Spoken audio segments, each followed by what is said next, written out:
Please stand by.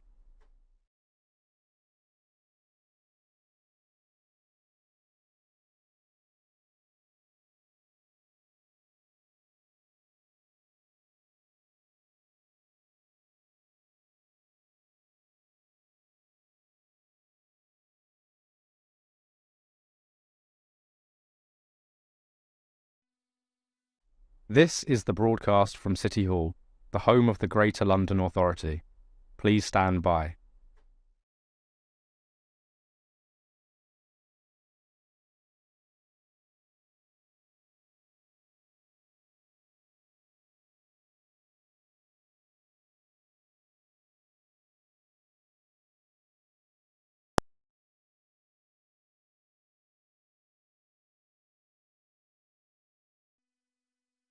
This is the broadcast from City Hall, the home of the Greater London Authority. Please stand by.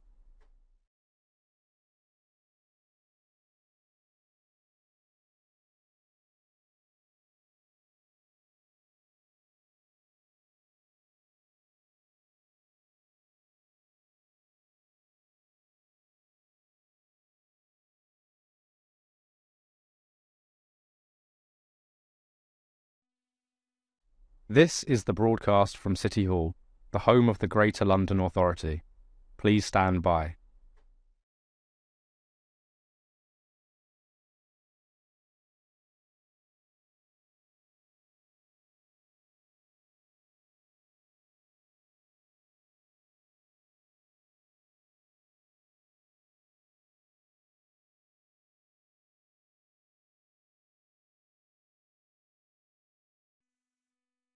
This is the broadcast from City Hall, the home of the Greater London Authority.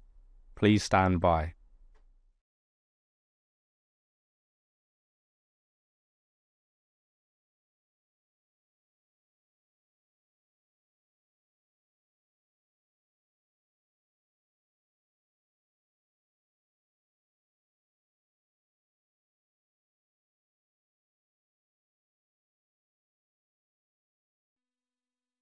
This is the broadcast from City Hall, the home of the Greater London Authority.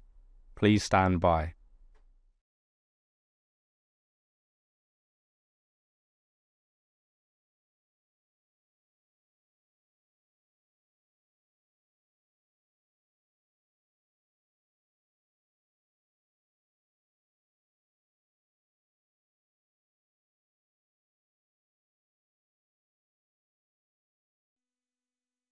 This is the broadcast from City Hall, the home of the Greater London Authority. Please stand by.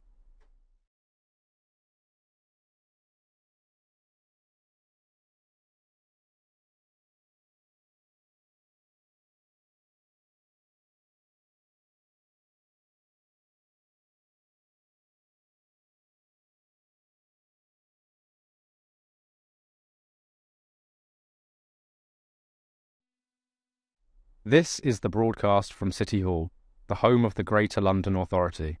Please stand by.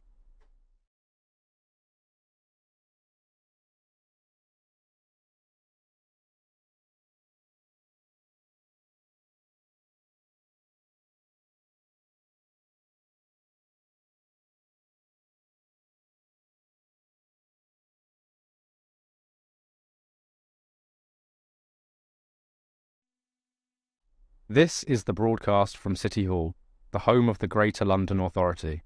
Please stand by.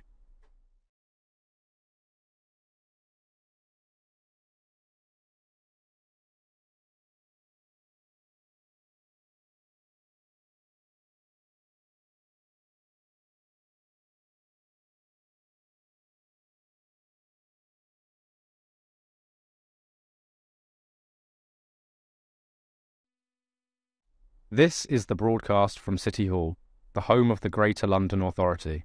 Please stand by.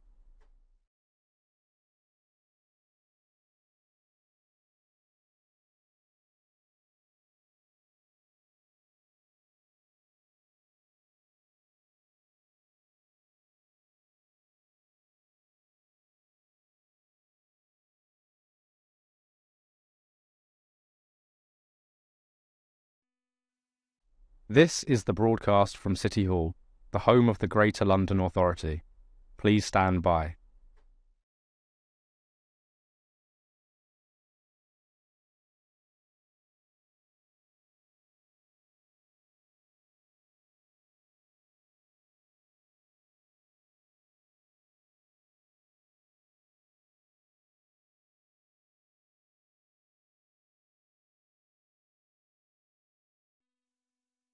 This is the broadcast from City Hall, the home of the Greater London Authority.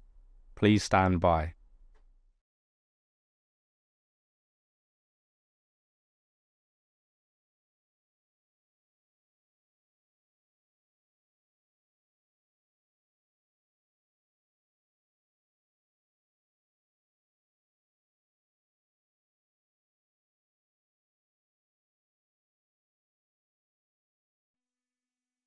This is the broadcast from City Hall, the home of the Greater London Authority. Please stand by.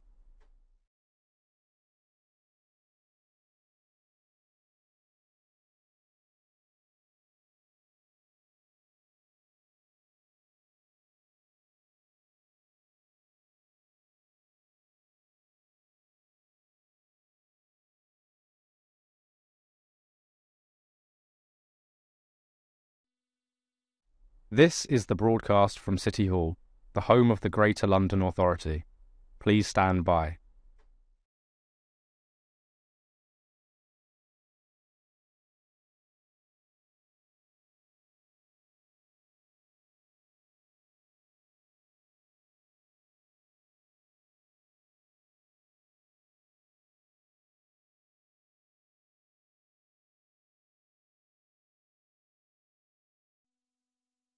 This is the broadcast from City Hall, the home of the Greater London Authority.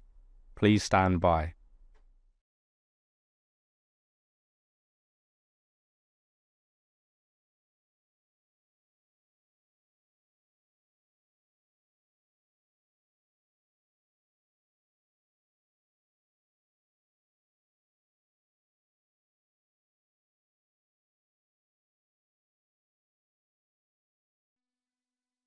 This is the broadcast from City Hall, the home of the Greater London Authority.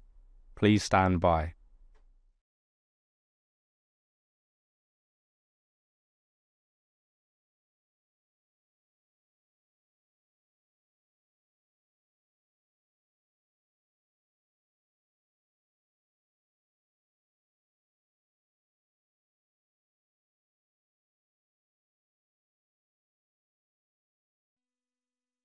This is the broadcast from City Hall, the home of the Greater London Authority.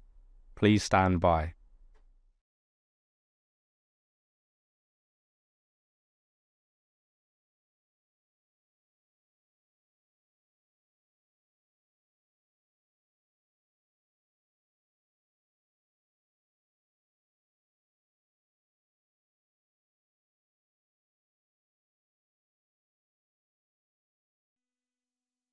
This is the broadcast from City Hall, the home of the Greater London Authority. Please stand by.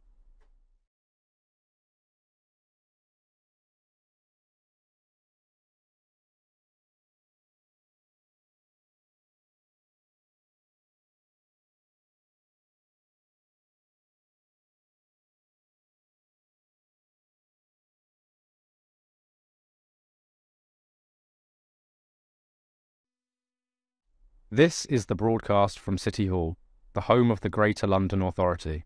Please stand by.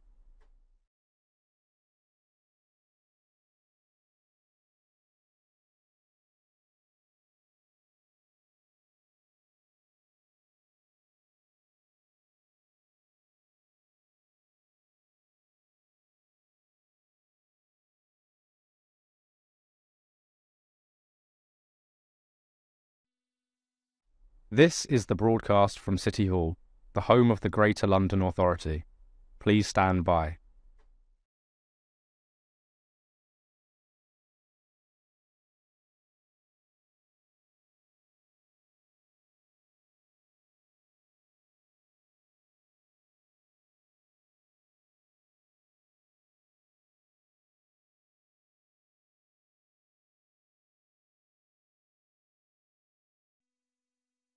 This is the broadcast from City Hall, the home of the Greater London Authority.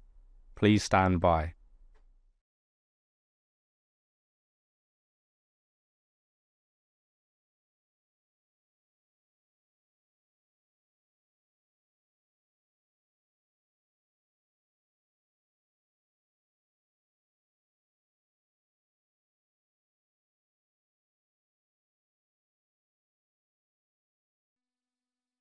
This is the broadcast from City Hall, the home of the Greater London Authority. Please stand by.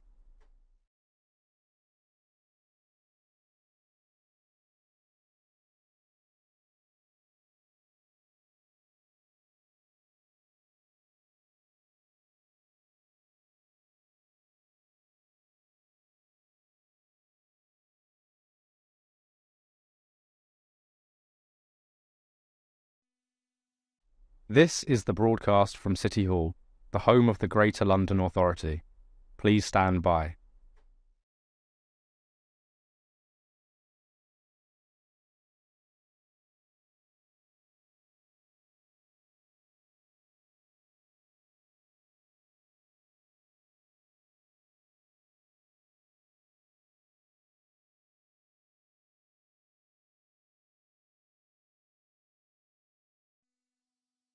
This is the broadcast from City Hall, the home of the Greater London Authority. Please stand by.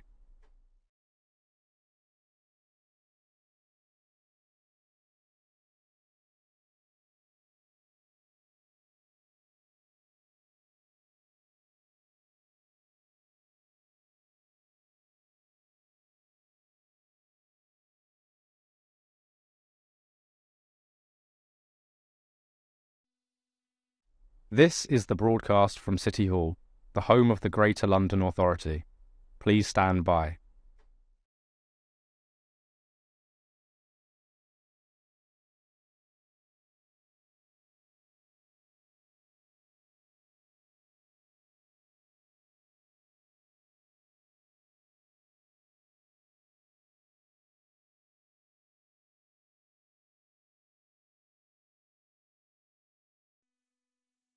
This is the broadcast from City Hall, the home of the Greater London Authority.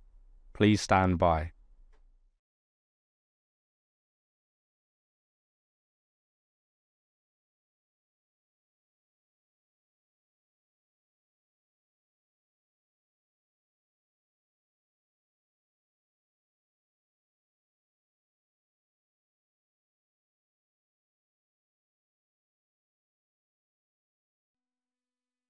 This is the broadcast from City Hall, the home of the Greater London Authority. Please stand by.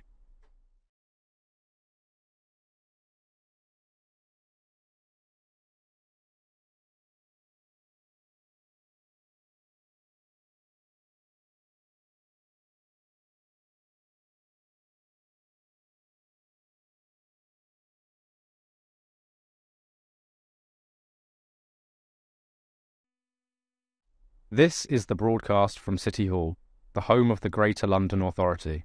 Please stand by.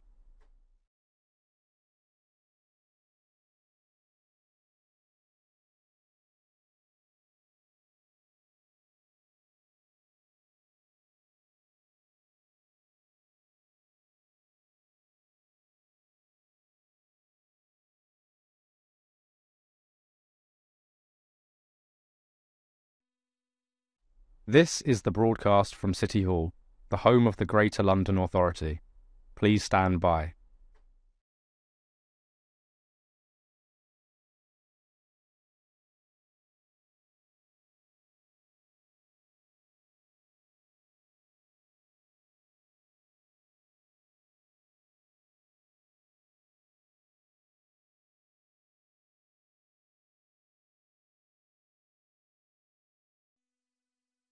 This is the broadcast from City Hall, the home of the Greater London Authority. Please stand by.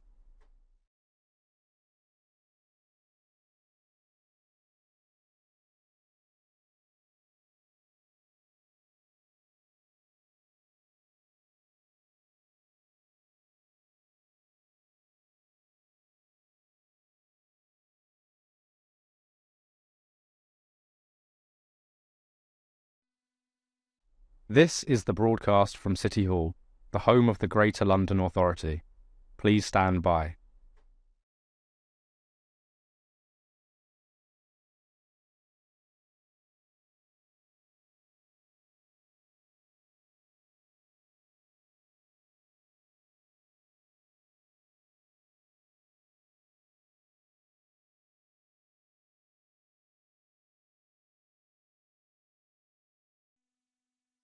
This is the broadcast from City Hall, the home of the Greater London Authority. Please stand by.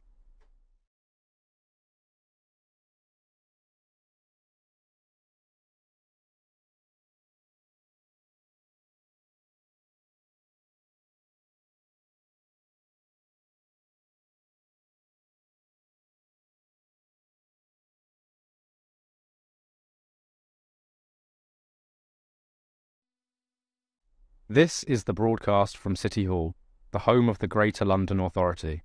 Please stand by.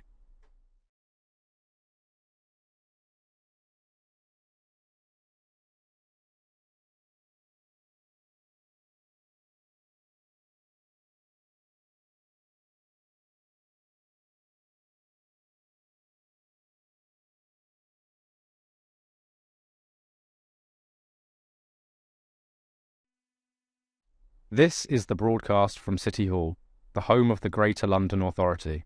Please stand by.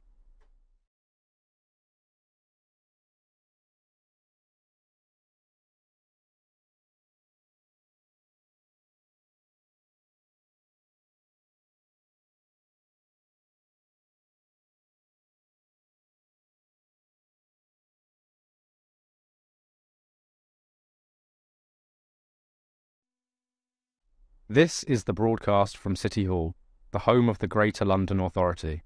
Please stand by.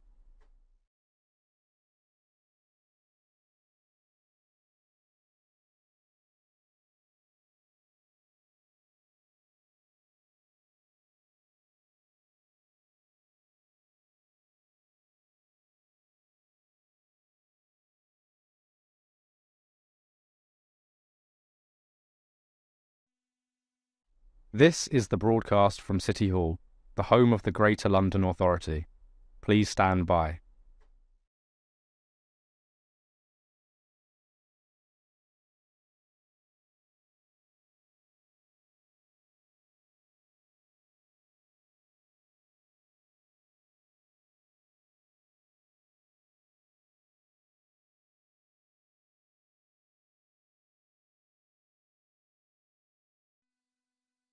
This is the broadcast from City Hall, the home of the Greater London Authority.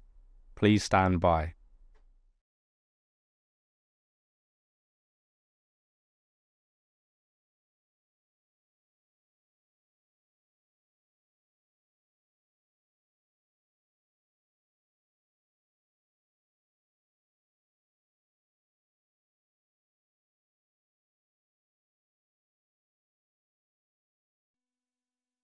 This is the broadcast from City Hall, the home of the Greater London Authority. Please stand by.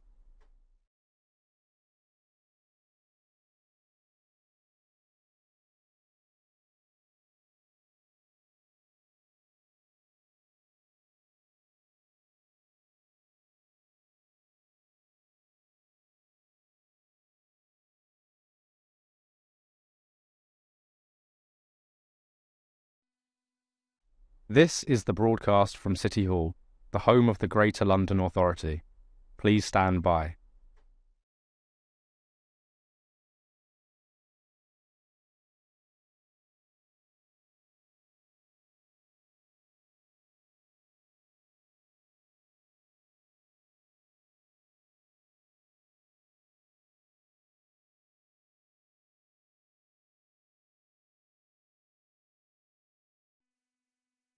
This is the broadcast from City Hall, the home of the Greater London Authority. Please stand by.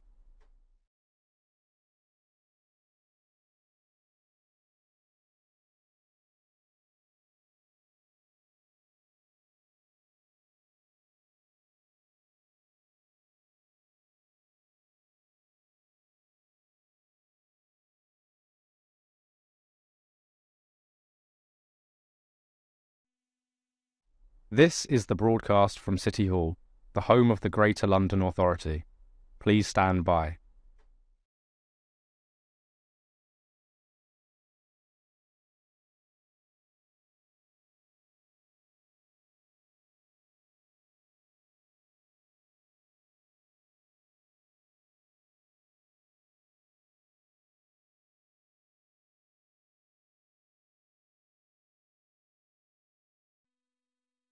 This is the broadcast from City Hall, the home of the Greater London Authority.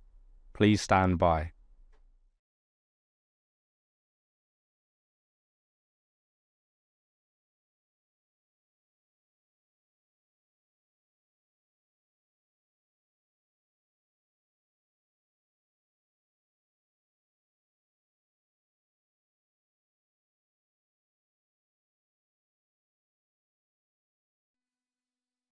This is the broadcast from City Hall, the home of the Greater London Authority.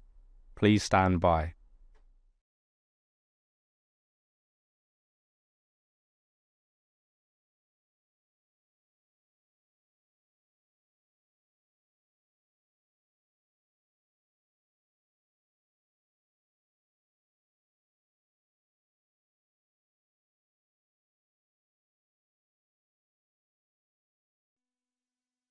This is the broadcast from City Hall, the home of the Greater London Authority. Please stand by.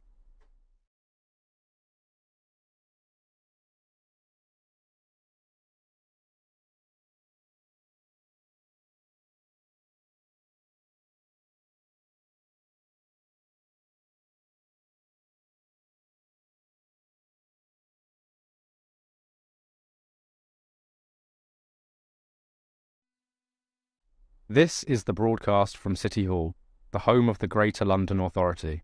Please stand by.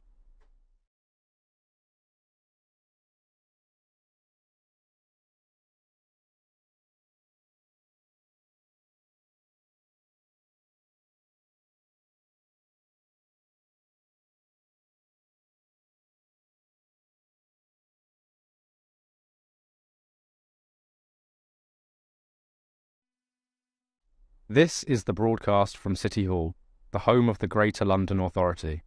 Please stand by.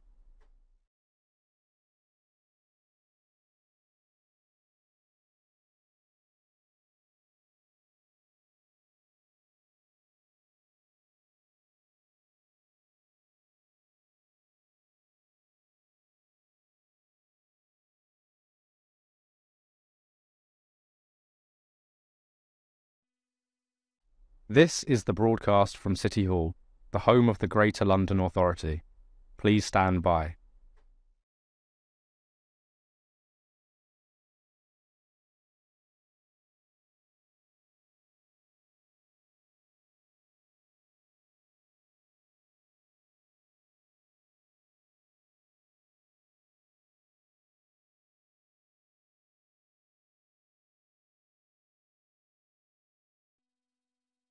This is the broadcast from City Hall, the home of the Greater London Authority.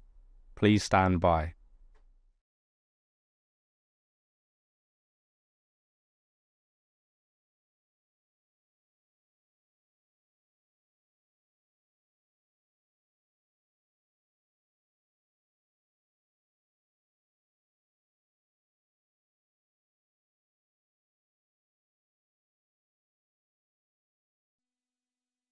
This is the broadcast from City Hall, the home of the Greater London Authority.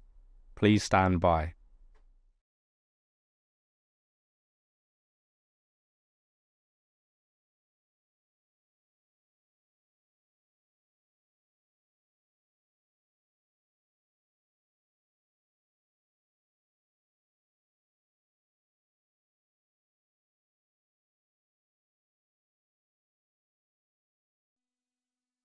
This is the broadcast from City Hall, the home of the Greater London Authority. Please stand by.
The London Assembly is the voice of London, composed of 25 members elected at the same time as the Mayor in order to hold him to account, scrutinise his policies, investigate matters of importance to Londoners.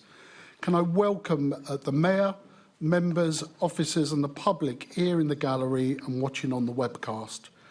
This is Mayor's Question Time meeting of the Assembly, which means that all members are invited to attend and ask questions of the Mayor. In case of emergency and any need to exit the building, guests seated in the public gallery should follow security staff and Assembly members should follow the meeting clerk.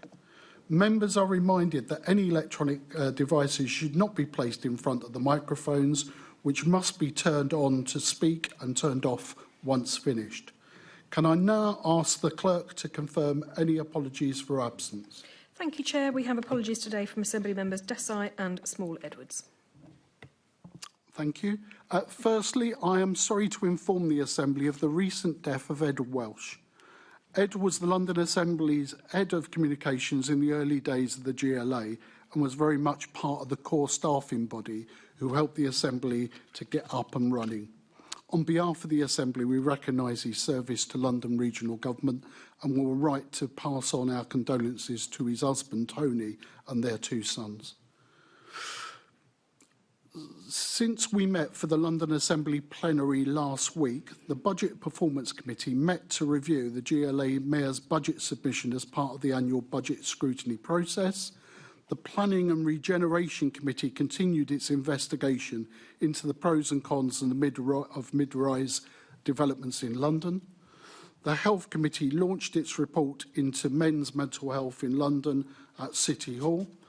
And the Police and Crime Committee held a question and answer with the Deputy Mayor for Policing and Crime. Can I welcome to the meeting the GLA apprentices that are in the audiences that are attending this meeting, if they've arrived or about to. Thank you very much. I can see you at the back. There's no hiding in the chamber. MBA students from the University of Law and Business School and students from Cheam High School.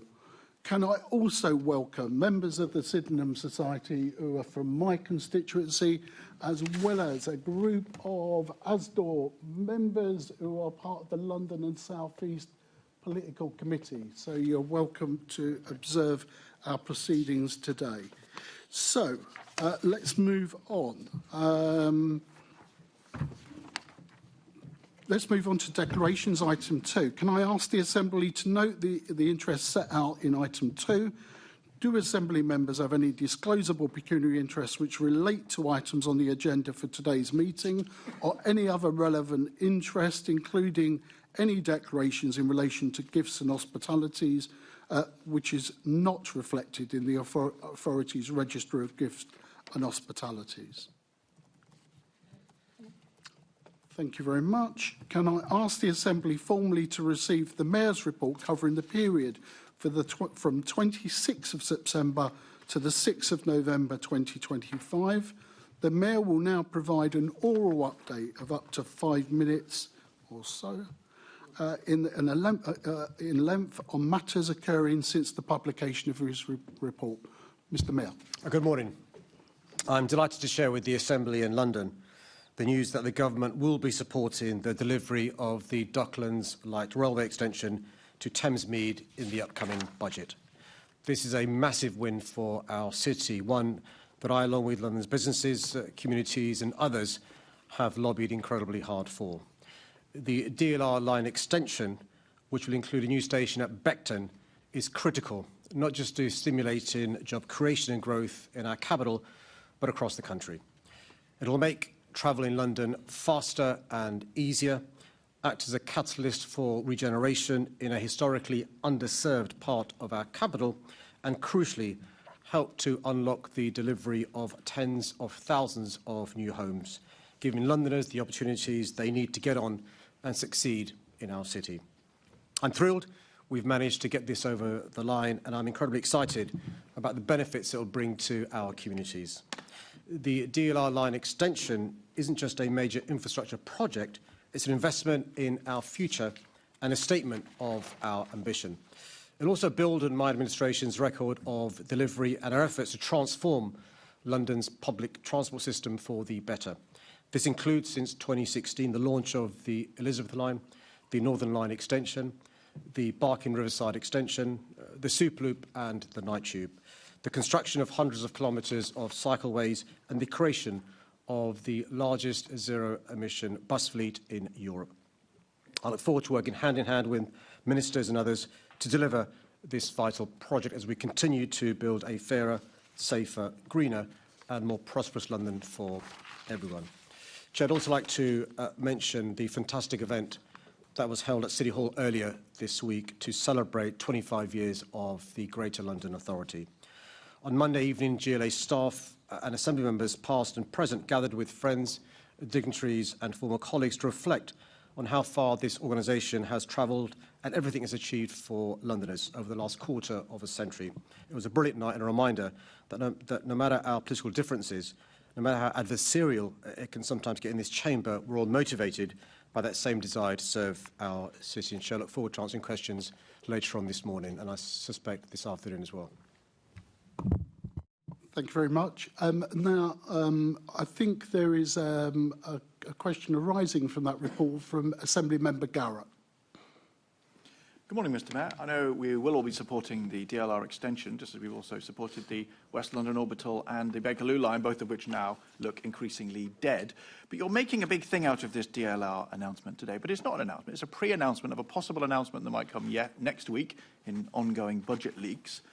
No actual news. There's no actual amount of money pledged. There's nothing concrete from the government. And what this looks like is a bit of news this morning to distract attention from what I'm also reading in the newspapers, which is that Londoners might be paying 10% extra council tax in order to fund the north of England. So how much actual money has the government pledged for this DLR announcement that you've just told us about?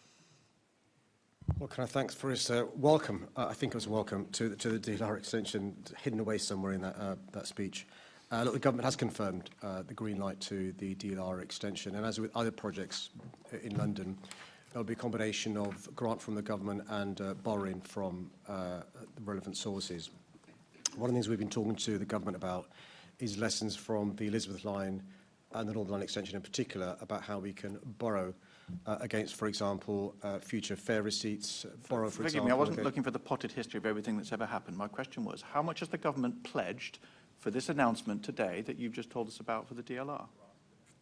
Well, the total figure for the DLR extension is obviously commercially sensitive. The government will be announcing the figure they'll be contributing over the course of the next a week. It's great news for London, and I'm surprised he doesn't want to talk up the previous transport infrastructure in this great city and the innovative ways we've helped fund that. It's our track record which has persuaded the Treasury to move on this, and I think it's a great win for those businesses, those communities and others who've been lobbying for this for many years. The previous government failed to give the green light, which I suspect is one of the reasons why he's been so churlish this morning. Okay, so no news. Thanks, Chair. Assembly Member Prince. Good morning, Mr Mayor. I actually am very excited about this because, as you know, in East London we don't have many crossings, and the ones that we do we have to pay for. So the first assurance I would like to get from you is that you won't be tolling it, will you, Mr Mayor, like all the other crossings that we have? So it's a DLR, so you have to pay the fare for the DLR. But he raises an important point, which is the history of our cities for centuries. East London's been neglected. And that's one of the reasons why public transport in the past has been so poor in the part of the city he's really proud to represent. Just to give him some further good news, we're going to have a Superloop in advance of the DLR. He will know. Sometimes these projects take many years to fruition. So the Superloop 11 will be serving many of his constituents as well. But can I reassure him that with me as Mayor, we keep fares low?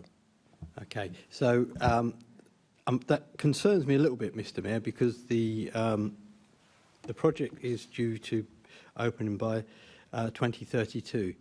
Can I have your assurance you still won't be Mayor by then? No, I don't. But can we? How confident can we be actually that this project will be on time, on budget, and that that the government will help us, because we always get moaned at about the people from the north. They always moan, "Oh, London gets more grant than anyone else," but we actually end up paying a lot of it ourselves. The Crossrail was a prime example, but you know, with all due respect, Mr. Mayor, you haven't, well, where we come from, you haven't got a very good record of doing it on time and on budget. How can we be confident that you will do that, please? Well, it's really important we learn the lessons of previous projects in London, those that have been incredibly successful and those where there have been issues. Let's not pretend there haven't been issues. Many of these projects take many, many years. You know, I remember being a baby minister when the Crossrail project first began. I was really pleased to cut the ribbon with that a few years ago. Transformative for our city. The Northern Line extension, the Super Loop, Barking Riverside, which serves East London as well. TfL have been working on this for some time, as he knows. One of the reasons why we were keen to get this over the line is we've done the heavy lifting in relation to the advanced work. We think we can get going in earnest early next year in terms of the work required. Various powers we need, which will start going on early next year. And I think we can start construction certainly within this mayoral term. Thank you, Mr. Mayor. Okay, are there any other members who wish to contribute? Assembly Member Boff. I'm sure you'd extend your thanks to your predecessor for authorising the Barking Riverside extension, which you seem to have claimed responsibility for. I'm really pleased to have worked closely with the teams that worked with the previous mayors, both Boris Johnson and Ken Livingstone, both of whom deserve huge credit for talking up our city. And the point that Keith Prince made about people in other parts of the country wrongly assume London gets everything, and both Boris Johnson and Ken Livingstone did an incredibly good job in a non-patronising way, explaining to the country why when London succeeds, the country succeeds, and vice versa. And I hope he would, in a generous way, suggest that I've also tried to do the same. Thank you for that. We're now moving to questions to the Mayor in terms of the main part of our agenda. And the priority order paper. Each group is allocated amount of time to ask their questions that's proportionate to the size of their group. The first written question is titled Your Mayoralty from Assembly Member Wilson. Can I thank the member for his question? I promise to be mayor for all Londoners, building a fairer, safer, greener and more prosperous London for everyone. As part of that, I'm proud of what we've achieved at the GLA in delivering value for money since I was first elected. At times, I've had to take difficult decisions and find huge savings, in a large part because of previous governments made an absolute mess of our economy and public services. They cut significant funding to the Met Police, London Fire Brigade and Transport for London. Since I became mayor, for the first time in its history, Transport for London has been reducing its deficit year on year, and in 2023-2024, TfL delivered its first ever operating surplus of £138 million, which was used to fund essential investment. The work TfL have done under my mayoralty means it has delivered more than £1.8 billion in recurring savings since 2016. The Mayor's Office for Policing and Crime and the Met have delivered savings totalling over £1.2 billion. This included savings through commercial activities, greater use of technology and the delivery of efficiency savings. Some members will be aware the previous government cut Met funding by £1.1 billion in real terms since 2010. Years of funding cuts from the government means London Fire Brigade is receiving £150 million less funding this year in real terms compared to 2010. In the latest inspection report, the HMI have rated LFB to be good in both making best use of resources and making the fire and rescue service affordable now and in the future. Each year, the GLA carries out a rigorous review of expenditure for the year ahead to ensure that this expenditure does not exceed the income available. Each year, I've been able to set a balanced budget for the GLA group. These balanced budgets have been set against a backdrop of falling income. This has been managed through an annual decision-making process that ensures the GLA spending is focused on my priorities as mayor. I've also established other cost-saving measures, including the GLA Group Collaboration Programme, to ensure the GLA Group realises the maximum benefits obtainable from collaboration. The consultation budget will be published in December and will set out the total amount of savings and efficiencies that have been proposed by the GLA and other functional bodies for next year's budget. And my proposals will then be set out in my draft group budget, which will follow in January.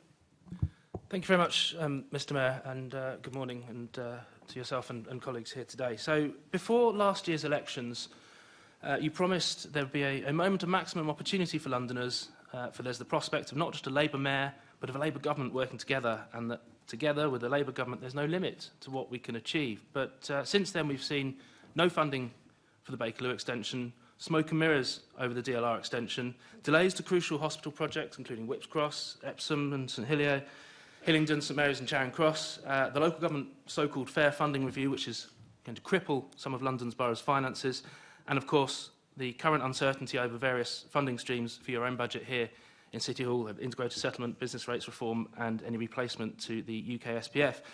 Do you regret giving the impression last year, Mr Mayor, that London would be a land of milk and honey if only we had a Labour government? Well, let's do with the various points raised by the member. Firstly, a lot of the problems we have as a city and as a country is because of the hard Brexit, which he campaigned for so proudly and so happily. Secondly, I'll give him some examples of the benefits we've obtained since the government changed last July. In the previous year, the amount of capital money we received from the government for TfL capital money was £250 million. That was double in the first year of this government, and we've now got a multi-year deal for the first time in more than 10 years, which is north of £2 billion.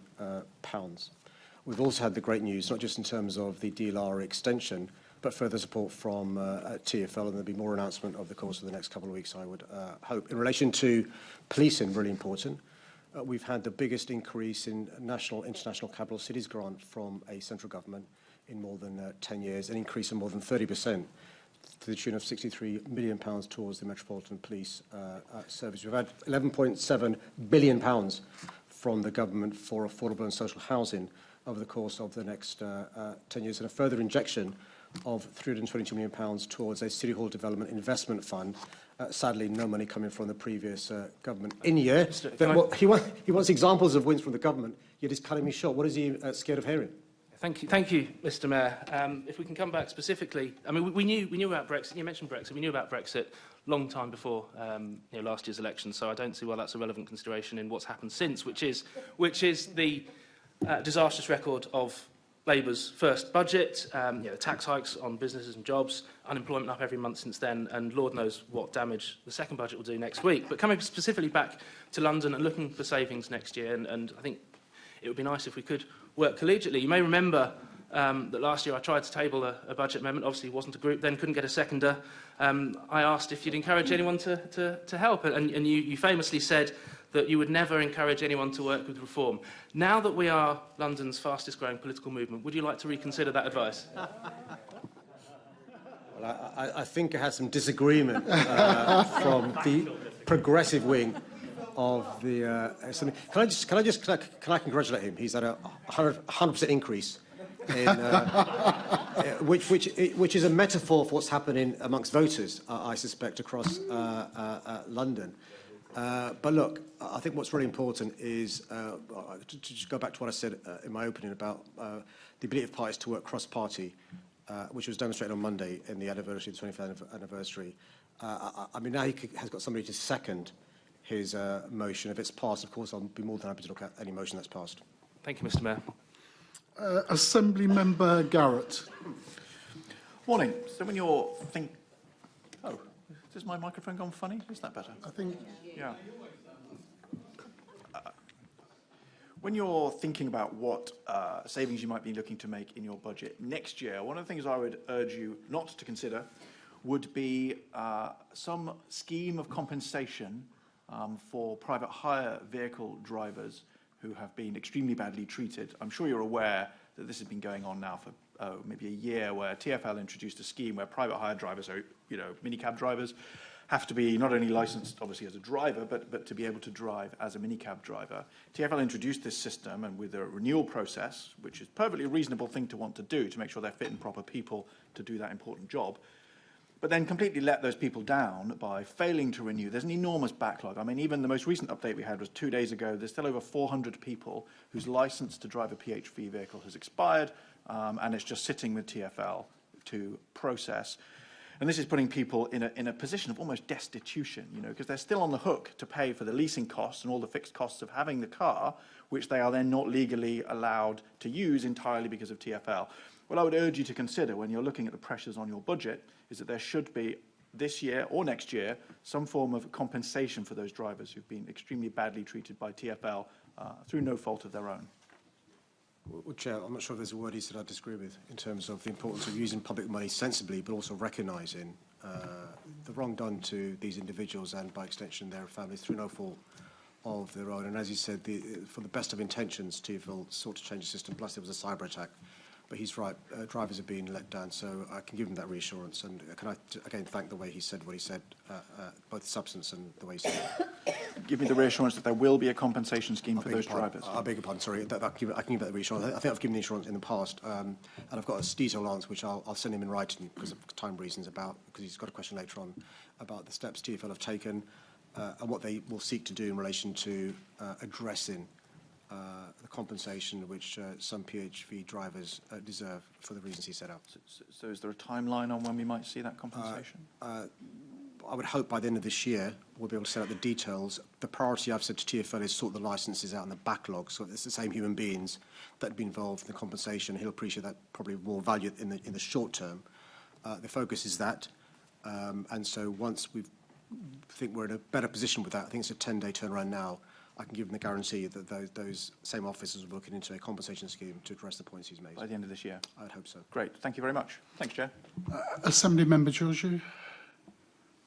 Good morning, Mr. Mayor. I hope you're well, and apologise for my voice. I always get overly excited when I see you, and my voice does all sorts of things when I'm near you. But Mr. Mayor, talking of budget savings, for the last 9 years, all you've done is moan and whine and say that it's always someone else's fault for the things that you have to do. But possibly one of the budget savings you could have made was the cost of your Africa trip, which cost the taxpayer £83,000. You took an entourage of 11 staff to South Africa alone. Can you explain, by the way, this was on business class, so good for you. I hope they took care of you on the flight. Can you explain why such a large team was essential, or does streamlining only ever apply to everyone else's footprint but yours?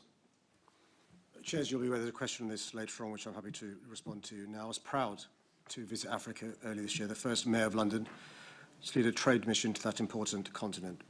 It's the role of the Mayor of London to champion the capital as an exceptional place to live, work, study and invest in.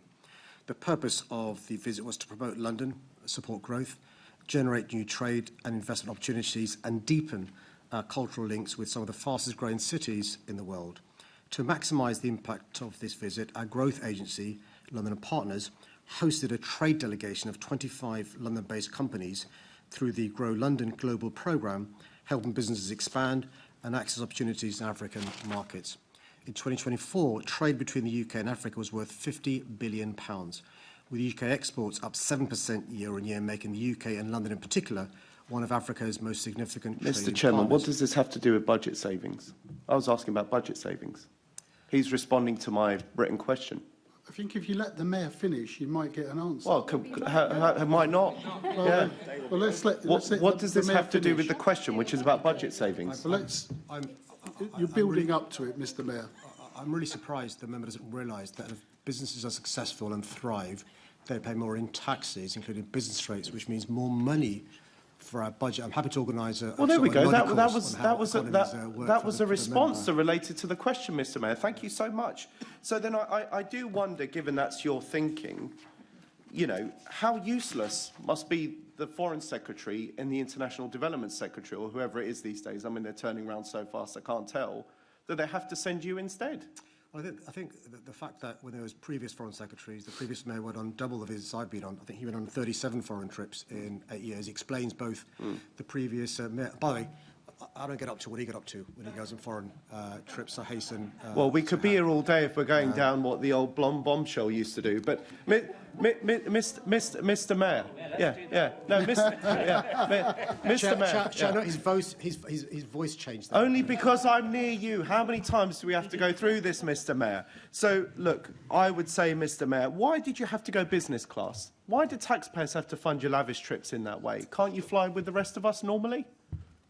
Chair, a number of the legs of that trip were economy class. Did you fly business class, yes or no? One of the legs was business class, I think, Chair. I'm trying to find out. Trying to get the table. I'm more than happy to say it. So let me find it now. 1 second. Well, look, I'll leave it there, Mr. Mayor. Thank you so much, and I'll try and improve my voice for my next question. Thank you so much. Economy. I can list out the economy flights if he wants me to. Okay. you. Assembly Member Baker. Thank you, Chair. I just want to briefly follow up on Assemblymember Garrett's question about the private hire drivers, the delays in relicensing and potential compensation. I'd really support some scheme that recognises the hardship that, as we've all seen and we've talked about in this chamber before, the hardship for those drivers who have been unable to work for periods of time. What my concern is, my priority concern is that the problem continues, that the liabilities of what that compensation scheme continue to go up.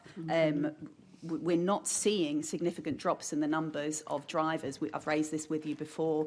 I've put it in writing to Deputy Mayor for Transport. I'm waiting for a meeting with him to discuss it in detail, because we're still seeing, as I said to you before, hundreds of drivers at any one time unable to work with no additional delays on their part. The last number that we had from TfL, which was only last week, was 400. So it's 400, not waiting for any tests or anything like that. So that's additional potential claims for compensation. Why is TfL not getting on top of this? And can you give us a further assurance that you look into why these specific delays just seem not to be going away? Which raises various points there. Firstly, we're talking about a level of PHV drivers that are at record levels in terms of tens of thousands of drivers. So in percentage terms, it's quite small. There's a very good reason why there's been a big increase in drivers applying for renewals. It's because the first cohort of drivers new drivers in 2013, when the app came into use, all joined them, and so the 4-year, 3-year periods have all come at a similar time, which is why there's a large number of drivers are asking for renewals. TfL has added additional staff to that team, I think 40 staff to that team, to try and address the issue. It's also, there's been a big change in terms of the requirement for assessments, which wasn't the case previously. So in addition to a normal application for renewals and the forms that are going to be processed, there's checking that the assessments have been passed by the relevant driver, checking there's no additional medical issues in relation to the driver, and sometimes there's an exchange of information between TfL and the driver. That being said, TfL is prioritising resources on renewing drivers by expiration date. The turnaround is now 10 working days, but because of the reasons I've said before, I do recognise there is an issue in relation to those drivers whose licences were renewed in an untimely fashion, and as a consequence have suffered a loss. And that's why I've asked TfL to look into the issue of compensation for those drivers. I just would like to say, and I welcome your commitment on this, and I welcome your continued interest in it, but these are the answers that I get from TfL, and they don't stack up. And I would ask you to get the figures that the Transport Committee see, which are, and specifically ones that have nothing to do with the medical, nothing to do with any outstanding tests, no outstanding information whatsoever needed, just waiting for TfL to turn it around, and those have consistently been in the hundreds all the way back to July, all the way since we started raising this. This is a genuine problem. I cannot seem to get to the bottom of it, and I would really urge you to go back and have a look at what exactly is going on.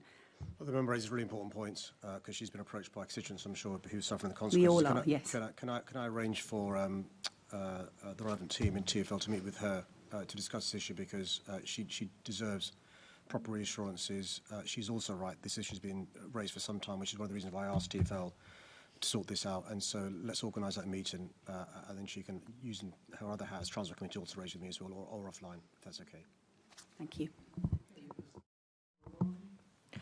Thank you, Chair. I'm slightly puzzled about having to look at London's role as an international city and visiting other countries being seen as a potential for budget saving. I mean, the previous incumbent of your position, as you've already mentioned, was very fond of overseas travel, and I believe his trips didn't lead to as many positive outcomes for Londoners, well, as we've already heard today, maybe for himself personally. But your first overseas trip after you were elected in 2016 was to India, and you reopened offices in Mumbai and Delhi closed by the previous mayor, Boris Johnson, showing a stark contrast to the Tory small island mentality. Now, when you released figures in 2023, India overtook the USA as the country with the most foreign direct investments in the UK, in London. Are you expecting a similar boost based on your visit to Africa? Well, I think the big advantage we have with India is that this Prime Minister has also managed to do what the previous government couldn't do, was organise a trade deal with India, which is really important. And you think about the contribution made not just by the Indian diaspora to our country, but foreign direct investment. It's just huge, really important to build upon. Not just our previous visit and our offices in India, which, if we followed the advice of the Conservative Party, we'd close down again. But see what benefit that comes from those links to London from India. In terms of Africa, it's really important to recognise these fast cities that are dynamic. Lagos, Accra, Cape Town, a huge amount of energy. The tech sector's flourishing and thriving, and already some of the news we've had is incredibly encouraging in terms of progress made from the trip. And that's just a few months afterwards in relation to agreements reached with leading African fintech unicorns, 10 high-growth startups, having seed future collaborations, attracting investment, new market pathways, a signed partnership agreement with 3 companies in Nigeria, a partnership with service banks in Africa, a reseller agreement on the continent, and I could go on. And that's just a few months after after the trip, and we'll have more fruits flourishing in months to come. And he's right, by the way, to remind ourselves of the consequence of a small island mentality in terms of lack of ambition. The GLA shouldn't be about parish pump politics. It should be about selling our city, promoting our city, advocating for our city, rather than, as these guys do, talk our city down. Assembly Member Boff. Just because of the direction of the debate, I should declare an interest as Chair of Africa House London, which does organise trade missions and investment in London. Thank you for that. Any other points on this? Can I just tell you, we're still on question 1. I think we've been very creative in the way that we've answered questions. Is there any more? Assembly Member Best. Thank you, Chair. Any savings that you're going to have to make in this budget will be driven, of course, by the government budget. Rachel Reeves is being quoted as floating plans for a pay-per-mile scheme. 2 years ago, in this very session in Mayor's Question Time, you said twice to me, as long as I am Mayor, there will be no pay-per-mile scheme. Can I just check that you have made that representation to the Chancellor on this?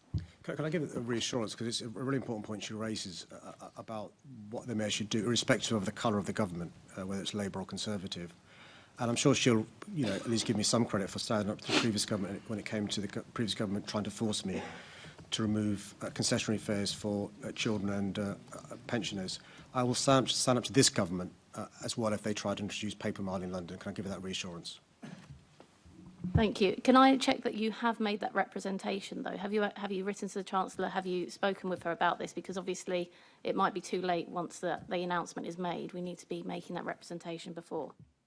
No, because I've had no representations from the government that they're intending to do this. And if they did announce this, hypothetically speaking, I'm sure there'd be a consultation process and I'd respond in due course on that. Thanks. Can I check what you have written to the government asking for ahead of this? Chair, I'm more than happy to just check with the office and make public our written representations, because I normally do, and I don't see any reason why I wouldn't this time. But I have made written representations, and I'm more than happy to share that. I don't see why I wouldn't. Thank you. OK, let's move on to question 2 in the name of Assembly Member Irani. Can I thank the member for his question? The government's facing an extremely difficult economic situation and a heavy strain on public finances following 14 years of the previous government's mismanagement of the economy, which included the catastrophic Liz Truss budget and the damage caused by a disastrous Brexit deal. The legacy left behind by the previous government could not be clearer. Soaring inflation, a cost of living crisis, a flatlining economy, stymied investment and a black hole in public finances. As a result, I appreciate that the Chancellor will have to make some tough decisions in her budget next week, including the need to stabilise the nation's growing debt while protecting public services and supporting the most vulnerable communities at the same time as stimulating the growth we need to see nationwide. As I've said many times in this chamber, when London succeeds, the whole country succeeds. Fortunately, unlike the previous government, this government recognises London's central role in driving national growth and the financial contribution we make to the Treasury of over £43 billion each year. Since the general election, it has backed a series of transformative projects in the capital, including £322 million for house building through the City Hall Developer Investment Fund, support for an Oxford Street Mayoral Development Corporation paving the way for pedestrianisation and revitalisation of one of the most iconic streets in the country, granting the largest multi-year funding settlement for TfL in over a decade, with £2 billion secured until 2030, and agreeing a package of emergency housing reforms and more further planning powers so that we can accelerate development and tackle London's acute housing shortage. These commitments demonstrate a clear shift. London is once again being empowered to deliver growth, homes and infrastructure for the future. I'm committed to using my position as Mayor to advocate for the investment and powers this city needs, but I'm not complacent, and I'll continue to advocate for the investment and powers London needs. This includes building vital transport infrastructure projects like the DLR extension to Thamesmead to unlock housing and growth. We've heard the good news on this morning, and additional funding for London's emergency services. I'll continue to work with and to lobby partners in government so that we can continue delivering for our capital. Thank you, Mr. Mayor. And we on this side, on the Labour side, do agree and welcome the announcement on the DLR extension to Thamesmead, and we don't, unlike the others, believe that the West London Orbital and Bakerloo line extensions are completely dead in the water. London, as you alluded, is the engine of the UK economy, and we need the Chancellor to help us continue that growth. And one of those examples that we could be looking at is a tourism levy. Should the Chancellor give London the power to raise a levy on tourists as other cities do around the world? Well, it's one of the things I've been lobbying for in addition to the DLR extension from the government. I mean, any of us who goes to any major city across the globe, and indeed to Edinburgh as well, very shortly, will see that when we pay a hotel bill, we pay a very small percentage, so a couple of quid, which helps that city do a number of things otherwise won't be able to do. As a consequence, some other global cities are, we're in danger of them accelerating ahead of us in terms of what they can do in terms of improving public realm, improving tourist experience and so forth. So I'm lobbying the government quite about the importance of this. I think it's very important, particularly in the context of us losing money that we previously received from the European Union. We were told it going to the UK Shared Prosperity Fund, and that's now almost come to zero. That's why it's important to replace that and to get growth in our city as well as support for tourists. Thank you. And you mentioned funding for emergency service. Now, the government has increased, since it came into power, funding for the Metropolitan Police, but it still does not cover the police's central London obligations, particularly around, if you're looking at the cost of policing protests, for example, over the last few years. Should the government fully reimburse London for the extra policing costs our capital city faces? Well, he'll be aware, because we are an international capital city, in addition to the normal police functions that the police have, and they have the same across the country, the police also deal with issues around protest, ceremonial issues, diplomatic visits, state visits, sporting events, cultural events, festivals, and so forth. And that provides an additional burden on the police service.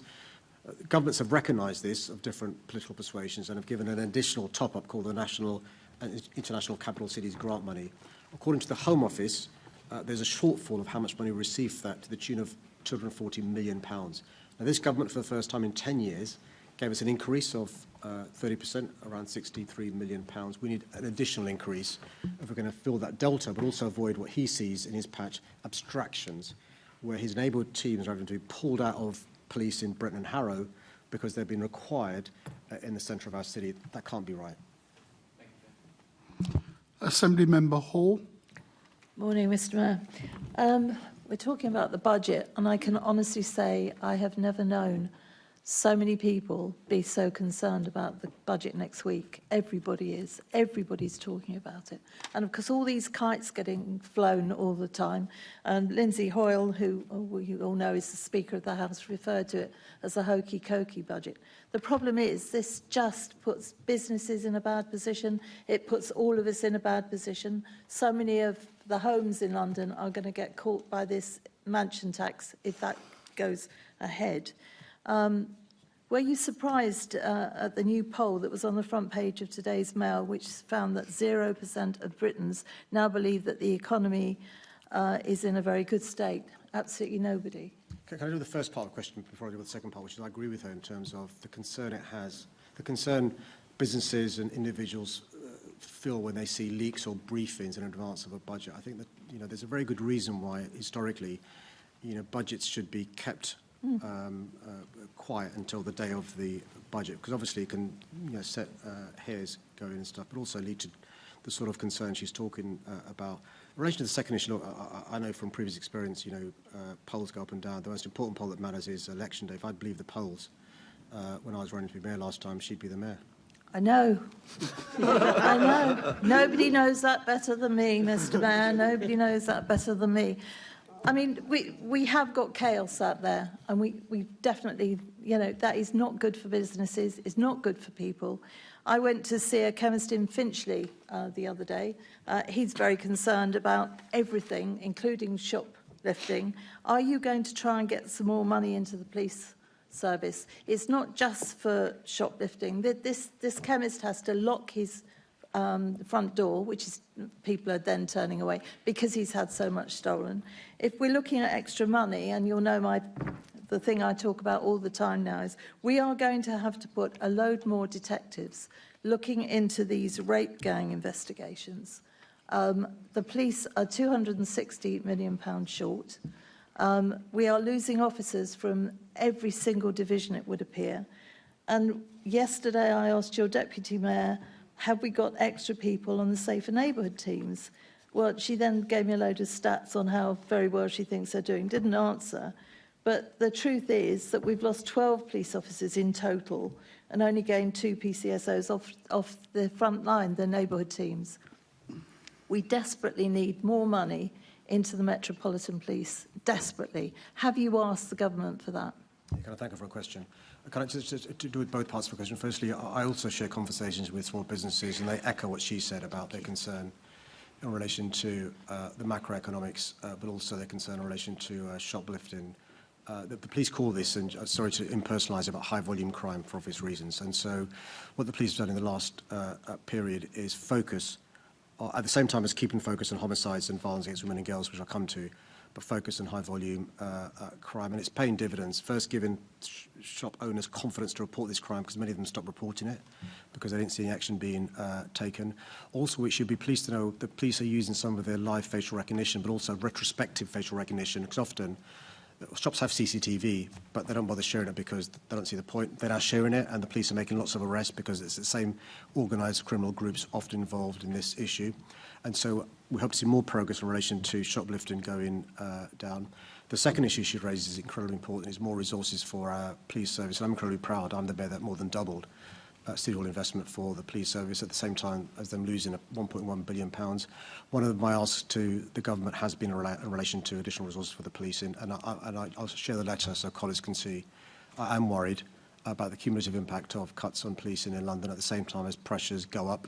I mentioned in answer to Krupa Sharani's question the pressures of being an international and capital city grant, but that can't mean we can't do the bread and butter stuff in terms of shoplifting, violence against women and girls, violent crime and so forth. So I can give her that assurance. I will continue to lobby the government for more resources for our great city, particularly in terms of policing. And will you also lobby the government on trying to not be in such a chaotic state? The chaos is causing problems for business. The chaos is worrying Londoners. And Rachel Reeves has got absolutely no support. She is so bad. I mean, Sadiq Khan, Keir Starmer rather, says... yeah, nearly put it... Well, actually, talking about the mayor getting promotion, I do hope you're not vexed, because at the moment the number 10 office is... trying to put the knife into so many cabinet members because they think they want to stand to be the PM. I hope you're not offended that they're not attacking you in that way. Maybe Andy Burnham. Do you think that Keir Starmer will still be the Prime Minister for the next election? Keir Starmer's got my full support. Can I just say this? I, as Mayor, have dealt with, I've run out of count the number of Prime Ministers, David Cameron, Theresa May, remember her? But they were all better Boris than Keir Johnson, Starmer. Boris Johnson. Every single one of them. Even Liz Truss was I've not better got to than Liz Keir Truss. Starmer. I think somebody followed Liz Truss. I forgot who now. I mean, just, you know, it's just... I can So also do you list the think he will Chancellors. still be Prime First Minister was for George the next Osborne. election? I hope he does. I think the inheritance that this Labour government's had to deal with has been just awful. What they're trying to do is fix the foundations. And from there try and address Not the washing, challenges Mr Mayor. ourselves. None of us Thanks. believe it. Well, None of us believe it, and we're all dreading next week. Thank you, Chairman. Well, I mean, I think the members got huge experience with over the last 14 years in terms of chaos. And I think what the country needs is calm, stability. Thank you, and Mr calm. Mayor. And that's what Keir Out Starmer of time. and Rachel Reeves are Thank providing. you. Thank you. Any further questions? I'm now going to move on to Assembly Member Bakari. Now, we've got... Sorry. Apologies. Assembly Member Ahmed on this question. Thank you, Chair. Good morning, Mr Mayor. Mr Mayor, we've talked about, you've just referred to the 14 years of chaos preceding this government. As you know, and everybody in this chamber in London knows, the Met was put under extreme financial pressure because of 14 years of austerity under the last government, and that led to police officers falling to as low as 30,000. And of course, it would have been a lot worse if you hadn't taken the decisive action that you took to increase funding from City Hall to record levels. Do you remember the Assembly Member Hall, speaking out against these damaging cuts or supporting your investment from City Hall to keep Londoners safe at the time? Well, I thank the member for her question. I can remember as a Member of Parliament in London for 11 years, during those 8 years where the previous Mayor was in City Hall. On no occasion did I recall a Conservative member complaining about police stations closing down, neighbourhood teams being stripped bare. And every year since I've been Mayor, when I've increased investment to the police through City Hall, our budget's voted down. An attempt is made to vote down our budget by the Conservatives. So when they cry crocodile tears about more investment in the police, at the same time as voting against increased investment, that's one of the reasons why in London they lose elections again and again and again. Chairman, Thank you, Mr Mayor. Thank you, Chair. Sorry. I was mentioned, so I'm allowed to say something, albeit small. You're always allowed to say something, I always Susan, have but to whether say something. you should is another thing. It is in my DNA. You want to Thank say you. something. I do. You And do. the thing I want to say is that you can all throw an awful lot at me, but I have always supported our Metropolitan Police 100%, and everybody in this chamber should know they need more money, because if we want to be kept safe, the Metropolitan Police need more money. Thank you, Chairman. Okay, right. Can we just move on? Because actually, you're all being very creative in terms of your interventions. Too creative. Assembly Member Bakari, but we have two allied questions. I'm giving the option to members in a planned way whether they wish to come in. I think Assembly Member Mohima is a question later on the agenda that we should group, and Assembly Member Roberts. They're housing related rather than planning related, I'm assuming. That's why I suggest we might group them. We need to give the Mayor a chance. If you want the formal answer the Mayor that would have given to your question, indicate that. It's up to you as members. Assembly Member Bakari. Thank you, Chair. Can I thank the member for a question? I'm proud of my track record in delivering the affordable and accessible housing London needs. London was delivering over 45,000 net additional homes per year just before the pandemic, the largest number of additional homes completed in London since the 1930s. Council housing starts under my mayoralty reached their highest level since the 1970s, and in 2023, councils in London were building more than double the rest of the country combined. I'm also proud of the action we've taken in making homes accessible. The London Plan 2021 is a trailblazer on accessible housing targets, leading the way nationally. For example, Policy D7 requires 10% of new homes delivered in London to be wheelchair user, M4-3 homes, and the remainder to be accessible and adaptable homes, M4 subsection 2. Between January 2021 and September 2025, 61,000 children 49 M42 and 8,975 M43 housing completions were recorded in the Planning London Data Hub. This is a testament to the important role the London Plan plays in driving up accessible housing delivery.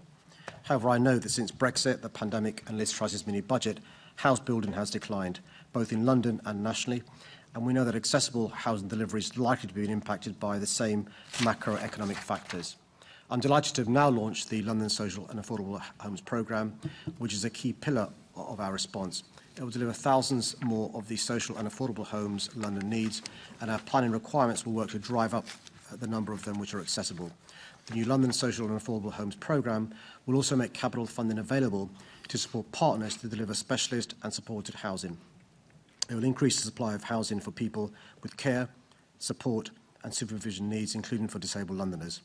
As part of the development of the next London Plan, we've consulted towards the new London Plan document earlier this year.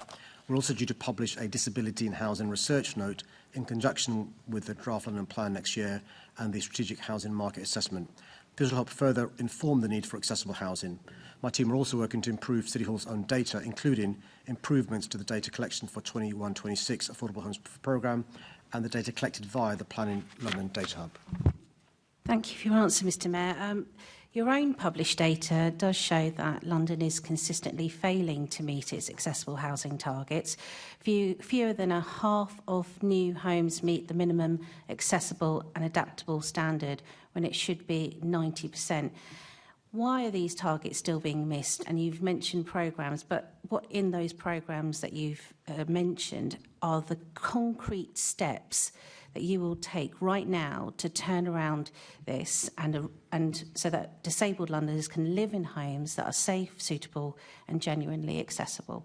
Well, Chair, I'm not sure if the figures you said, the figures that I've got. The figures I've got is 61,249 accessible and adaptable, and 8,975 are a wheelchair user as well. There has been a massive slump in terms of all new homes. That clearly affects these homes as well. But I'll ask my team to look at the figures she said. I'm not saying they're wrong, by the way, but let me just look at the figures she said, because they're not the figures that I've got.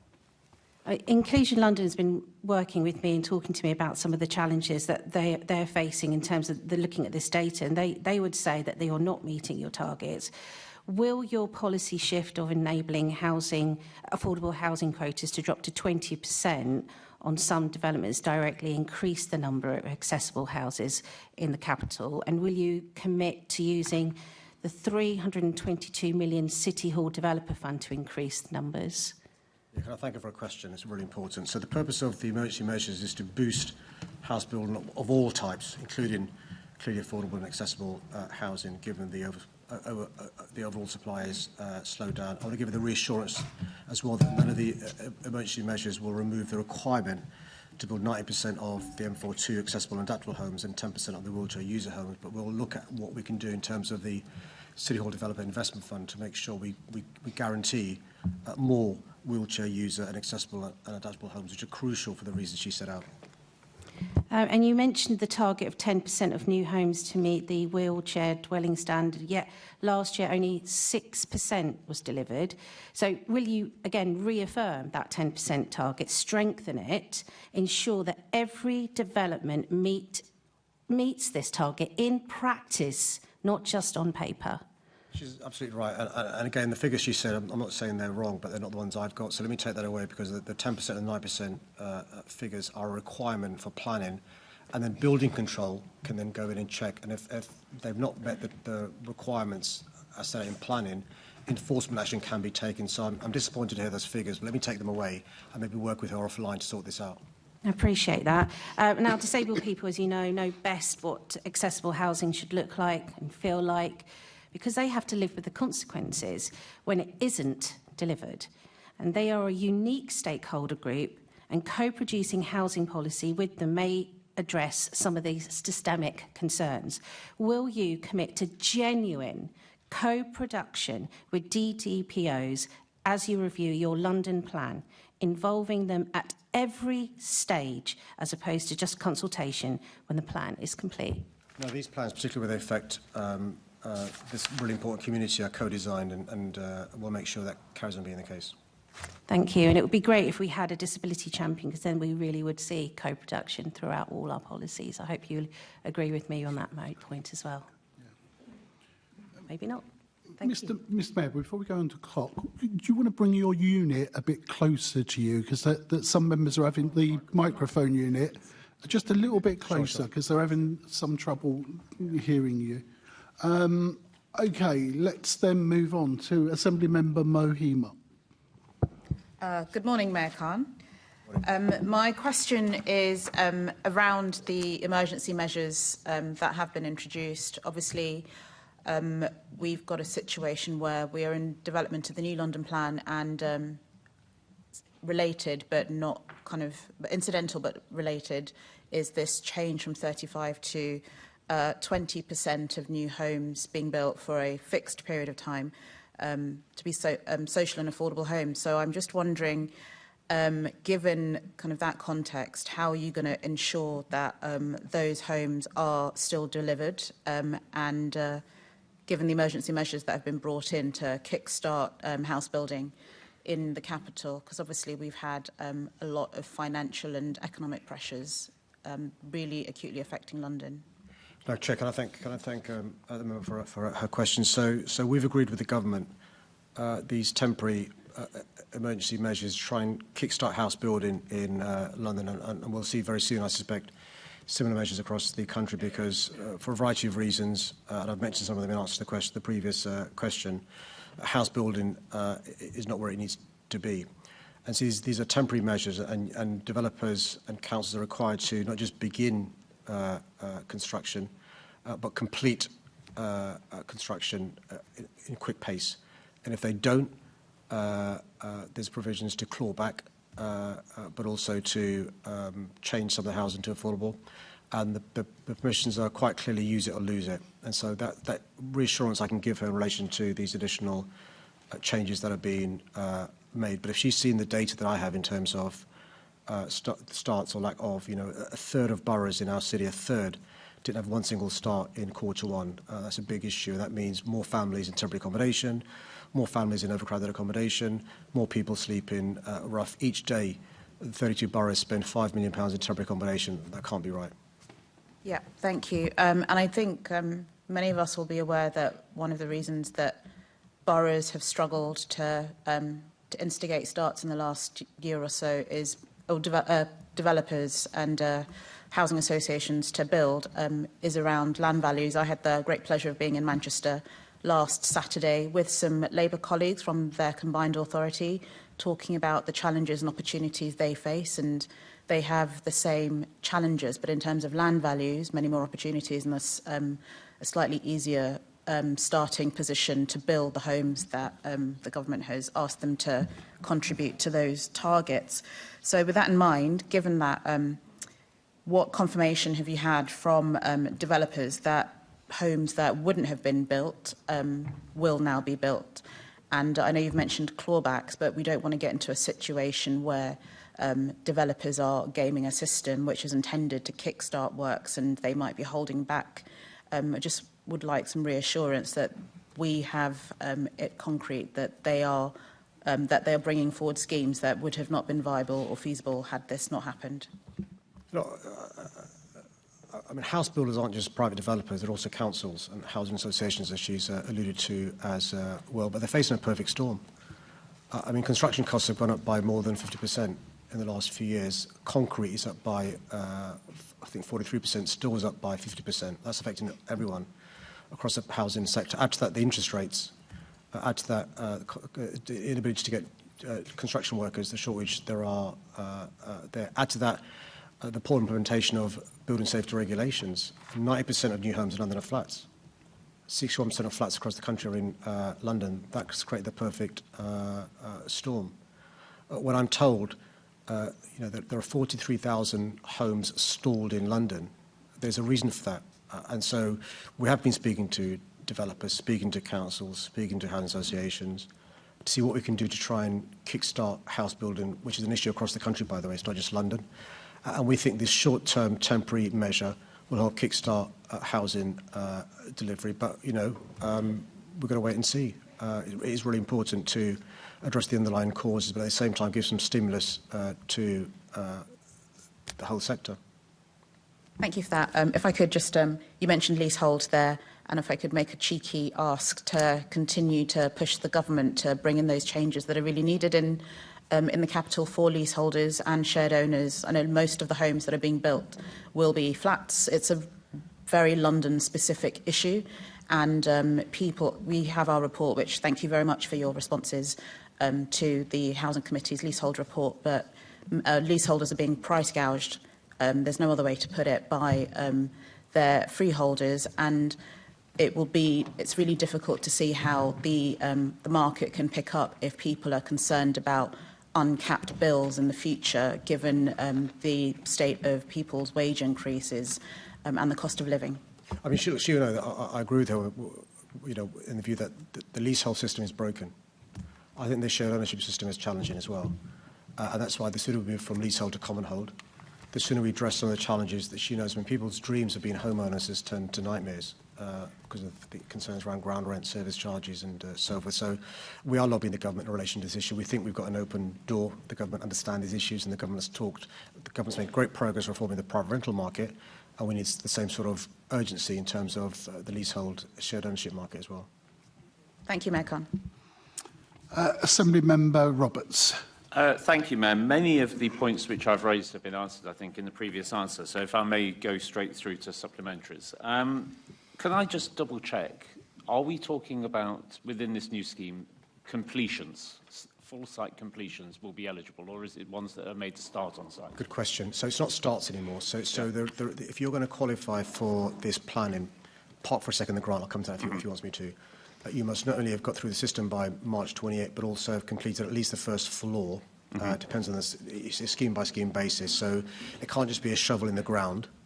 We've got to see meaningful progress made by 2030. Otherwise, either the money comes back if it's grant, or permission can be withdrawn, or there's a clawback system in terms of viability reviews. And so that'll be set out in the consultation that I think is published very soon. Okay, would that completion of the first floor apply to block properties or of a single block on the site? That's why I deliberately, I've given a general answer to the question because I wanted to distinguish shovel in the ground, which is or the Horden, which can be a start now, from substantive progress. And so that'll be set out in the consultation, and I'd be keen to hear his views as a council leader about what he would like to see as confirmation that progress has been made. What we don't want is anybody gaming the system. I don't think from the conversation we've had that's the intention of anybody, because developers, frankly speaking, want to make profit, right? They want to, and so it's not in their interest to game the system. But I'd be interested in his views as a house builder in this area. Well, one of the concerns that I have on the Richmond property is Stag Brewery, which you'll be fully aware of, which the planning inspector allowed just 7% to go through, but there is tens of millions of SIL contributions coming to Richmond as a result of that. As a result of this new scheme, they could just add an extra 3% of their own affordable. The Mayor's scheme, as I understand it, will top up to the 20, and we could lose 50% of our SIL coming through to Richmond. And it's schemes like that which are happening across the capital, where councils are going to be losing out on tens of millions of SIL, which really should be going into supporting local communities. So I don't for good reasons. I don't talk about individual schemes for reasons he'll understand. So let me talk generally speaking. So in relation to the SIL levy, there is a proposal that can be reduced to 50% if there's 20% or more affordable housing. And there's conversation between the council and the developer about the sliding scale, about where that goes. We are offering a top-up of grant money. If somebody wants to build more affordable homes and the council thinks they can, to make it viable for them to do so. The concern we have, though, without talking about the individual scheme he mentions, is there are developments where permissions have been granted, they've been started, but they've stalled for the reasons I've set out. It's to try and stimulate those to get going, that these flexibilities are being introduced. What we don't want and can't have is those being gamed, and we'll work with good councils to make sure it doesn't happen, and developers. Thank you. So just to confirm what we've heard already, so we're looking at a genuinely temporary scheme which will not complete beyond I want to reassure him that March 28? this is an emergency temporary scheme. Good, and it's going to be on the first floor, but that needs a bit more fleshing out in terms of the detail. Mr Mayor, it would be remiss of me not to say as a council leader that I can't help see that as a council leader I'm losing 50% of my SIL on sites and you're not losing any. Do you think that sounds really very fair? Chair, as the Mayor of London, it would be remiss of me not to say that last year only 190 homes were begun in his borough. The year before, only 40 were begun in his borough. The year before, only 60 were begun in his borough. The year before, only 40 were begun in his borough. And the year before, only 80. It'd be remiss for me to say there are people in his borough desperate need for affordable housing. He's letting them down. And it would be equally remiss of me not to mention that if you hadn't interfered with the Stag Brewery, we would be on site by now. We would be providing lots more affordable housing that were allowed underneath. Let's be quite clear. The reason why 190 starts, 40 starts, 60 starts, 40 starts, 80 starts, in 5 years they've started 400 homes. 400 homes. The reason for that is because of the Stag Brewery. I mean, no, it's not just that. But all you're doing is taking into account ones which have got London Assembly figures included, isn't it? So we're not including. Oh no, these are overall figures. These aren't just affordable. These are including overall acquisitions figures as well. These are total housing starts. I've got completions as well, Chair. Let me do completions. so last year, the number of homes they completed, private, council, affordable. Guess how many? 90. The year before that, do you know how many homes they completed? The entire borough, all homes, 70. 21-22, 20. 2021, 60. I mean, that's the sort of failure that's leading to us having to intervene, working with developers and the government and good councils to build the homes Londoners need. I wish Richmond would step up. Well, if we had the backing of a mayor that was genuinely interested, we would. No more further, Mr. Mayor. Thank you. Thank you for that. Thank you for the cooperation from members. Thank you for the cooperation from members in that, in terms of coming together. We've now got Assembly Lord Bailey. Thank you, Chair. Morning, Mr. Mayor. Mr. Mayor, are you confident that your figures for the 26-23 Affordable Homes Programme are accurate, including the 25,658 housing starts announced in the 23-24 financial year? 2630 figures, I'm sure. 2016 to 2023 figures. Are you positive that they are accurate? Mike. I'm not got them to hand, but I thought, yeah, because there was an MHCLG checked and verified and stuff. But yeah, I'm sure, I'm confident that. I think the target was 116,000, and I'm sure they're accurate.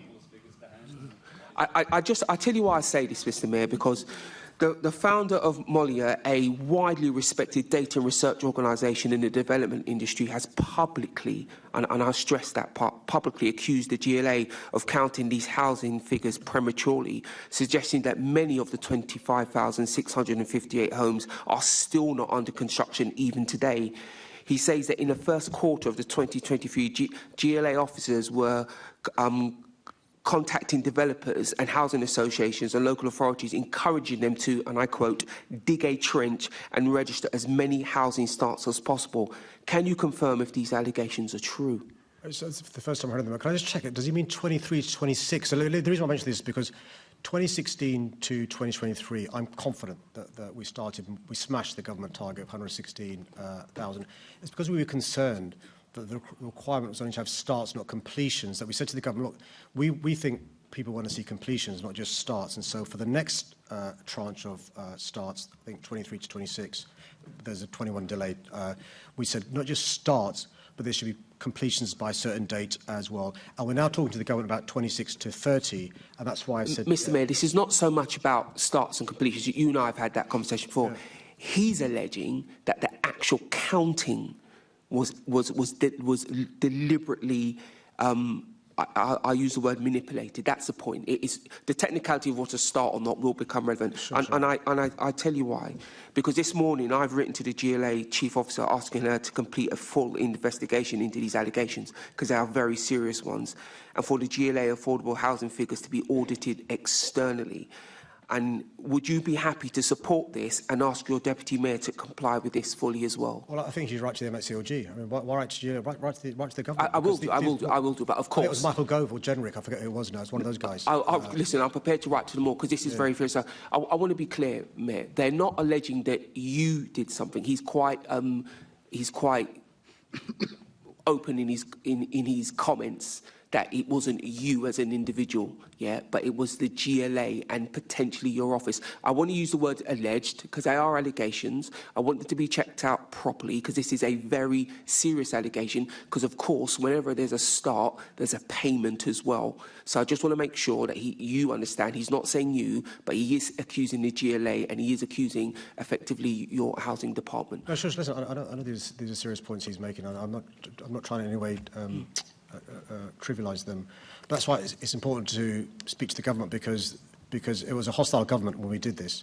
We made the starts and we smashed the targets the government said. And the government, you can imagine, January can go over look for any excuse to try and trip us up. It was the government that signed off the 2016 to 2023. But again, Mr. Mayor, they signed off the figures that your office provided. That's the whole point. All of what you say about the government could well be true. Let's imagine that is true, and you were in a bit of a argy-bargy with them. The point is, people are responding to figures that were produced by the GLA, and we expect to be able to trust the GLA. Huge sums of public money involved. You and I both know, whatever our political background, we have a real housing issue in London. It is our ability to solve them are based on the figures that are produced by your office. So I'm just asking, will you support my call for an independent external examination of these figures and that your Deputy Mayor fully engages in the process? Look, Chair, it's the first I've heard of it, so I can't agree to anything. What I can do is I'll take away what he said because it's very serious, the assertions he's making. Let me take it away and get in touch with him in relation to letting him know what I'll do about them. I'll obviously read what he says and feel free to send me what's been said, and I'm more than happy to get the Chief Officer to look into them. Thank you, Mr. Mayor. I want to be clear, I'm not making these assertions. I'm just having these assertions investigated. Chair, could I echo, the member's been very careful, and I appreciate that, and I'm sure officers will appreciate that as well, because they can't defend themselves. But I will take away what he said and ask him to send me... I accept that it's the first you've heard, so I'll give you that opportunity. Thank you very much. Chair. Assembly Member Boff. Mr. Mayor, why did it take so long for you to realise that the London Plan affordable housing targets were holding back developments in London? They're not, and I've got figures here which show they're not, and it's really important that I have a chance to explain the progress we've made. So we saw between 2018 and 23, the number of affordable housing units that were referred to me averaged 13,491 a year. That's a 31% increase from 2012 to 2017 before we had the target, 31% increase. But also the average affordable homes percentage granted in referral schemes go from 25% before 2016 to 46%. And I, for some time, have been saying there's an issue in terms of the housing situation across the country, which is why we set up a task force 2 years ago, because we recognise the challenges coming. The previous government failed to help us. This government is. And you've accepted the Housing Secretary's declaration that 35% of nothing is nothing. I mean, they were his words, not mine. So he didn't have confidence in your delivery. Will you go lower than 20% if this temporary measure doesn't work? It's quite important to explain what the Housing Secretary was saying in relation to the perfect storm consequences. And I've set out what the perfect storm are. We need to kickstart, particularly those schemes that have stalled. 43,000 schemes that have stalled.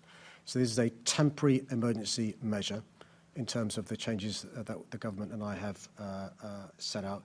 It is our intention, once we're outside this perfect storm, to return to having proper targets and having fast-track systems.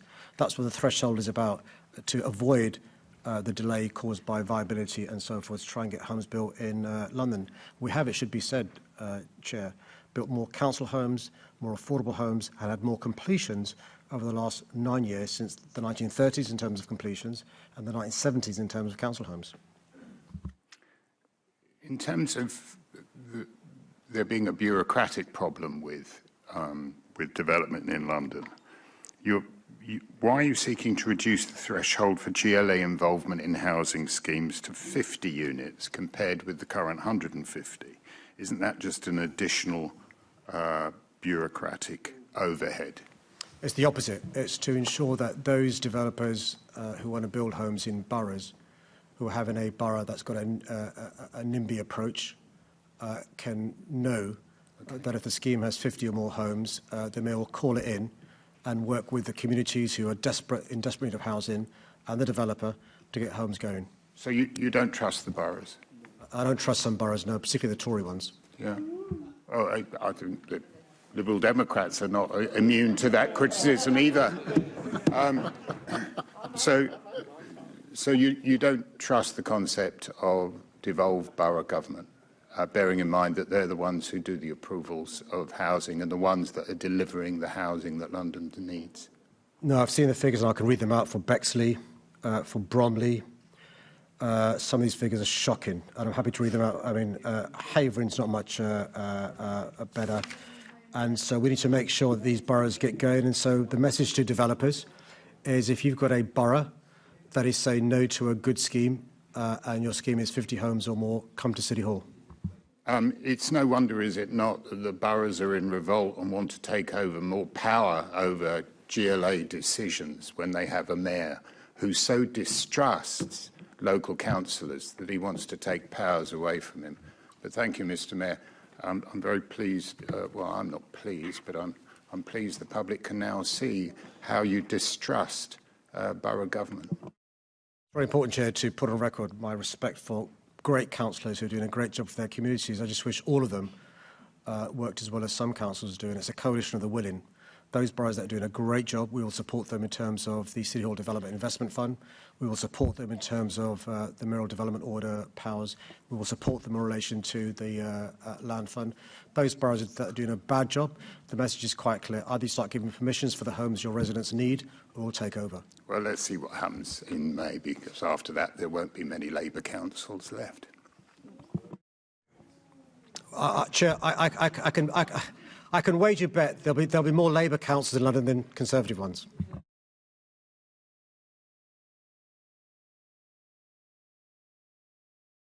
Stability of the Met in the name of Susan Hall has been withdrawn. We're moving on to fossil fuel advertising and air pollution in the name of Assembly Member Russell. Can I thank the member for her excellent question? I take the challenge of cleaning London's air and tackling the climate emergency extremely seriously. As a result of my direct action, London is now leading the way among global cities on air quality and sustainability.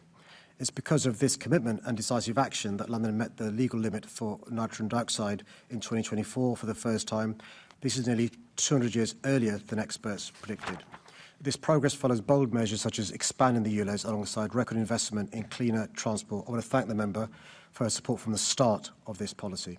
London has now more than 2,600 zero-emission buses on the road, the largest fleet in Europe, and over 400 kilometres of signed cycleways helping people choose cleaner, cheaper ways to travel. Revenue generated from advertising is invested into our public transport system, which helps reduce carbon by offering clean and sustainable alternatives to car use. Income generated from commercial advertising is therefore vital to fund operations and improvements so TfL can continue to run a safe, inclusive and reliable transport network and promote sustainable travel. Previous changes to the advertising policy on TfL, such as restrictions for high fat, salt and sugar foods and non-alcoholic drinks, were put in place using the nutrient profile model from the Food Standards Agency.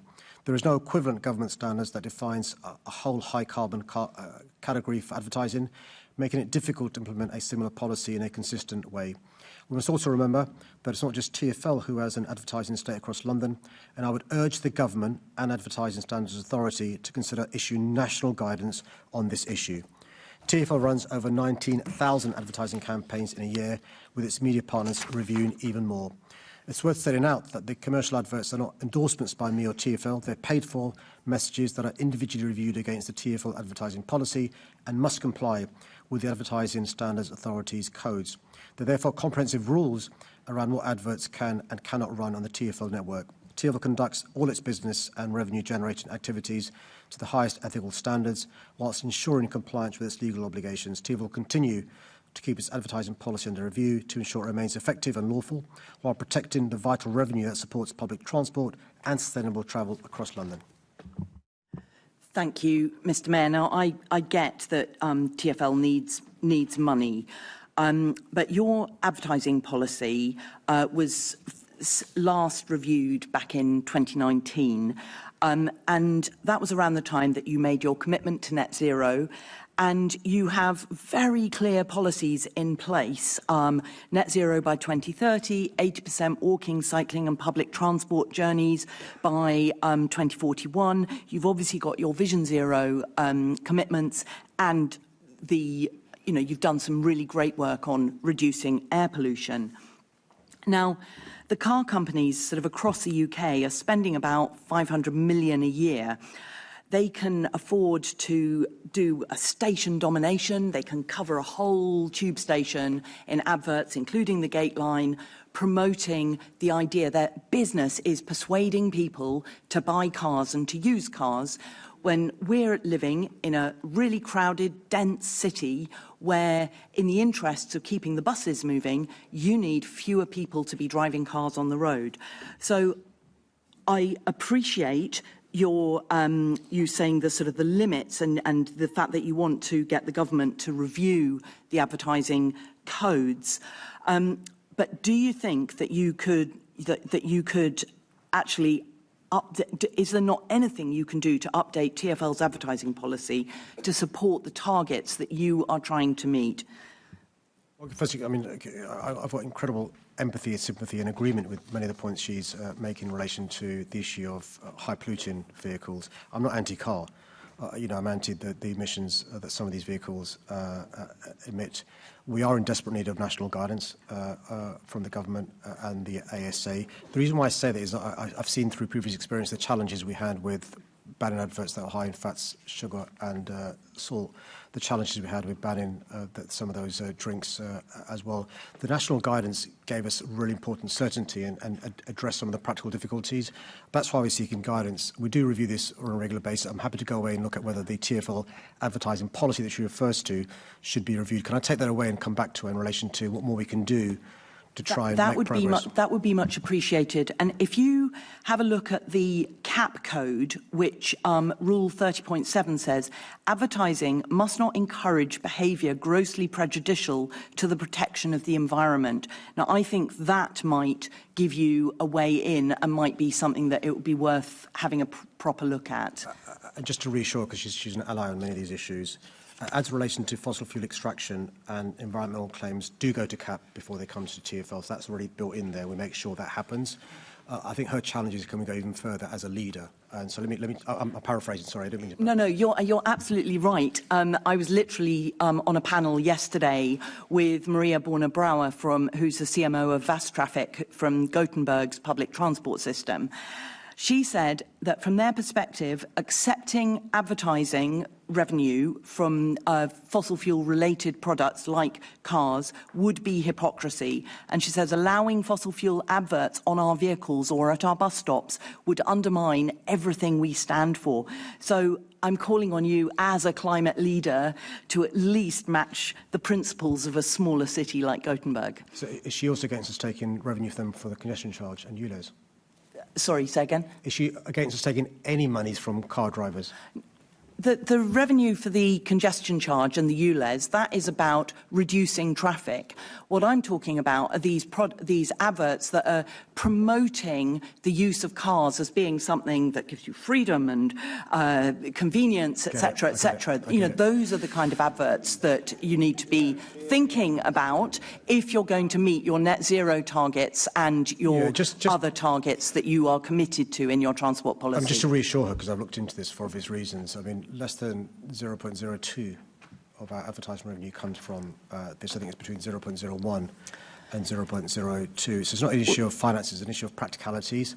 That's why the national guidance would explain what the definition of an SUV versus a pickup truck would set out what is a high carbon Mr. Mayor, product. it's not very much money, so therefore you ought to be able to replace that with other advertising revenue, but I'm going to as I've explained here. here, it's an issue of practicalities, which is why we're calling out for national guidance, but also for the Advertising Standards Authority to consider issuing separate guidance as well. That would really help us provide the clarity and certainty we need.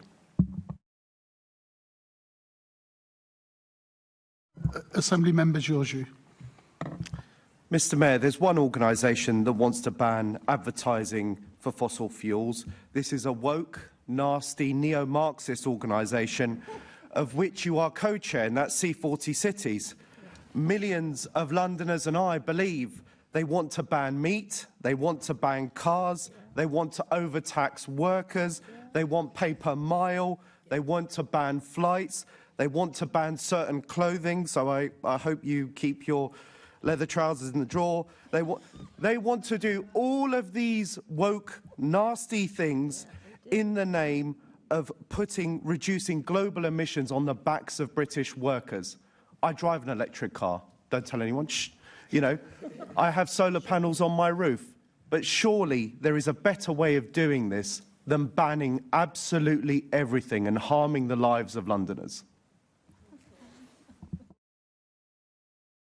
It's really, I'm left speechless. And I've been doing this for 9 years. Let me just try and respond to some of the points that have been raised by the member.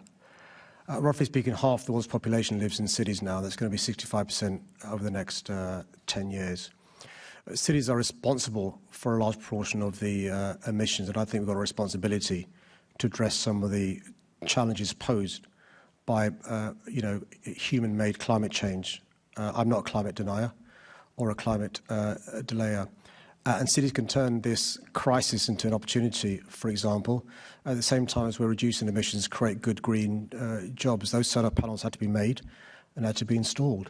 That electric car had to be made, as did the electric vehicle charging point installed. That is an opportunity to turn a crisis, climate change, into an opportunity, creating jobs that are good green jobs.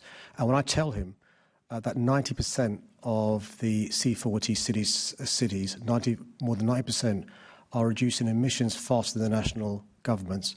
When I tell him that these cities in the last few years have helped create 21 million good green jobs, I'd assume he'd be proud that London's a member of C40 and its mayor is the co-chair of this great organisation, and I'm really pleased and proud to be working with C40 to make even further progress, for example, in reducing air pollution. On that response, I'm glad that neither you or I, due to what C40 City wants, will be giving up our leather trousers. Thank you, Mr. Mayor.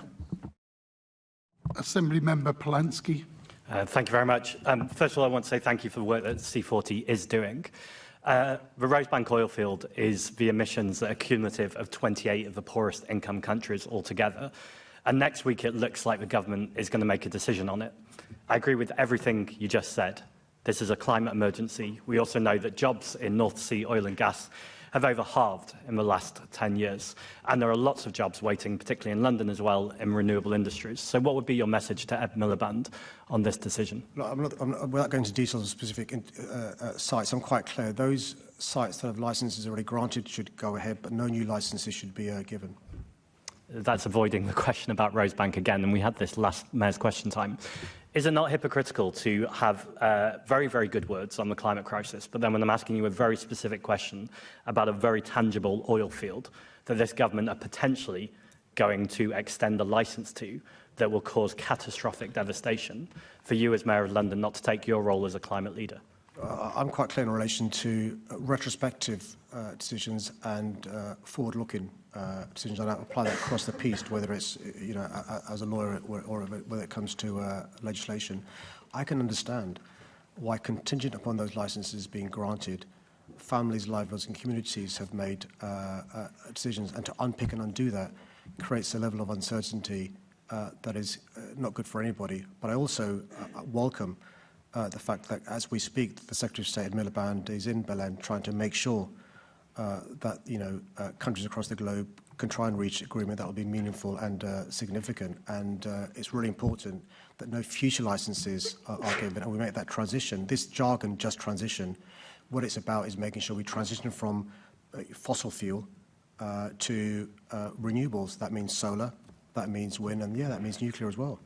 I'd say the insecurity is a reliance on oil and gas, and it's not a retrospective decision that's being made literally on Wednesday around Rosebank. And Ed Miliband at the moment is trying to obstruct the Berlin action mechanism as well. But anyway, we'll return to it, I'm sure. Thank you, Chair. Okay, members, you will be aware that we're struggling with the sound system today. We're going to try to do it. It's echoing back. And we've tried to turn it up because we're not completely hearing everybody. So we'll try and do something in the next 10 minutes or so to see if we can improve it. We maybe may not be.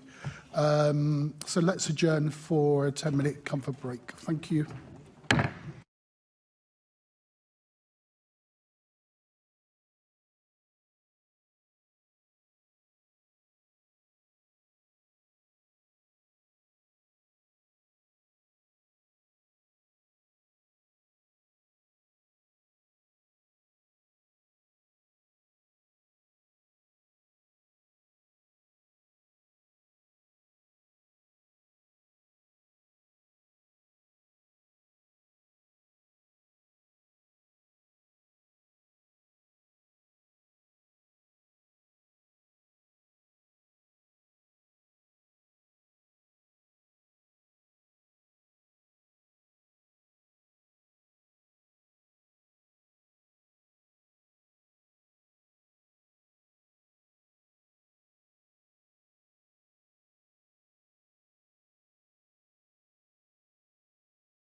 Can I welcome us back into the chamber?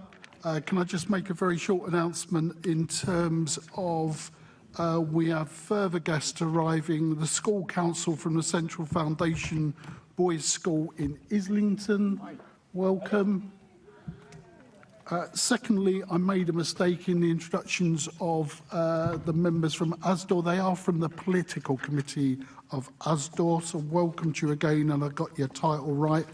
And then can I just begin for an apology? The sound system, we have changed it. Here in the chamber, for those in the audience, don't realise it, we get in a bit of an echo back. You're not getting that outside this chamber, immediate chamber, so the audience is okay. Sadiq, we've just moved your unit even further closer to you, so we pick you up completely. And then lastly, the members of the audience who are trying to use the loop system, you are having trouble. I don't need to tell you that, but I am. And we're trying to rectify that during the meeting. Please persevere. Some people are okay on the loop, others are having difficulties. So just apologies for that, of those trying to access our meeting. Let's begin on with the first question from Assembly Member on two-child benefit limits in the name of Assembly Member Clark. Can I thank the member for her question? Every child deserves the security and opportunity to thrive. I've long been on record in raising my concerns about the impact of the two-child limit and voted against the government whip and the Labour whip, I beg your pardon, when it's introduced when I was an MP in 2015. Of course, ministers have had to think hard about how they work through the financial pressures they inherited from the previous government. But I've always said that I wanted to see this policy scrapped as soon as the government is able to do so. Getting rid of this policy in full would lift tens of thousands of people out of poverty in London, particularly those from working households and households with young children. And I hope this budget is the opportunity to make that change. In London, we continue to take bold action to support families in need, including through introducing universal free school meals for every state primary child, providing activities during school holidays, protecting free and discounted travel for children, and running income maximisation programmes to help London families claim all of the support they're entitled to. However, the recent publication of the government's updated deprivation statistics is a timely reminder of the challenges we face in our city, with London boroughs accounting for 7 of the 12 most deprived local authorities in England when it comes to family income. This is a challenge far greater than City Hall can tackle alone.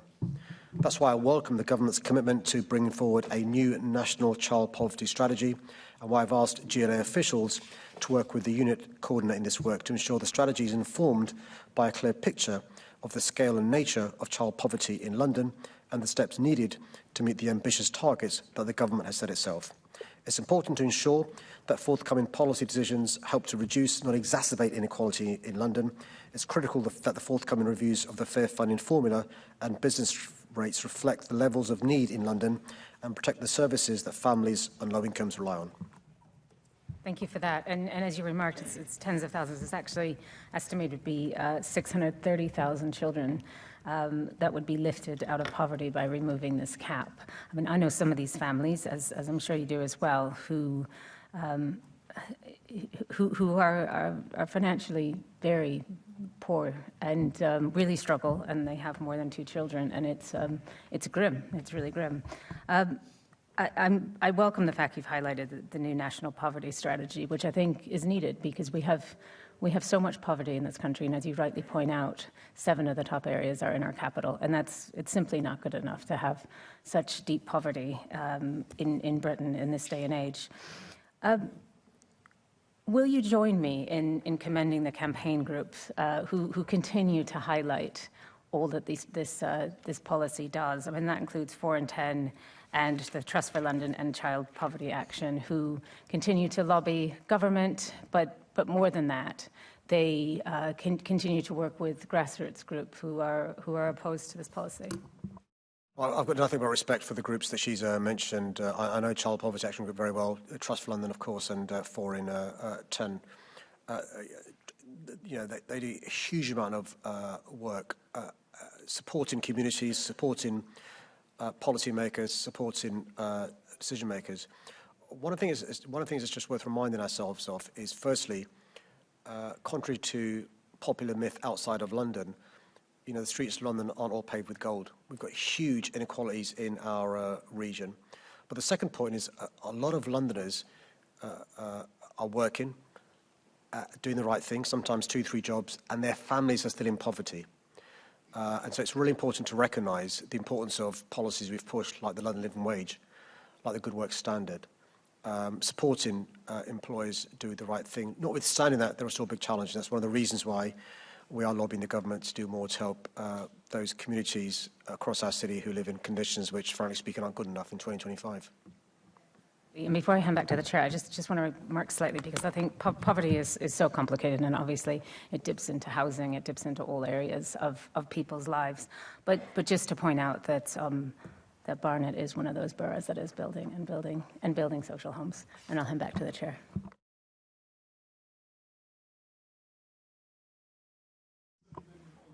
Thank you, Chair. So 1 in 3 children are growing up in poverty in London. That's 500,000 children.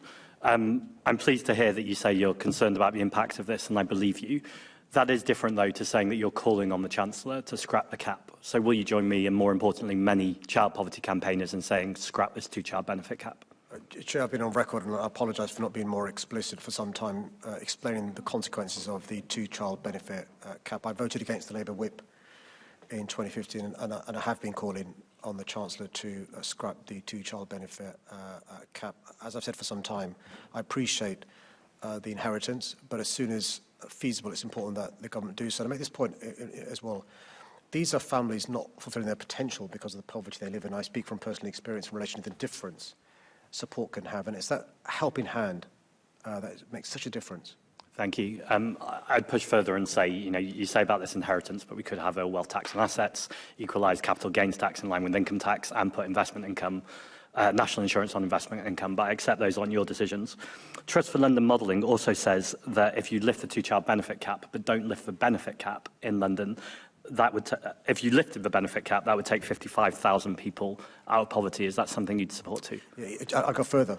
He knows the impact of the housing allowance differential. For those that don't know, it impacts housing benefit and the amount your landlord receives, because understandably there's a delta which causes real problems and stuff. So I'd go further in terms of the importance of lifting that cap as well, which is a huge issue. One of the good pieces of news over the last 24 hours, in addition to the DLR extension, is the government recognising, when it comes to deprivation modelling for local authorities, the importance of adding housing as part of that as well, which is a big factor in London. Thank you. Thanks, Chair. Chair, I think many of us on this side of the chamber really can't hear the exchange over there.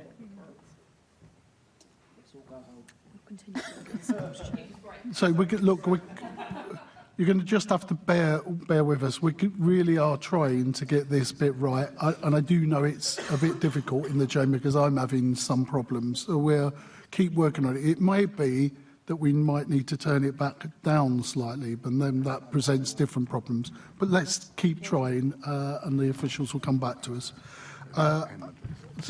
Assembly Member Best.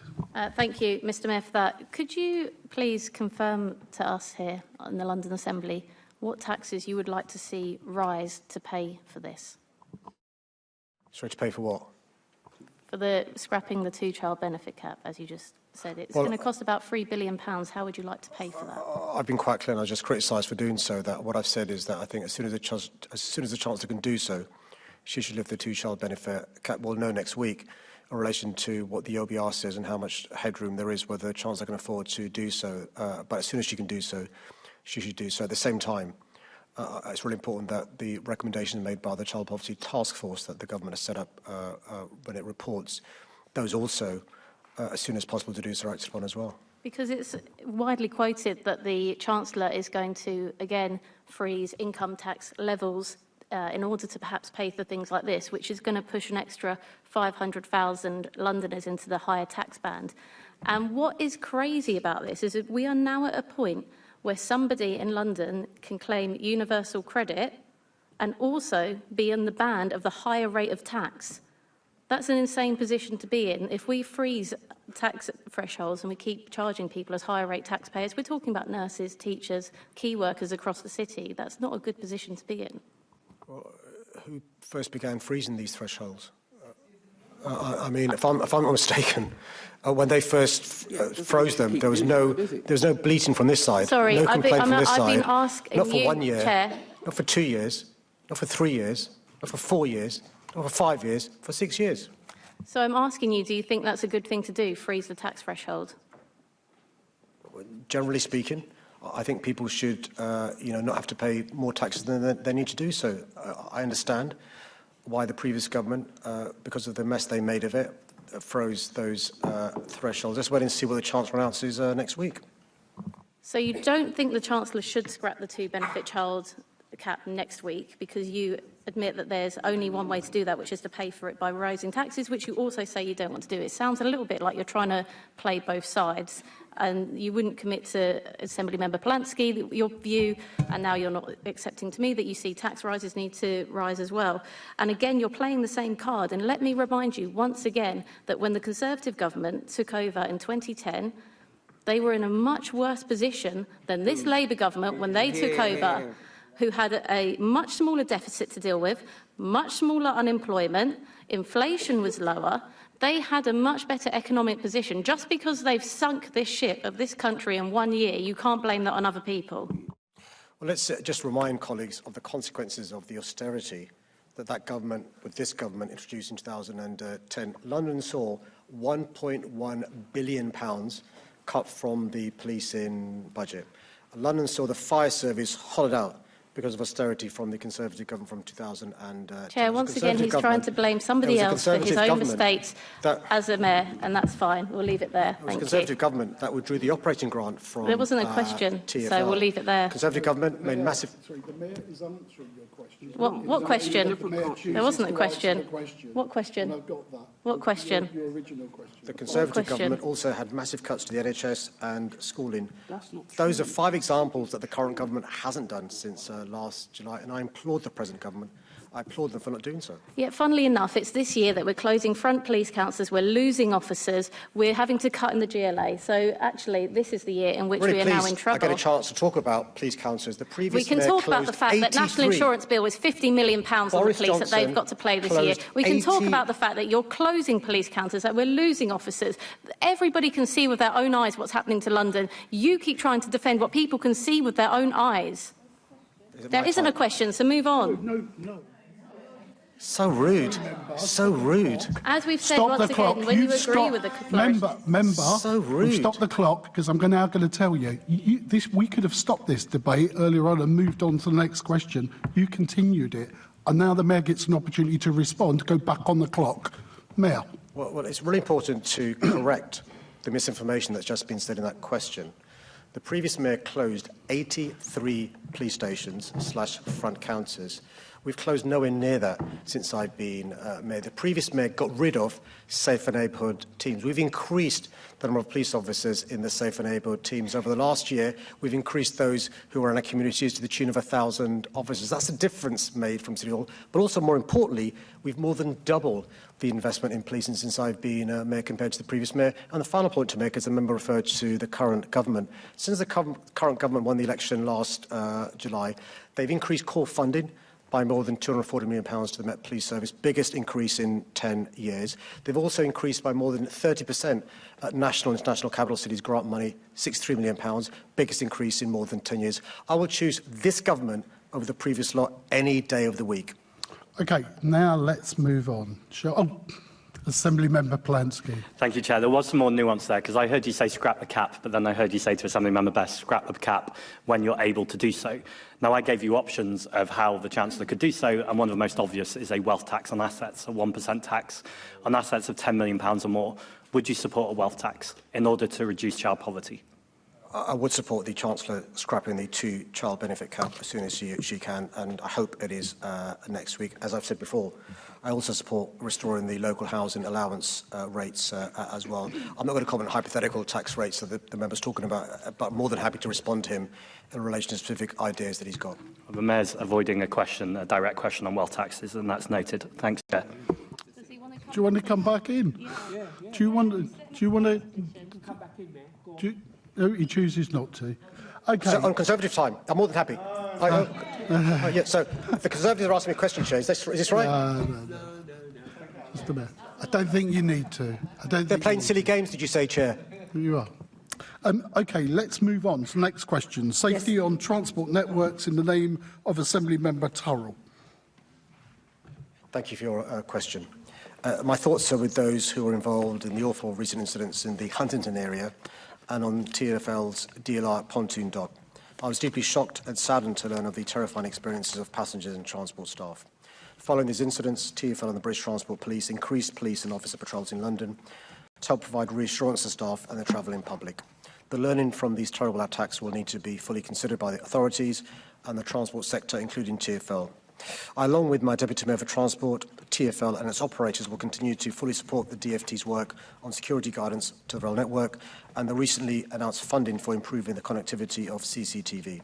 TfL will also continue to train its staff in dealing with emerging threats to ensure that it can respond quickly to security incidents, minimising harm to staff and customers and recovering the transport network quickly.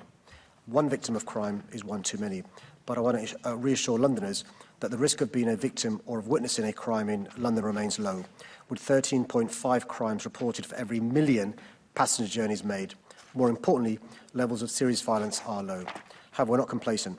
TfL's focus with police and partners is on driving down the levels of offences that cause the most harm, tackling serious violence and robbery and keeping weapons off the network, as well as keeping young people safe, tackling sexual offences and harassment, hate crime and violence and aggression against transport workers. TfL funds and works in partnership with the Met Police and British Transport Police. This is complemented by over 500 of TfL's own enforcement officers working across the tube, rail and bus networks. The network is covered by extensive CCTV and all of TfL's directly employed customer-facing staff wear body-worn cameras for everyone's safety. In addition to the police targeted activity to tackle high-harm offences, concerted action is underway to deal with crime and antisocial behaviour that makes the network feel unsafe. This includes issues such as addressing graffiti on the TfL network and of low-level violence. I'm also determined to do more to keep women and girls safe on the network, and that's why we've set up the new Transport Task Force on Hate Crime and Ending Violence Against Women and Girls. I want to reassure Londoners that TfL is constantly monitoring and evolving its approach to tackling crime, fare evasion, working in partnership with police, charities, victims and Londoners.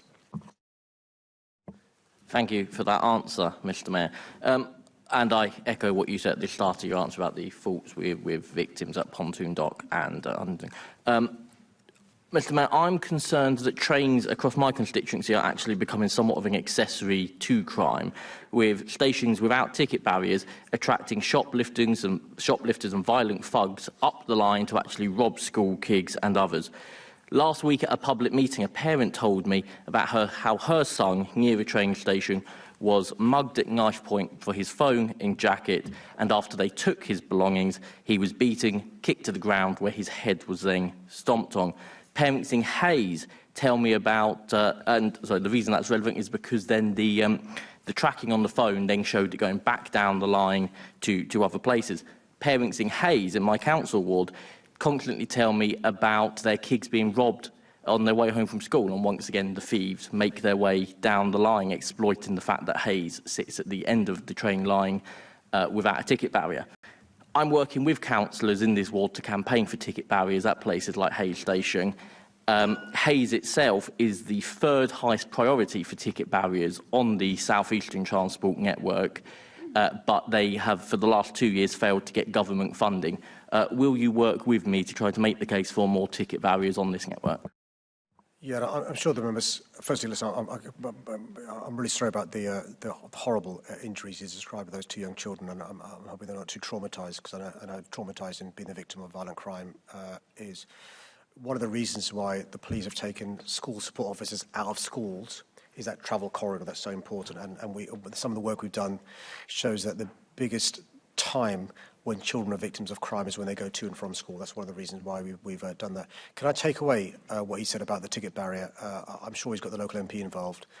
We have tried to explain to the DfT the importance of human beings and ticket barriers. That combination is really important. But also, if people know they're going to be caught, they're less likely to commit crime. So, Chair, let me take that away and get back to him about how we can work together to address this awful consequence of the situation you're talking about with ticket barriers, staff, deterring this sort of stuff.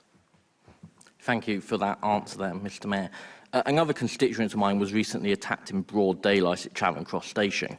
A man tried to grab his bag. My constituent put his hand on the bag to protect it, to which he was met to a fist in the face from the attacker, who then threw him to the ground again and caused visible cuts and bruising to his face. I'm concerned that train terminals are becoming a bit of a policing grey area.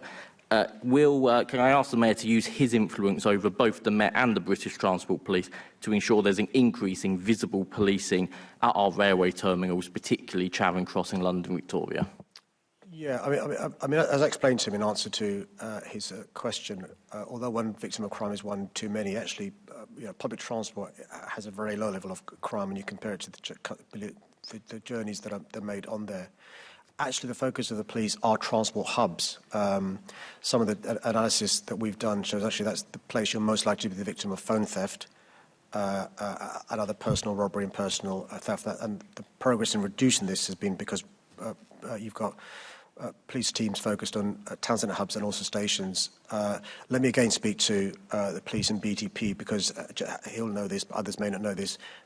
Shorthand, BTP do policing on trains and subsurface. Police do policing on surface and buses and so forth. So let me take this away, because there is this intersection at stations which connect both, and I'm worried about this falling between stalls. I'm not saying it's happening, but I worry this could fall between Met Police and BTP. So let me take that away as well, and again get back to him about what action we're going to take to address this.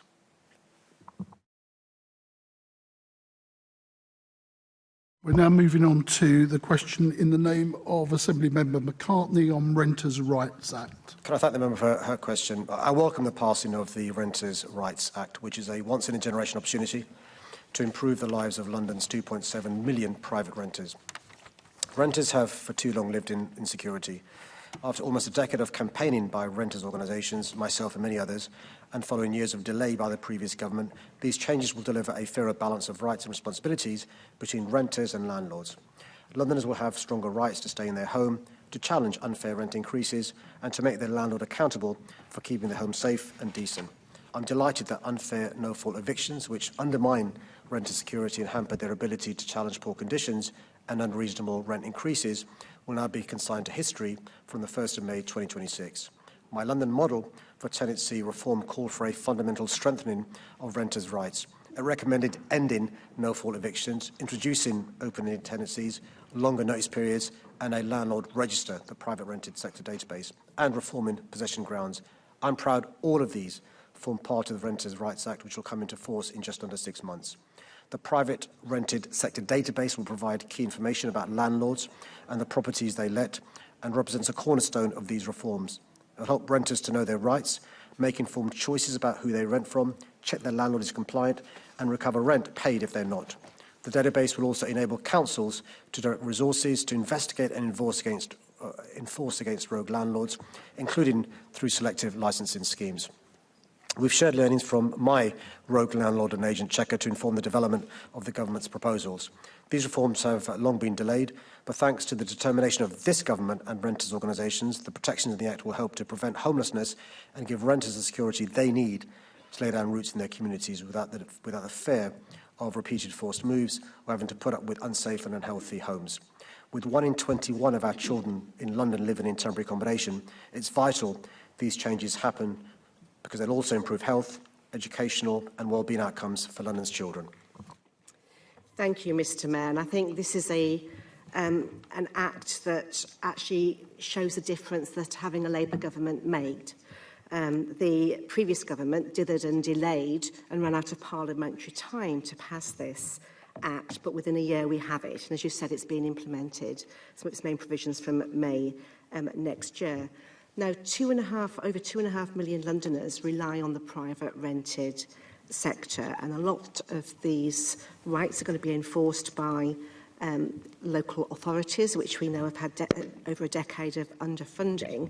So how is the GLA going to work with London boroughs and other stakeholders to make sure that they have the resources and ability to actually enforce these rights? She raised a really important question, which is what the consequences of austerity since 2010 has been. Councils have lost a lot of their money. What people don't realise is a lot of the money councils spend comes from central government. Actually, a small percentage comes from council tax. The really good news is that the government's committed, rightly so in my view, to fund councils for any new burdens that they will have on enforcing landlord and agent compliance with the Act to make sure that the homes are safe and so forth. But it's important always to be live to the consequences of legislation on others, whether it's councils or elsewhere as well. It's really important that, for example, we educate the public, both renters and landlords, about what the new obligations, what the new rights and responsibilities are, but also, as she's indicated, give financial support to those who will be given the responsibility to enforce some of these new laws. Really important. And we do know that no-fault evictions are one of the main reasons why families are made homeless and then present themselves to local authorities, who then have a duty to place them in temporary accommodation, which is unsustainable, particularly in terms of cost. But obviously the effectiveness of this Act, it's going to be important that Londoners know of their rights. What are you going to do to make sure that the message is out there and Londoners know that they do have these new rights and they know where to go to enforce them? Really important point. The good news is the government has also committed to publicise these new rights, and she may already have heard some of these adverts on the radio. I have. We will also use the assets at our disposal. We've got a really good network in terms of the systems we have, whether it's Talk London, whether it's our websites, whether it's our hubs, to let people know of their rights. She'll know that we also fund caseworkers, lawyers, etc., in law centres, CABs across the city. They'll of course refresh themselves of these new rights and obligations. We know councils are doing the same, and it's really important that people are aware of their rights. Just make this one point about Section 21, why it's so pernicious. Often we have examples, and she must have heard this from her constituents, of tenants concerned about damp and mould, complaining to the landlord, and then the landlord, rather than addressing that problem, serves a Section 21 no-fault eviction notice on them, and there's nothing they can do about that. Or a tenant queries the rent they're having to pay, and the landlord serves the Section 21 no-fault eviction. That will no longer be able to happen, but also the additional obligations on landlords around Awab's law means some of those issues around quality of accommodation can also be addressed, as well as issues around security of tenure, both incredibly important issues. Thank you. Thank you, Chair. Okay, let's just get back on the agenda. We've had a number of questions withdrawn, both on PHV driver compensation and trips to Africa. They were answered in earlier interventions. We're now moving on to crime during the winter months. Assembly Member Ahmed. Can I thank the member for a question? Keeping London safe is my top priority. And I firmly believe that visible, targeted and proactive policing is key to reducing crime. Through investment from City Hall, I've been working with the Met Commissioner to put more officers into communities to tackle neighbourhood crime, continue our focus in driving down violence and make sure the most vulnerable people and victims of crime are protected. The Met already has local community crime fighting plans which build on learning from previous operations, including specific winter operations to address safety issues during the upcoming months. The member is aware, and she's right, that darker evenings, busier shopping periods and increased activity in the nighttime economy can result in increases in crime types like burglary, robbery and theft. This year, the Met has launched a number of coordinated operations to keep communities safe and reduce offending during this period. For example, in Westminster, the Met are running Operation Base Life, which focuses on tackling key offences including theft from the person, retail theft, robbery, violence against women and girls, and violence against a person. This will see a significant increase in visible officers in the West End and St James's wards, supported by covert teams and specialist assets, including officers from the TSG. City Hall is also working in partnership with the Met, Home Office and local authorities on the Winter of Action initiative in town centres. This is focusing on antisocial behaviour, robbery, theft from the person, burglary and tackling violence against women and girls, and will build on the positive work undertaken in partnership over the summer months. I'm pleased that this partnership is bearing fruit, with robbery down 6%, burglary down 9%, and violence with injury down 12% in the past year. We'll also be publishing a refreshed Tackling Violence Against Women and Girls strategy this year. This updated strategy will build on previous strategies and achievements to protect some of the most vulnerable Londoners. Thank you, Mr Mayor. Mr Mayor, you listed a lot of other initiatives there that the police are going to be working on and have been for some time now. Given that a great deal of capacity probably needs to be extended to ensure that those winter patrols are effective. Can you guarantee that some of those core areas, such as violence against women and girls and domestic abuse, won't lose out as a result?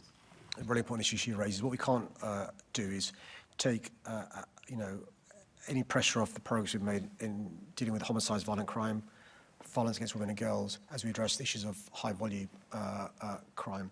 So what the police are doing, in partnership with the work we've done with them by increasing the investment from City Hall, an increase in public protection officers, really important for violence against women and girls, progress continues to be made there, but also an increase by around 1,000 of frontline neighbourhood officers, incredibly important to address the issues she's talking about as well. That's one of the reasons why we can say the 50% uplift in West End officers, the 90 additional officers in town centres will carry forward, incredibly important. But the really good thing is how retailers, particularly in the West End, are using their investments through bids and other things to ensure their private security are working closer than ever before with the police. And also Westminster Council has done a great job after the previous council cut funding for CCTV to invest in CCTV. So that partnership work in council, retailers and the police gives me confidence that at the same time as addressing these issues she mentioned about wood to months, we're not going to take our foot off the accelerator when it comes to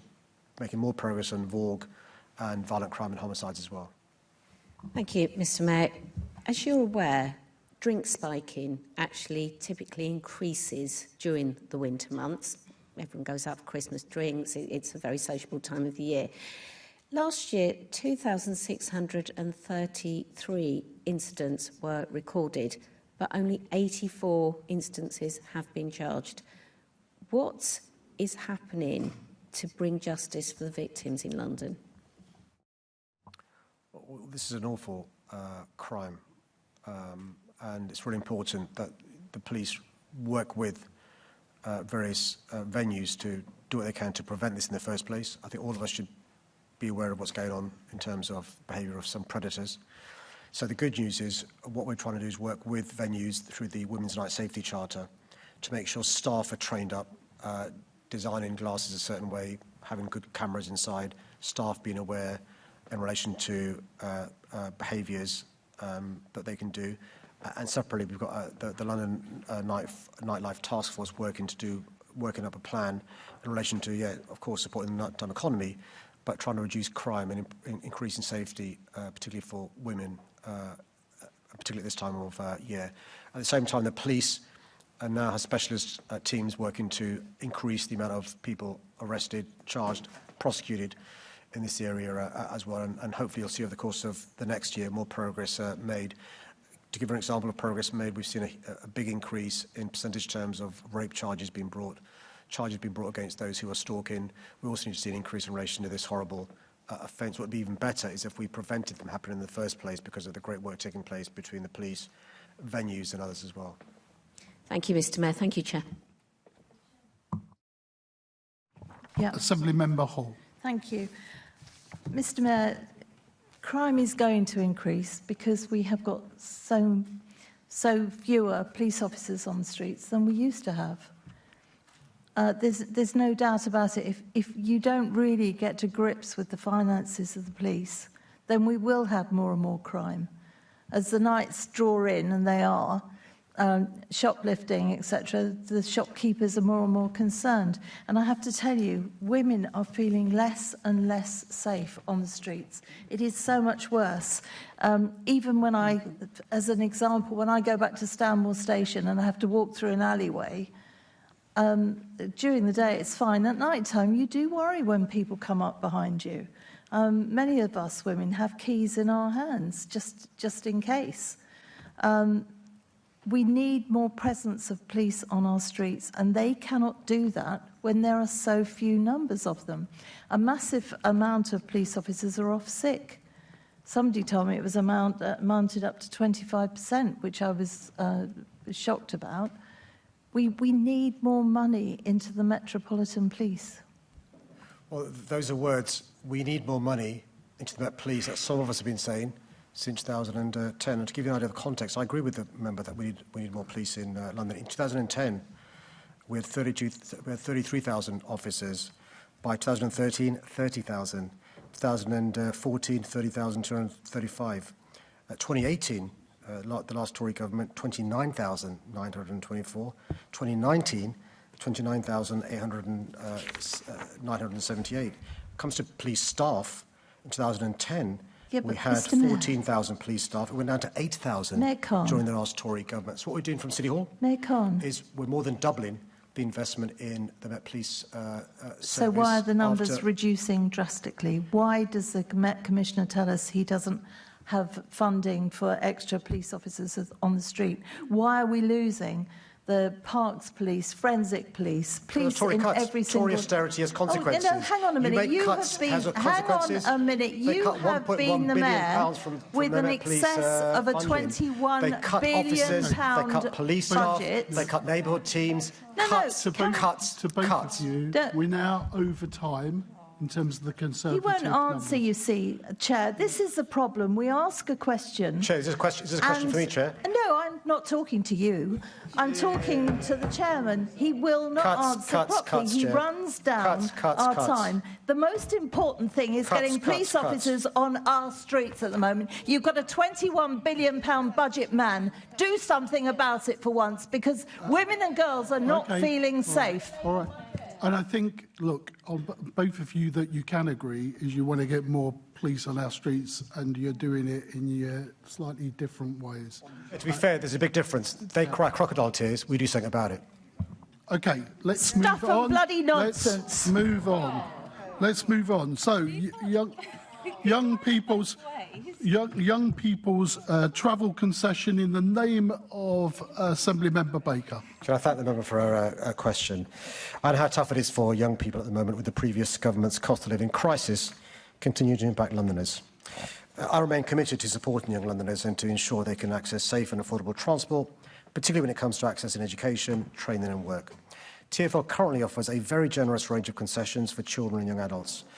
These include free travel for under 11s, and Zip Oyster cards for 11 to 15-year-olds, and for 16 to 18-year-olds. The previous government, of course, wanted to remove all of these. All under 18s get free travel on the bus and tram network and free or discounted fares on the tube and rail networks. The previous government, of course, wanted to remove these. In addition, Londoners aged 18 and over in full-time education or in the first year of their apprenticeship can benefit from 30% off adult rate travel card and bus and tram season tickets with an 18-plus student Oyster cards. Last year, TfL and I launched a new care leavers concession scheme, giving care leavers aged 18 to 25 in London unlimited half-bus travel and tram travel to assist them in transitioning from care to independent living. All these schemes are designed to reduce barriers and ensure young people can travel affordably across the capital. I'm proud these concessions go further than any other city in the country and most in Europe as well. Thank you, Mr. Mayor. And yes, I absolutely am very proud of the concessions we have in London and proud that we continue to defend them. I've had some specific conversations and been approached over some time by young people, particularly about travel costs, as naturally you can understand. One specific section of young people, young Londoners, are those who have grown up in London and have chosen to study at university in London, probably because of costs or for family reasons, and often they're travelling great distances to go to university, and that is that particular group is finding travel costs sometimes difficult. And I've also had data recently from the National Union of Students overall that says that due to the cost of travel, 20% of students have missed classes, 35% have missed seeing family, and 32% have missed a meal. So it does look like there is a specific problem that we might do well to look into. Is this particular issue something that you're aware of, and is it something that we can look at? Well, I'm aware of the issue, of course, of the consequences of the cost of living crisis, particularly on young people. I'll be setting out in January the fares regime going forward. But, you know, we do have in London not just a record-breaking 6 years of bus and tram fares freezes, 5 years of the tube fares being frozen, but also concessions that no other city in the country has got. But if there are any particular schemes other cities in the country have that she thinks we could emulate without having an impact on the fares block, I'm more than happy to look into those. I'm also aware about the intergenerational unfairness. You know, young people really struggling. Rents, travel, food, and so forth. So, you know, more than happy to look at things that we can afford. I want to thank her for raising this issue about some of the consequences of the cost of living crisis, and you know, let me reflect on what we can do with the challenges that we face. Thanks. Yes, I really welcome all of that, and I do understand the pressure we have on budgets and balancing that with the pressure that young people have and the cost of living. Very specific suggestion is that I've recently met with the Shadow Transport member of the London Youth Assembly and separately officers of the Students' Union at UCL, and both of them separately suggested that maybe we could organise a round table with Transport for London to just explore some of the specific problems and see what solutions there might be. Is that something that you could support and see that TfL might participate in that? Well, let's go a step further. Let's also arrange for my Deputy Mayor, Seb Dance, to be there as well. Let's do it sooner rather than later so we can have some impact in relation to what we can do about this. But it's really important to see what we can do within the bounds of reasonableness to address the issues she's raised, which are Thanks very important. very much. Much appreciated. Let's move on to the question in the name of Assembly Member Garbutt. Individual positive opportunities from Violence Reduction Unit. Can I have a thank you for a question?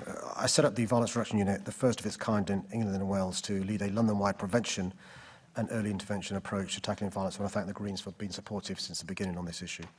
Since 2019, the VRU has invested in the delivery of more than 70,000 positive opportunities each year. That includes diversionary activities and opportunities for children and young people, as well as interventions and training sessions for parents and carers, youth workers, mentors, teachers and other trusted adults. It means the VRU's work has reached more than 450,000 young people through activities and interventions at critical moments to keep them safe in and out of school through youth work and mentors and providing access to youth clubs and hubs. I'm pleased that the work of the VRU is delivering positive results for young Londoners. For example, with funding for mentors in pupil referral units leading to increased attendance, and oracy sessions in schools resulting in teachers reporting fewer physical incidents in the playground. The VRU is also funding life-changing youth work in the moments when young people have been involved in violence. Youth workers embedded in 12 London hospitals have supported almost 5,000 young people in hospital as a result of a violent incident. Their interventions in helping turn a young person's life around is what is known as a reachable or teachable moment, and it's contributed to almost 3/4 of these young people reducing their risk of harm from others, and nearly 8 in 10 young people saying they felt safer post-intervention. For young people, particularly those up to 18 who've been arrested for a violent incident, support from a youth worker based in police custody has led to almost 80% prevented from reoffending over the next 12 months. Beyond this, we've seen progress in our approach to tackling violence. Since we set up the VRU, there have been 13,500 fewer violence with injury incidents, and hospital admissions for under 25s for knife assaults are down by 42%. Homicides in London are also down by a third. That's 30 fewer people killed, and homicides of under 25s are now down by more than half compared to last year's 22-year low. But it's clear there's more to do, and that means investing in young people to keep them safe and supported to thrive. The VRU is coordinating the government's programme to better identify and support at-risk young people, and will contribute to the delivery of a further 250,000 positive opportunities this mayoral term, as part of my commitment to building a safer London for everyone. Thank you. And yeah, just want to state up top our support for the Violence Reduction Unit and everything all of those youth organisations and champions do. So just to clarify, it's 450,000 young people so far, but then 450,000 more positive opportunities. Just to clarify those numbers. Can I distinguish? So we've helped 450,000 young people, and there have been more than 500,000 positive opportunities from City Hall. There could be an individual, a young person who's got help from more than one scheme. Yeah. Now, the issue, just to explain, is because we fund schemes at the grassroots, they've not got the sophisticated database to track each individual they support, and we wouldn't expect them to. They're a youth worker with 12 people and so forth. So there could be some people who are taking advantage, rightly so, of more than one opportunity. Yeah, so I wanted to speak to you specifically about black-led youth organisations that I've been speaking with across London. An academic described the work that they do as holding back the tide of youth violence. And black-led youth organisations, as you know, do really deep work with young people in their communities and with their families, and really have that kind of lasting impact on their lives. But they're really struggling. A lot of them are reporting closing their doors, not being able to reach new young people, reducing staff hours and reducing the time that they're operating.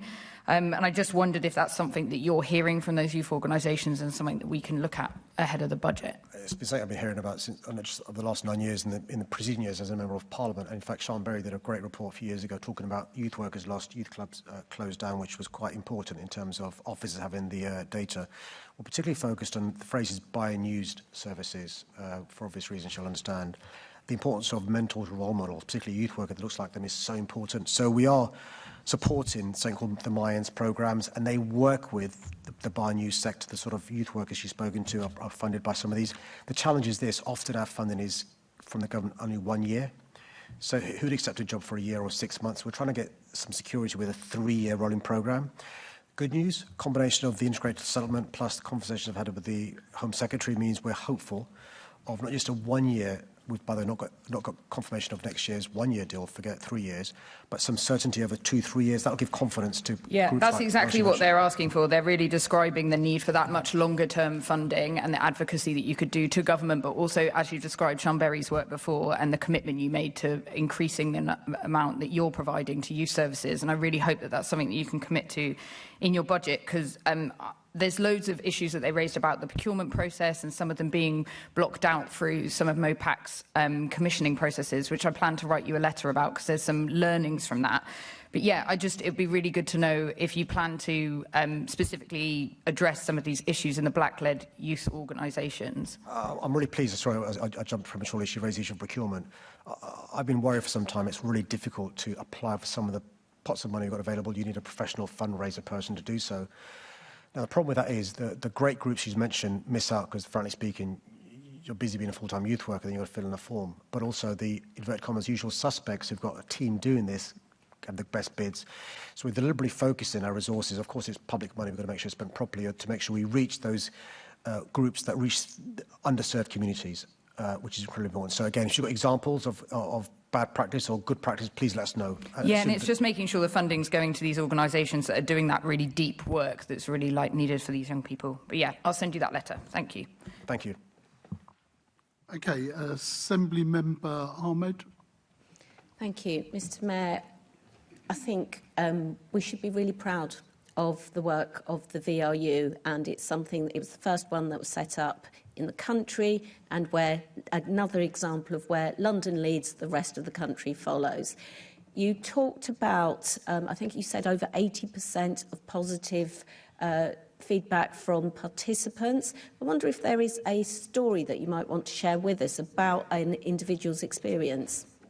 I mean, firstly, can I say, where London leads, the rest of the world follows, according to the voters in New York. But what's really important is to, I've got many examples of some of the young people I've met. We have a partnership reference group, and there's a great philosophy that we now have in all our policies when it comes to young people: nothing about us without us. And so we shouldn't be making policies that determine young people's policies without involving them.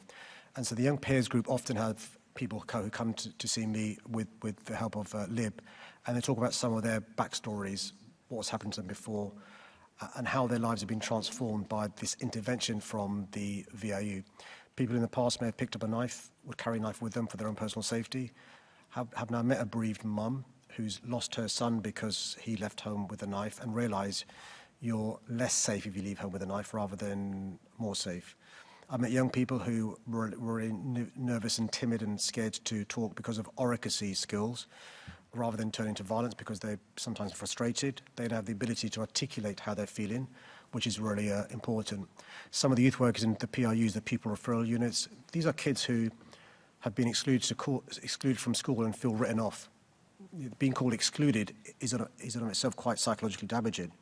By working with mentors in Pupil Referral Units, they can be reintroduced back into mainstream schools and doing some really good work and making really good progress there.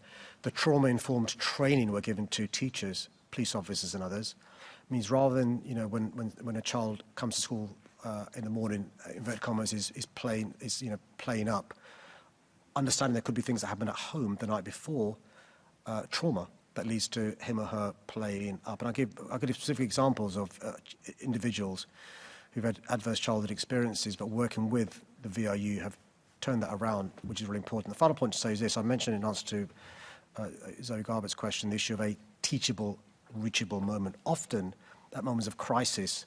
It could be in an A&E setting, it could be in a trauma setting, it could be in a custody suite.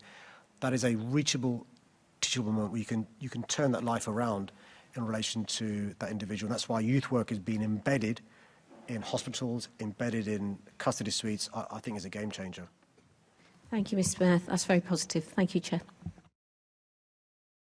Okay, let's move on to our next question, the impact of climate inaction on blue light services. I thank the member for her question. The climate emergency is already here. We only need to look at the 2021 floods, which damaged homes, schools and hospitals, and the 2022 heat wave, when the London Fire Brigade faced its busiest day since the Second World War. That's one of the reasons why I commissioned the London Climate Resilience Review, to find out where we stand and what more we must do to keep Londoners safe. The action we're taking here in London is cutting emissions, creating thousands of new green jobs and helping to lower bills. As co-chair of C40, an organisation I'm proud to lead, I'm pushing global cities and national governments to match our ambition, because every fraction of a degree of warming increases pressure on our emergency services. Since the extreme weather events of 2021 and 2022, we've brought together the key agencies to strengthen London's response. We're accelerating delivery of the surface water strategy, so we're better prepared for flash flooding. And we set up the Flood Ready London Group, which includes the London Fire Brigade, to improve coordination across our city. We've also completed the Helios heat exercise and started work on London's first heat risk plan, with boroughs and partners, so London is better prepared for rising temperatures. I'm supporting the London Fire Brigade to adapt too. They've invested in new specialist equipment, from 4x4 wildfire vehicles to drones that give live thermal imaging, and they continue to host national high-volume pumps, even though they don't have a statutory duty for flooding. There's no doubt our blue light services face increasing climate risks. Through London's climate budget, I'm tracking emissions and resilience needs and identifying where further investment is required. London has shown that climate resilience should be built into everything we do, from emergency planning right through to investment decisions. And I'll continue to lead on this, because the cost of inaction will always be far greater than the cost of preparedness, and Londoners deserve nothing less. Well, thank you, Mr. Mayor, and I couldn't agree more on the issue of inaction. What do you think would actually be happening in London if we weren't taking the actions that you've just listed? I mean, just a small proportion of what is actually happening. Where do you think we could be now? Well, there are practical examples. Look at the Fire Brigade. Had we not invested record sums from City Hall, they wouldn't have the right hoses which you need in heat waves. The kit they have, I don't know if she's actually ever worn a London Fire Officer's kit. It's incredibly heavy, but in the heat, when it's like north of 35 degrees, imagine that. New kit for the fire service is incredibly important. I dread to think where it'd be without the drones we've invested in as well. But I'll give a practical examples that affects Londoners. We've got properties in London flats which are flooded regularly when there's flash flooding. We've given practical advice to them, simple things like take out insurance, have a bag ready that you can leave if there's a flood in your property, giving early warning if there's a risk of floods happening there. Other examples I can give is in relation to the wildfires we saw, and I mentioned the busiest week for the fire service since the Blitz in the Second World War, thinking about litter and debris when there's grass that's turned into hay, basically, prohibiting barbecues because that can lead to a fire beginning, which spreads hugely, making sure we have hedges that are overgrown. That is obviously an opportunity for fires to spread. So those are things that would not have happened but of the response over the last few years. And I genuinely think we've saved property, we've definitely saved money, and we've probably saved lives as well. Does it surprise you that some parties are against this kind of investment?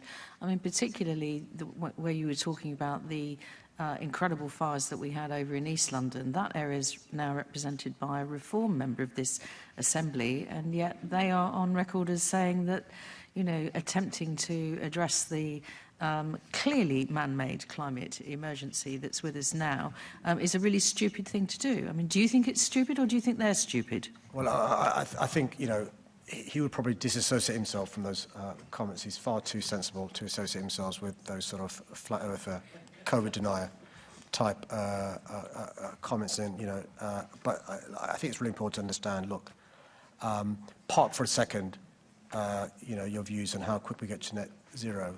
I would hope most people will accept that the climate is changing. I would hope that most people will accept that this is man-made.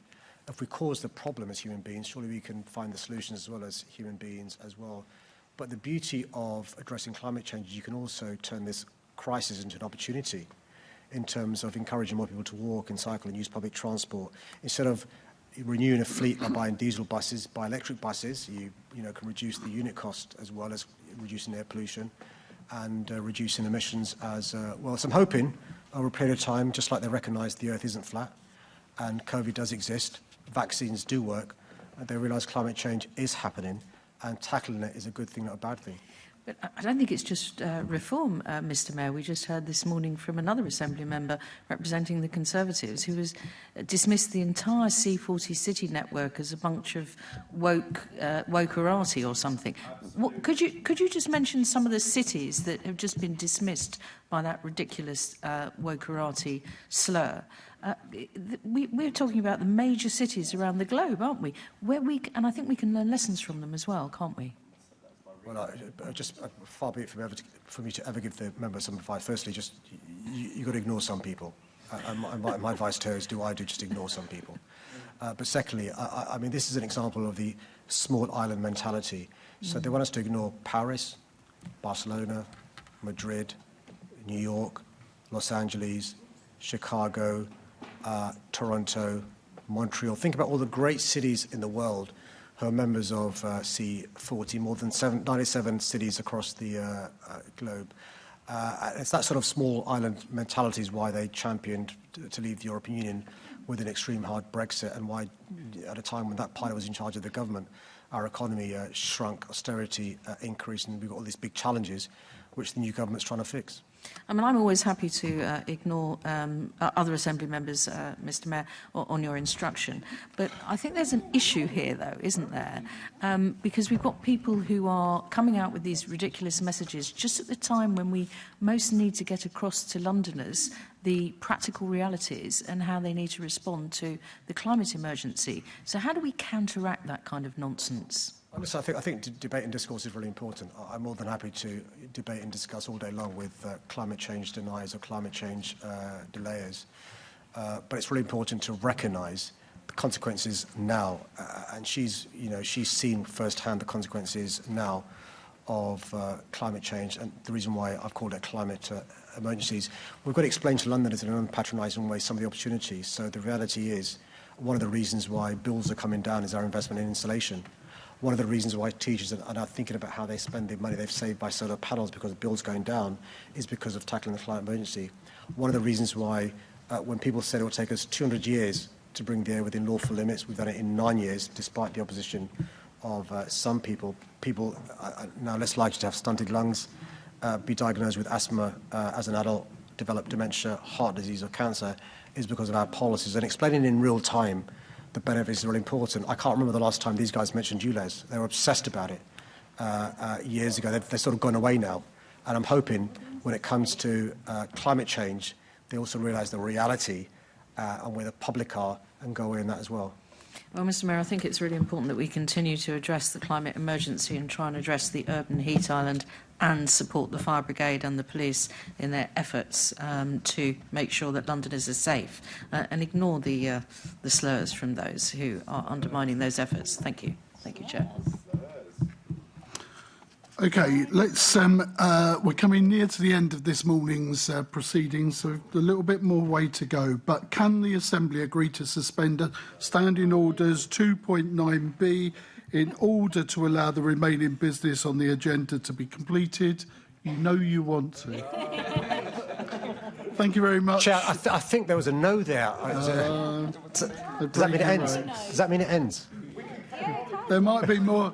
There might be more no's. Let's carry on. Let's proceed on. Come on, we're on a roll here. Chair, I think you'll take a vote, don't you, surely? We're now moving on to the question in the name of Assembly Member Mahfouz, nationalisation of the railways. Can I thank the member for his question? The establishment of Great British Railways is a welcome step towards a simpler, more reliable railway that puts customer close to the centre of everything it does.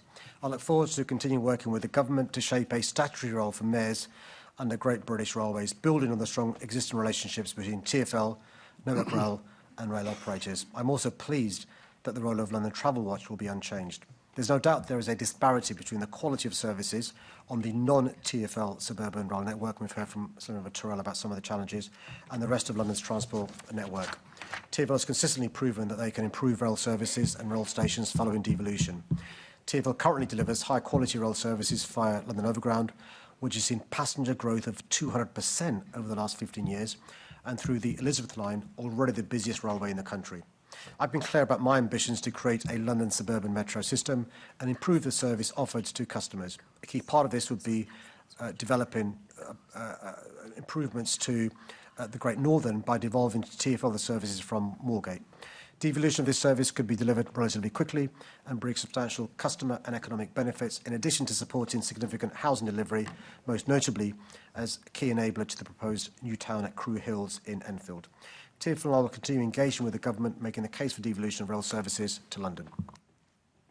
Thank you, Mr Mayor, and congratulations on the success of securing the extension for the DLR, which will be really important in terms of developing those new homes and the growth and housing that people are desperate for in our city. You'll be unsurprised to hear I'm going to be coming back to my favourite train line, the Lizzie line and the Ealing Broadway Gap. Back in July of last year, you said how shocked you were and apologised to commuters who had been injured at that station. You took swift action immediately at that location. In December, I came back and asked you, in terms of further action that Network Rail needed to do at that site. In your reply, you said very unequivocally, it's not good enough. You also said to watch this space. That was 11 months ago. In February, I asked Andy Lord at the Transport Committee, when could we expect progress? He told me there will be a report no later than March of 2025. So in July, I asked him again, and he promised that he would update me. In October, I was on site with Harvey Duncan, a wheelchair user, to highlight the issue that is faced by so many people in terms of accessibility at that station. And finally, in November, I got my first substantive response from Network Rail, which is effectively that they were going to infill the station with GRP. There is no substantive designs or schematics done, no surveys, no costings yet. Do you think that's good enough? And what would you say to Network Rail on this particular issue? No, it's not good enough. And the experience of Mr Duncan is just one of many. We saw the horrible images from the BBC in relation to the injuries to the rail users as a consequence of this gap. Look, let me take this away in relation to accelerating remediation of this. He's aware of the history in terms of Network Rail, GTS, and TfL. We need. You know, if it's the case that there's a delay in progressing this, what can we do urgently to make sure that the experience is not as dangerous as it currently is? I accept that currently this is not breaching any of the rules, and it's, you know, all the rest of it and stuff. That's not good enough for your constituents. Let me take this away, Chair, and I promise to come back to the member shortly. Thank you so much, Mayor, and I appreciate that commuters will really appreciate that as well. If I just go further down the line, we've got Acton Main Line Station, where we've got incredibly frustrated commuters. It's the last stop before you get into Paddington. All of the trains that run through there at the moment always have commuters from Heathrow with obviously their huge luggage bags and so on.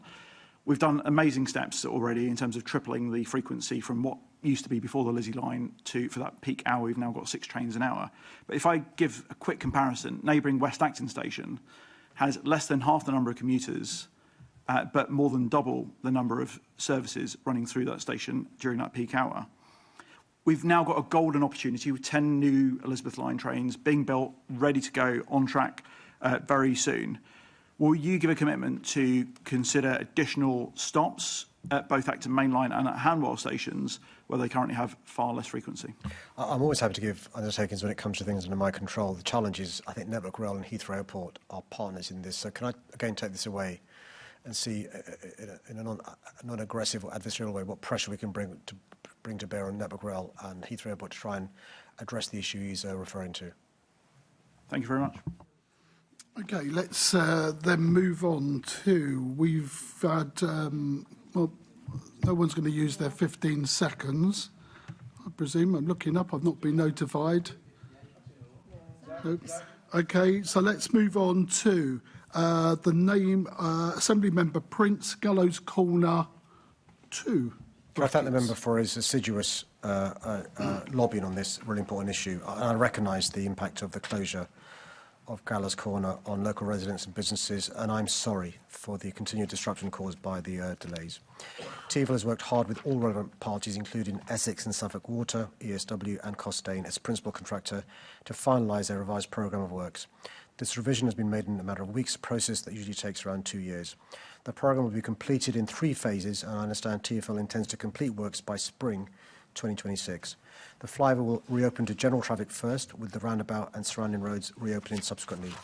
To avoid further disruptive closures in the future, TfL has been coordinating with Essex and Suffolk Water, who are simultaneously replacing a critical ageing water main. Unfortunately, ESW encountered significant problems with the condition of the ground in the area, which has delayed works on the water main and elements of the flyover. It is the disruption to the replacement of the water main, which is the responsibility of Essex and Suffolk Water, that has exacerbated the delays we have seen. TfL and Costain continue to engage with the most affected businesses and have undertaken a wide range of communications to inform businesses and residents, including 3 letter drops to over 11,000 households and 300 businesses, the most recent being on the 12th of November. TfL has also run a number of drop-in sessions for businesses and residents before the closure, and all businesses were sent a survey to establish access and delivery information to inform logistic plans. I can't speak for Essex and Suffolk Water, but generally speaking, there's no legal framework for compensating businesses for loss of passing trade and creating a one-off scheme with risk set and precedent that can be applied fairly across London. However, TfL is supporting local businesses throughout the works, including regular project updates, business continuity and assisted delivery arrangements, as well as ongoing engagement with Havering Council. Costain regularly meets with local businesses and runs a weekly update with emergency services. A bus lane through the site has been provided for buses, black cabs and service vehicles. I can tell the member that local businesses can contact the Valuation Office Agency to seek reductions in their business rates, as disruption caused by roadworks may be considered an exceptional circumstance, and TfL is engaging with the Valuation Office Agency directly to understand if and how they can support the VOA in assessing any claims brought forward. Thank you, Mr. Mayor. And we have had some conversation on this offline. Haven't got a lot of time. So I take it that in relation to compensation, the answer is no. And if you can just confirm that, I'll be grateful either way. 2 things. There is this promise of phase 1 and phase 2, which will result in some opening of the roundabout. Could you press TfL and or Suffolk Water to give us some dates on those, so at least businesses have some surety? Because what's being planned now will ruin these businesses' Christmas and New Year, which is the most important time that they have. In fact, one of my council colleagues, Councillor Whitney, has actually suggested that maybe during the Christmas and New Year period, the works could stop and the roundabout could be open just for that period to give those businesses a bit of a breather. I don't know if you can answer any of that in 3 seconds. So in relation to compensation, I just don't speak for Essex and Suffolk Water, so I can't... Sorry, Chair, you're telling me to... Can I suggest that you follow up and share with other members around the committee, and we do that in writing so you have a written response? And if we could do that quickly, Mr. Mayor. I understand to that, yeah, Chair. Thank you very much. Now let's move on. We're on the last 2 questions. International travel from Stratford in the name of, I think it's down as Umesh Desai, but Ellie Baker stepping in. Members need to be aware, Umesh Desai has suffered a close bereavement, and that's why he's not here today. Assembly Member Baker. Oh, sorry. Can I thank Mr. Mayor. Both Assembly Member Desai and Assembly Member Baker for their question. Assembly Member Desai has been involved in a long-standing campaign on this important issue. Cross-channel services improve London's international connectivity to our European neighbours, supporting trade and boosting growth. They also offer a sustainable alternative to short-haul overseas flights. I welcome the decision of the Office of Rail and Roads to grant a second operator approval to access Temple Mills International Depot. Competition in cross-channel rail services will improve the offer to customers and has already led to Virgin and Eurostar announcing plans to expand services across the continent in the future. I share the members' disappointment that to date there has never been a cross-channel services at Stratford International, as that would provide a critical boost to employment, tourism and economic growth in this part of London and beyond. Introducing international rail services at Stratford International is ultimately a commercial decision for the operators, and I realise there are several barriers to overcome. Notably, investment will be needed to implement essential security and border control infrastructure, as well as potentially improved onward connectivity. Virgin Trains has not included serving Stratford International as part of its core proposition. However, it has stated that it's actively engaging with stakeholders to explore serving the station in the future. I strongly encourage Virgin Trains to consider the benefits it would unlock if they were to serve the station, and I'm ready to work with Virgin Trains and Eurostar, as well as the government, to bring cross-channel services to Stratford International. Thanks very much, Mr Mayor, and I'm sure, well, certainly everyone in East London would be very excited at the prospect that we could have potentially international rail finally coming through Stratford International, a direct rail linked to the continent. So I suppose I'd like to ask a couple of questions, I'll wrap them up in one, about what we need to do and what the benefits would be. So you've mentioned about one of the barriers being actually Stratford International Station and what wouldn't be needed to bring that up to the state that it could be used for international travel. Is there anything more you could tell us about that and any control over that? I mean, that's the biggest obstacle, frankly speaking. If you're an operator, you're thinking about, hold on a sec, the government's going to require us to have passport control. Who's going to pay for the cost of that? Customs facilities, security screening for onward baggage, waiting area for those people going on the train and stuff. So these are not insurmountable. But you can understand why, if you're an operator, you're thinking your focus is St Pancras because that's already set up there, rather than Stratford International. But the opportunity is massive with somebody with the vision, but also the appetite to invest in those things. Yeah, no, absolutely. I do understand the barriers, but the opportunities for the fact that obviously King's Cross and Pancras has already had lots of people coming to it, and more people might be attracted to go get the train to the continent from Stratford. And also, yeah, I would too. What opportunities could you see for East London if we managed to pull that off? How could that? What difference could it have to East London to have those links? It's huge. I mean, just think about the centre of gravity of our city. It's going east. No one can deny it's going east. Think about the businesses in Canary Wharf. Think about the fact that Stratford already is one of the busiest overground stations, one of the busiest underground stations. There's a reason for that, because it's a gateway to London and vice versa.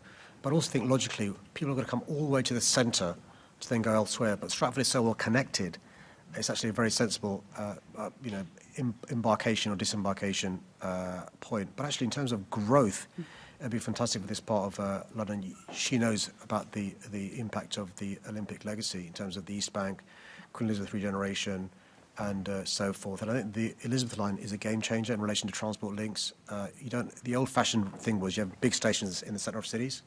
That's why the Eustons and the King's Crosses and so forth are there. I think that's an old-fashioned 19th century way of thinking. But also when you think about people's work life, leisure, student activities, I think the opportunity is massive. Couldn't agree more, and hopefully there will be some progress on this. Back to you, Chair. Thank you very much. We're moving to our last question now. Tax avoidance. Chair. Sorry, Assembly Member Roberts. Sorry. Not at all. Sorry, 50. Yes. 58 right. seconds. Let's see what we can do. Let's stay on the original question. Indeed. We've got Assembly Member Roberts. It's on the subject of international visitors to the capital, Mr Mayor. If there is to be a tourist tax introduced and levied on international visitors, will you be seeking to ensure there's equitable distribution amongst the boroughs of such revenues, or will you be seeking to keep it all for your own, well, not personal use, but for mayoral use? You raise a really important issue. Look, we always try to do, we work with the councils in terms of design, collection, how it's spent. The councils were brilliant working with us in terms of business rate growth when we retain 100%. And so I'm confident the cross-party, the great relationship of London Council would mean that we'd have a scheme that has the support of the councils. Thank you. Thank you for that. Now, the final question. Right, in the name of Assembly Member Mahfouz, tax avoidance, box shifting and Snell Farms. Thank you for that question. London's 33 local authorities collect around £15 billion in business rates and council tax income. This tax revenue is critical for funding London's key local services. Local authorities are facing increasing challenges in tackling creative tax avoidance measures, including, for example, ratepayers temporarily placing boxes in empty premises to trigger 3 months empty property relief, and live snail farms in offices to trigger an agricultural use exemption from paying business rates. The City of London alone has estimated it's losing at least 3% of its business rates tax base, equivalent to £35 million a year from avoidance schemes. We're all aware of more serious cases of outright criminal activity in Oxford Street and elsewhere through candy stores and other shops selling counterfeit goods, who exploit customers and avoid paying business rates and other taxes due to the difficulty of identifying the legally responsible occupier, which can change frequently. Local councils are really working closely with the police and the National Crime Agency to address specific tax avoidance cases, as well as sharing data through the government's National Fraud Initiative. But they clearly need more resources and powers to tackle tax avoidance and organised crime more generally. I encourage the government to consider granting local authorities wider powers to tackle tax avoidance as part of its planned reform to business rates. It's simply unacceptable that honest businesses who comply with the law end up having to pay more tax to offset losses from evasion and avoidance measures used by a small minority. Thank you, Mr Mayor, and clearly very positive soundings both from the government, and they are grasping this in terms of making sure that actually they are reviewing business rates, which again was a topic that was just left by the previous government unresolved. As you've already set out, tax avoidance schemes like these snail farms, fake places of worship, which we're seeing pop up as well, absolute moral outrage, and they are denying hundreds of millions of pounds to local authorities to be able to spend on vital services, on frontline services. It's estimated about £250 million a year. One of the key people that I feel are absolutely impacted by this are those hard-working, honest business people trying to run their business day in, day out, and this is an absolute slap in the face when they see these unscrupulous, slimy businesses getting away with this. How will it be different under your direction for the Mayoral Development Company? And we've got obviously Oxford Street, we've got other sites. How will you be looking to use potentially new powers and making sure that the business rate management is done differently there? Actually, this issue is quite profound in terms of unfairness. Businesses who are doing the right thing, working incredibly hard, working all the hours God sends, paying the right level of taxes on time. It's unfair on them. Because you've got these people, frankly speaking, looking at loops and avoidance schemes, sometimes evasion. And that's why it's incredibly important, not just for the fabric of our society, but to make sure we get the monies in that we're entitled. That's the first point. The second point is actually tangibly, City Hall, we're supporting councils in terms of collection of revenues. It's in our self-interest to do so. The more councils raise, the more slice of that we get. But also, it can't be right. And so, just to reassure him, we've been offering I've been running a scheme for some time, where we match fund local authorities to fund staff and other work to boost the collection of business rates and council tax, and that includes enforcement as well. And by the way, this money we invest to councils, we get it back and some in terms of extra revenues we bring in. He's right to remind me that actually if we take over Oxford Street, for example, with a DC, we'll have more ability to do so because we've got more resources, frankly speaking, than the council. And one of the things I would hope the Mayoral Development Corporation will do is work closely with the council. We've done a great job. The council over the last 3 years has done a great job, whereas the previous councils failed to take any action against some of these shops in a proportionate manner. As well, we'll be learning from the best of what Westminster Council has done, but building on that as well. And the great thing for the council is they've now got the City Hall working with them through the MDC, which is great for residents and other businesses who feel they've been let down because unscrupulous businesses are getting away with it. And finally, from me, Mr Mayor, would you support the government shelling out for a new tax avoidance czar? I'm not sure, Chair, who's writing his material, but I'm not hiring them. The government has promised to consult on this. I think to give credit to the previous government, they also talked about a general anti-avoidance rule for English local authorities, and I think it's very important that this government accelerates the progress and grants new powers in relation to this scheme. As I said, some councils are doing great work with almost like one hand tied behind their back. This would be a big game changer. Thank you very much. Okay. Now reached the end of the question and answer session. So thank you, Mr. Mayor, for your answers. Can I ask the Assembly to agree the motion which is set out in the agenda in my name, which is that the Assembly notes the answers to the questions asked? Thank you very much. I now would like to propose the Assembly now adjourn for 1 hour and return at 2:07, Chair. 2:07 before continuing the remaining business on the agenda. Are Assembly members in agreement? Can I then please ask the members participating in the question and answer session with the GLA apprentices programme to remain in the chamber. Thank you very much. I now adjourn. Thank you, Chair.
Can I welcome you back for this afternoon's sessions? We're dealing with item 5 motions in accordance with Standing Orders 4.2a and following discussions with Assembly Party groups. I've agreed to vary the time limits for speeches for the remainder of this meeting so that the mover of the motion and amendment may speak up to 3 minutes, the seconder of the motion and amendment may speak up to 2 minutes, and any other speeches may last for up to 2 minutes. So, if we can begin with the first motion, 3.1, in the name of Assembly Member Roberts. Thank you, Chair. Good afternoon, colleagues. Today we bring a proposal that is simple, fair and urgently needed to recognise the unwavering dedication of police community support officers by awarding them the same honour granted to police officers, which is the Police Long Service and Good Conduct Medal. Since 1951, this medal has represented the Sovereign's appreciation for 20 years of loyal and meritorious service. It acknowledges not only years served, but the countless unseen moments when individuals protect communities, support victims and keep our society safe. Our PCSOs embody this spirit every day. They are the visible, trusted presence in our streets, engaging with residents, calming tensions, offering reassurance and supporting police officers in responding to the complex challenges our cities and neighbourhoods face. Their work is community-facing policing at its very best. And a moment when rebuilding trust and strengthening neighbourhood policing is absolutely critical for the Met, their role has never been more vital. And yet, after 20 years of this frontline service, PCSOs receive no formal recognition, not because their contribution is lesser, not because their service is any less loyal, but simply because the system has never been updated to reflect the realities of modern policing and the essential place PCSOs now hold within it.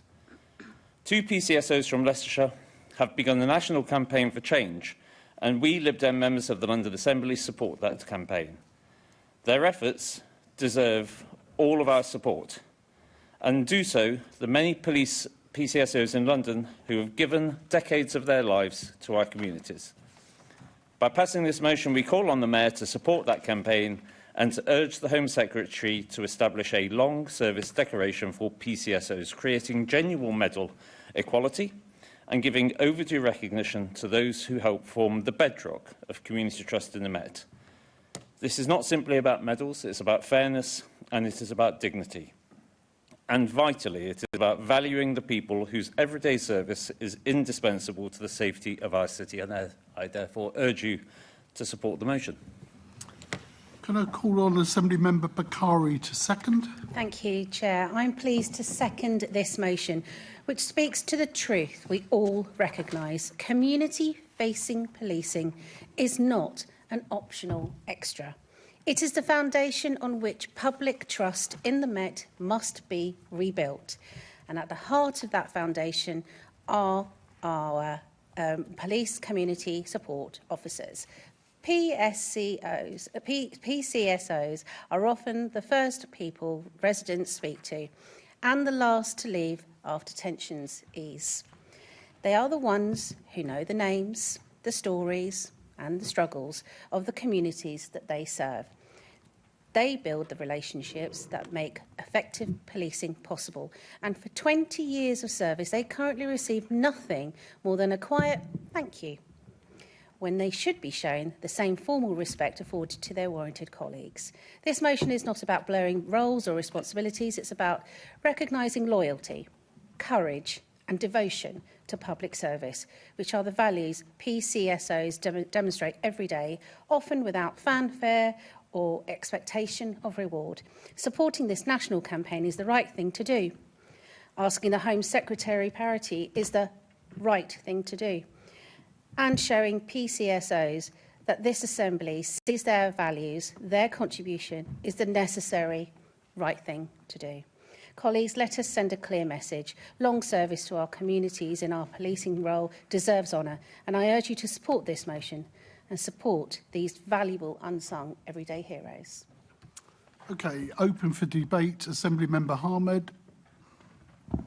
Thank you. Could I thank the Lib Dems for bringing this very valuable motion, which we will be very pleased to vote in favour of.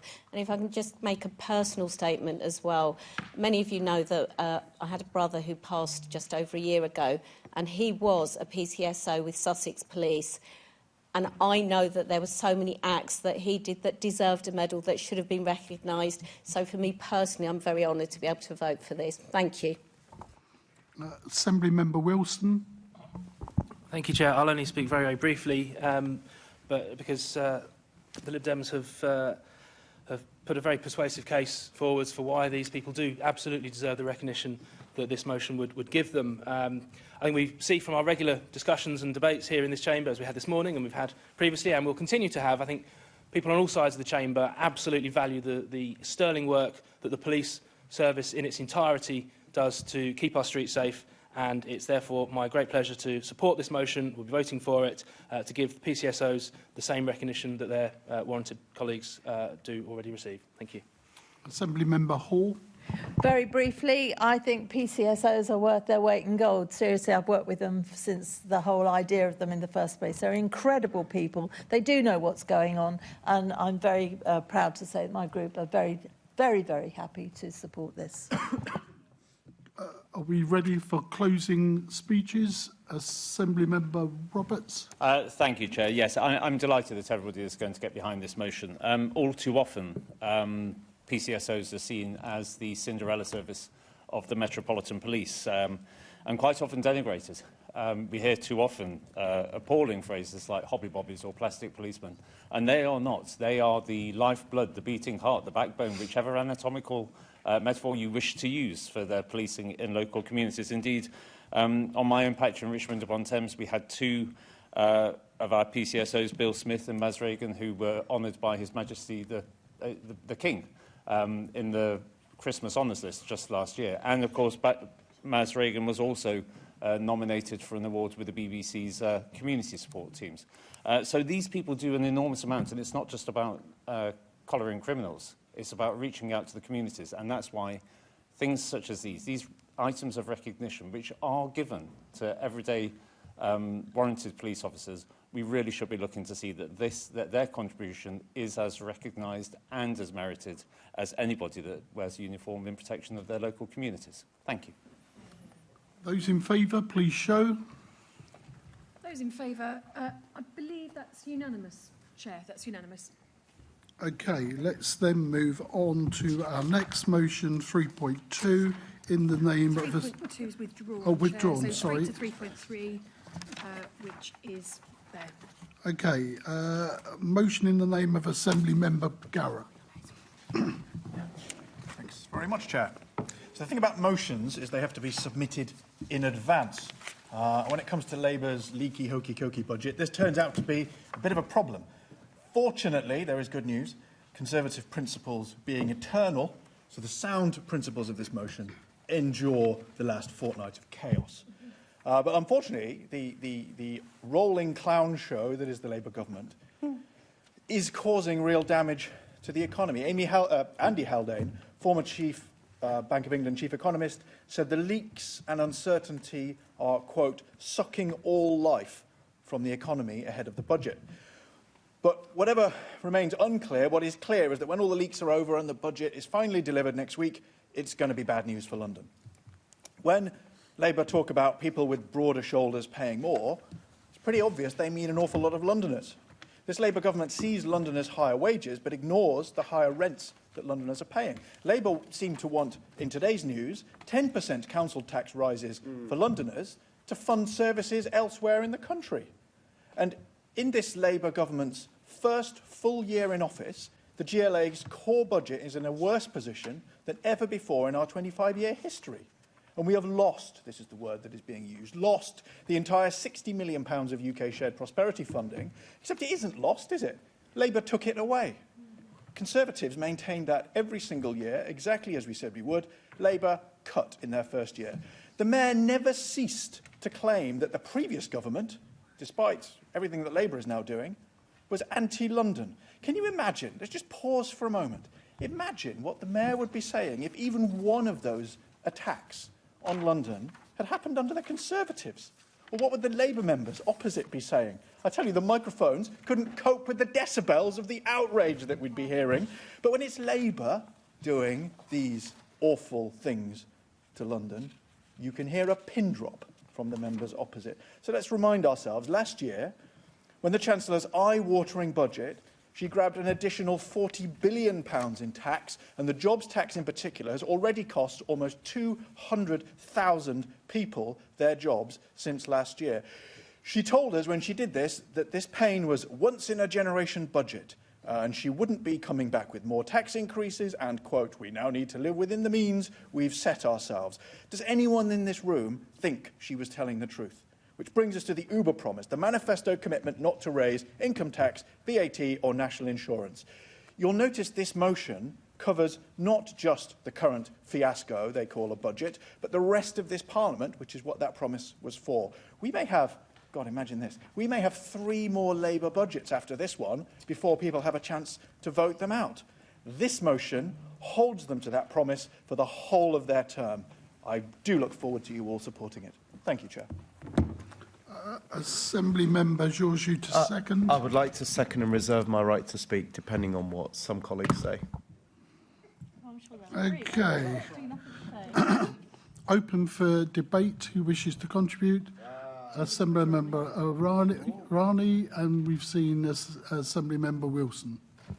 Thank you, Chair. It seems to me that the Conservative group have very short memories. It was just a few years ago when they were cheering their own government that raised taxes to a peacetime high. Now that not that tax rises are a bad thing if they're being used to fund properly funded public services, as in the case of the national insurance rise, which was mentioned.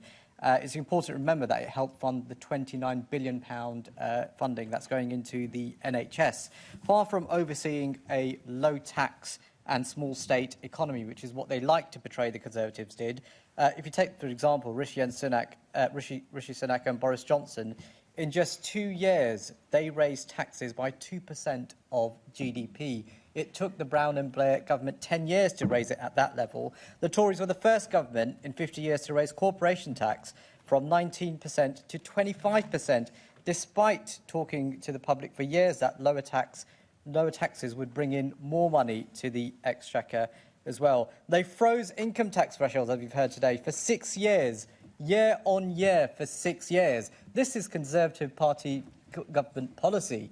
And when Labour talks about freezing it for 1 year, I think one-offs is one thing, but this is an actual policy that the previous government owned as the norm. Now, when we're looking at council tax bills as well, they increased for nearly 51% in the Tory years, if you compare what it was in 2010, actually with the help of the Lib Dems, to what it was when they left office. So I'm surprised that such an economic socialist group is now suddenly against tax rises. It's so difficult to keep up when they're responsible for the highest tax rates that this country has ever seen. And we shouldn't forget the awful economic mess that the new government inherited. The Conservative group hasn't shown any contrition about their party's shocking record on the economy. And the Chancellor has done a great job in stabilising the economy. We've seen interest rates go down. Every family in London that has a mortgage is much better off under this government than it was under the previous government. So this is why it's usually better to wait for the budget colleague, you need to sit down assuming now. what's in it. Thank you. And we won't be supporting this motion. You won't be surprised to hear. Let's bring in Assembly Member Wilson. Thank you, Chair, and thank you, Assembly Members Garrett and Gergie, for bringing forward this motion, which we will be supporting. However, there's always a however, it is a shame that the Conservatives don't recognise the role that they played in government in delivering what already was the highest tax burden since the war, and in institutionalising the net zero obsession that's crippling our steel, automotive and chemicals industries with the highest industrial electricity prices in the developed world. So just because Labour are worse, and yes, they are, it doesn't let you guys off the hook. But as we know, the problem with socialism is that you eventually run out of other people's money. And in the case of this Labour government, eventually, has happened far quicker than we perhaps might have expected just 16 short months ago. We've seen the effect of last year's catastrophic national insurance hike, a real tax on jobs and businesses. We've seen that with rising unemployment month on month since that budget. It's now hit the highest level since the pandemic. Even The Guardian, not admittedly my usual go-to source, confirms that half of all jobs lost under Labour are amongst under 25s. We now have youth unemployment at 3 times the rate of that over the age of 16, and former Labour Education Secretary David Blunkett has warned of a lost generation. Now, we don't know exactly what's going to come in next week's budget. We know it will be bad, but we don't know exactly how bad. Because how can we? Because almost day by day, the drip briefing suggests the Chancellor herself doesn't even know. The truth is this government is a shambles. Not a single member of the Cabinet has set up and run their own business. That's why they don't get the economy. And the ongoing leadership shambles shows that, sadly, too many of them think they're in the West Wing. They're actually in the thick of it. Perhaps Rachel Reeves should be told that Nicola Murray was supposed to be a parody figure, not a role model. Assembly Member, Lord Bailey. Anybody who listened to Assemblymember Harani speak could be forgiven for forgetting some very important facts. Let's walk through history.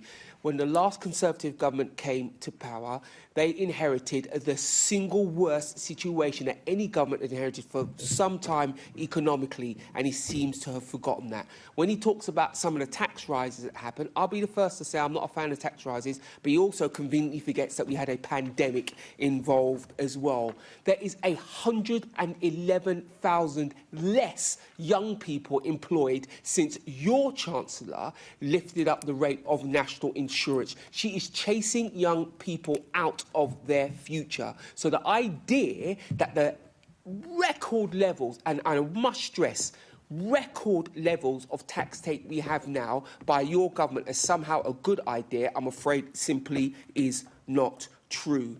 Let's look at the state of the economy. You talked about an interest rate reduction, but that's in the background of the massive rise we've had in interest rates since your Chancellor took over. So let's be very clear. Don't talk about interest rates as if they've gone down and they're low. They're massively high because she's wrecked the economy. We have seen in the last 3 weeks a drip testing, a public testing of the measures that she may or may not bring out in her budget. She has no idea what devastation that's done to the economic base of this country. And if you're at home as a Londoner thinking, what's that got to do with me? I'll give you one clear example. Ask anybody in London if they're prepared to invest in the social housing we need in London while this government tests what it's going to do with the budget. Your Chancellor has no idea. Your Prime Minister is a joke. So please don't sit here and lecture us about the state of the economy when we receive from you in a far, far worse state than it's ever been under us. Assemblymember Best. Thank you, Chair. And after Assemblymember Harani's intervention, I think it was best to remind Labour colleagues what they were voting on because they seemed quite confused. So what you are voting on is that this Assembly strongly opposes the government abandoning its manifesto commitments and calls on the Mayor to lobby the government to uphold its promise on tax over the course of the whole Parliament. So what don't you like? You don't like the manifesto that you all went out and campaigned on a year ago? Or you think the government's right to abandon its promise to the people? Because I heard a lot of words, but none actually addressing the motion. So perhaps you could have a little think about that, because it's hard to know where this Labour Party stands, either at council level, regionally or nationally. With reform, I try and stay out of whatever they're doing, but it is sometimes funny to me to hear somebody tearing down a Conservative government when they happily stood on the ticket a few years ago in Assemblymember Wilson's case and a couple of weeks ago in Assemblymember Prince's case. I mean, make your minds up. You were part of it, so you were on the ship. Assemblymember Georgiou. Thank you very much, Mr. Chairman. Well, look, the reality is the Socialists, no offence to you, Mr. Chairman, would rather the poor were poorer, provided the rich were less rich. And look, I would say, you lot are all very calm over there, but Rachel Reeves has absolutely done you lot over. You can't refute the manifesto, you can't stand by it. So what do Labour politicians do? They gaslight, as usual, with the public. But let's talk about London. So 11,300 millionaires have left London in the last 12 months. Now, to put that into context of what that actually means for tax yield, for every millionaire who leaves London, it is equivalent to losing approximately 49 average taxpayers in income tax revenue. This includes 18 centimillionaires, 2 billionaires and an individual with a net worth of £100 million. The UK's millionaire exodus is equal to losing 530,000 average taxpayers. This has cost the UK more than £10 billion a year in lost economic growth and £111 billion over the next decade, according to the Adam Smith Institute. London is one of 2 cities in the top 50 richest that has fewer rich individuals than a decade ago. Now, I would say this, we talk a lot about immigration, but let's also talk about emigration. And obviously welcome Reform's latest Member of Parliament, Shabana Mahmood. Now, she's tackling one side of it, but if we talk about emigration, 257,000 people, taxpayers, have left this country because of Rachel from Accounts and the way she's destroying our economy. She's useless. But I was about to insult all Labour politicians. Well, I'll go for it anyway. All Labour politicians that stand by that Chancellor are equally as useless for propping up a woman who is destroying our London economy. Thank you, Mr. Chairman. Chair was named, so can I... Okay. Sorry? I was named. Who was named? Me, plenty of times. He's correct. Oh, you did. All right. Okay. I there we was go. named plenty of times, but I am disappointed to hear the misogynistic jibes about the Chancellor from the party opposite. The Labour group are proud that we have this country's first ever female Chancellor, just as we should all be proud that we've had this country's first ever female Prime Ministers coming forward from the Conservative Party as well, and we should all be able to agree that the comments are inappropriate for this chamber the comments and made in unbecoming relation of to the his Assembly. name, not in relation to anything. fine. Otherwise, I'll just make some points randomly as You well. normally do. I can try. Well, let's no. go. Let's go. Let's that try an and keep this invitation? in a sensible manner, to be honest. Right. So, anybody? Assembly Member Hall to... Assembly Member Hall? So, do you want to come in? Yeah, sorry. Contribution. Yeah, of course. I don't think you can call something misogynistic. If you note that somebody is completely and utterly useless, whether they're male or female, tall or short, young or old, it's irrelevant. She is useless. She is absolutely useless. She was so proud of the fact that she was going to be the first female Chancellor. I, as a female, am so ashamed because she is so useless. She does not know what she's doing. I'm not being misogynistic or anything else. If you know, call a spade, and she's bloody useless. So there we are. Assembly Member Cooper. I think it's a real shame that a debate on an important issue has kind of plummeted to this level. And whilst I actually find Assemblymember Georgiou intermittently amusing, I do think Rachel from Accounts is insulting. You know, because it's demeaning and it's deliberately demeaning, and it's meant in that way. And I think it's a shame that Assemblymember Hall, who, whilst I didn't vote for you, you know, you put your head above the parapet and stood as a woman to be the Mayor of London. And I think that we should be celebrating, and I think that's what Assemblymember Hirani was attempting to say when people started, there was a bit of chuntering going on, saying we may not have supported Liz Truss or Theresa May or indeed Margaret Thatcher, but we can admire the fact that they were putting themselves forward for serious political office. Now, I might agree with everything that the Chancellor does. I might agree with nothing that the Chancellor does. But I think we can all admire the fact that politics in this country has now seen 3 female Prime Ministers, numerous female Home Secretaries, and the first woman Chancellor. It's a shame that we're still talking about the first anything. And may we soon get to that point where we no longer need to talk about the first woman anything, because there's been so many, it now becomes unremarkable. And I hope we can get back to the main subject of the motion. Thank you. Can I now bring in Assembly Member Garrett to sum up, unless there's anybody else who wants to come in and make a contribution? Thank you.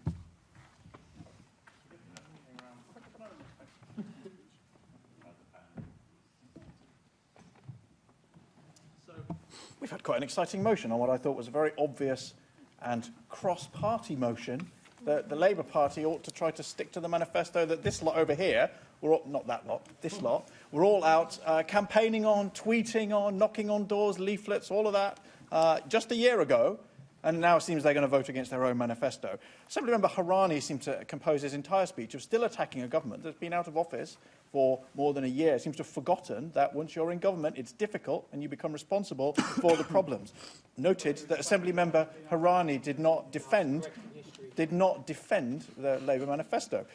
Some members, Wilson and Bailey, absolutely right about the catastrophic effect of Labour's jobs tax on unemployment. Labour like to say that they care about child poverty and that they're concerned about the impact of austerity. What do Labour politicians think happens when parents lose their job?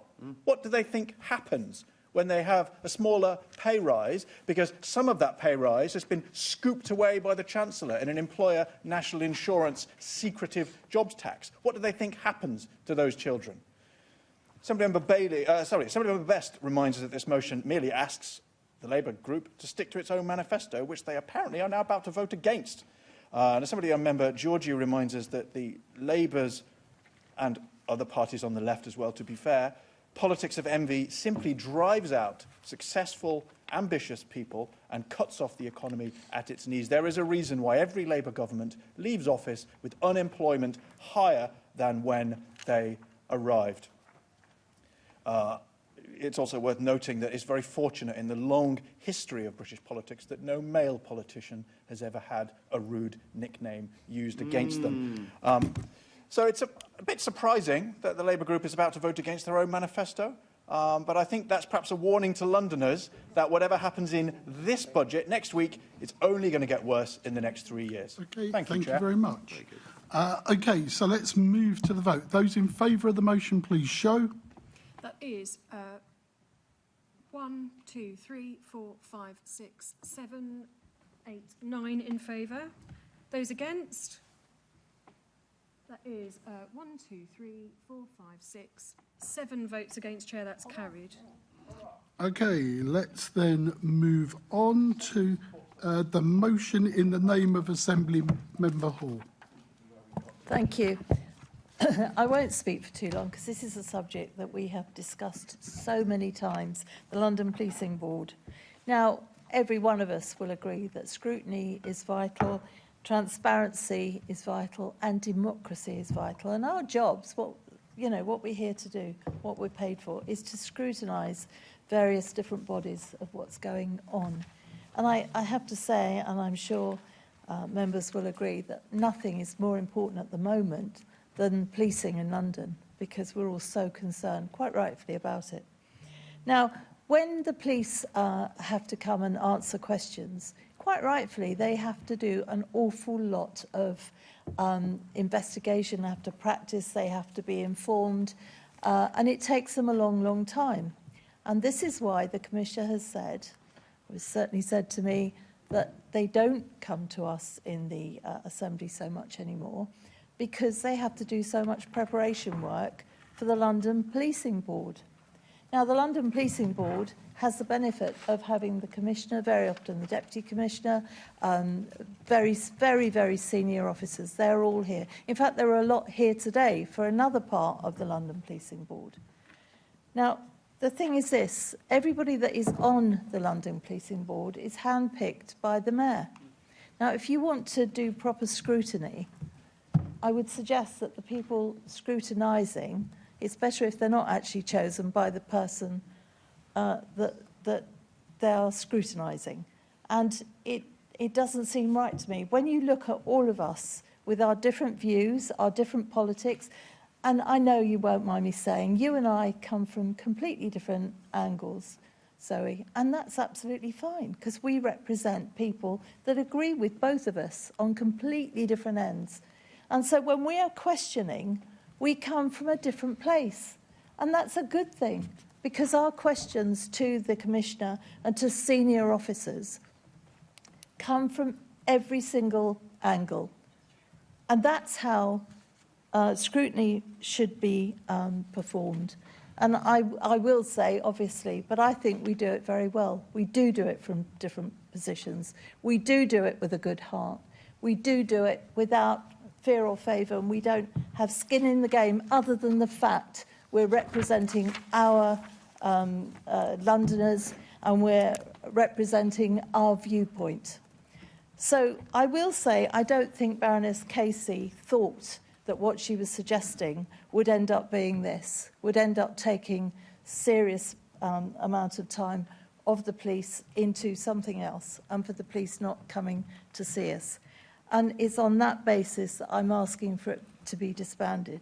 Now, given that we have all, cross-party, been complaining about this for the last year, I hope on that basis that you can all support this, because it's very, very important that we have different views questioning senior police officers, because in my view, that is the way forward. And the only way to do that, to get senior police officers back into our committee that Assembly Member Ahmed chairs so beautifully at the moment, the only way we can do that is to stop the board. Thank you.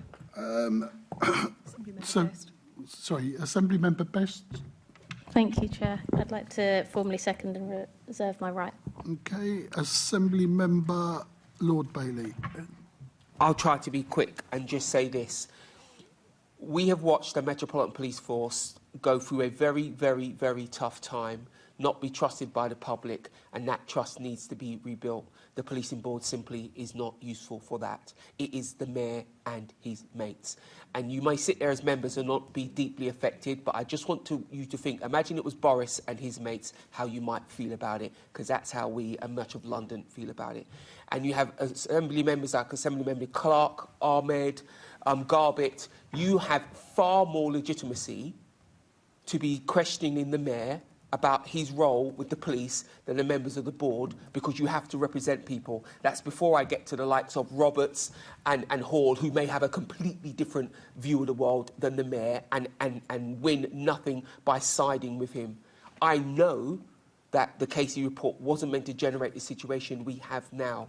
And if we are going to be able to look the public in the eye, help the police service re-represent itself with Londoners, particularly communities like my own, the board needs to go. We have deep experience among AMs in holding the police to account and supporting the police as well. When you look at members like Desai, again, members Hall, myself, even our chair, years and years of experience, which is now not sat in front of the police at a senior level, which is being lost. The board, inadvertently, is doing Londoners a disservice. Assembly Member Ahmed. Thank you, Chair. As the Assembly knows, the Labour Group shares Assembly Members Hall's concerns about the attendance of the Met Police at the Police and Crime Committee.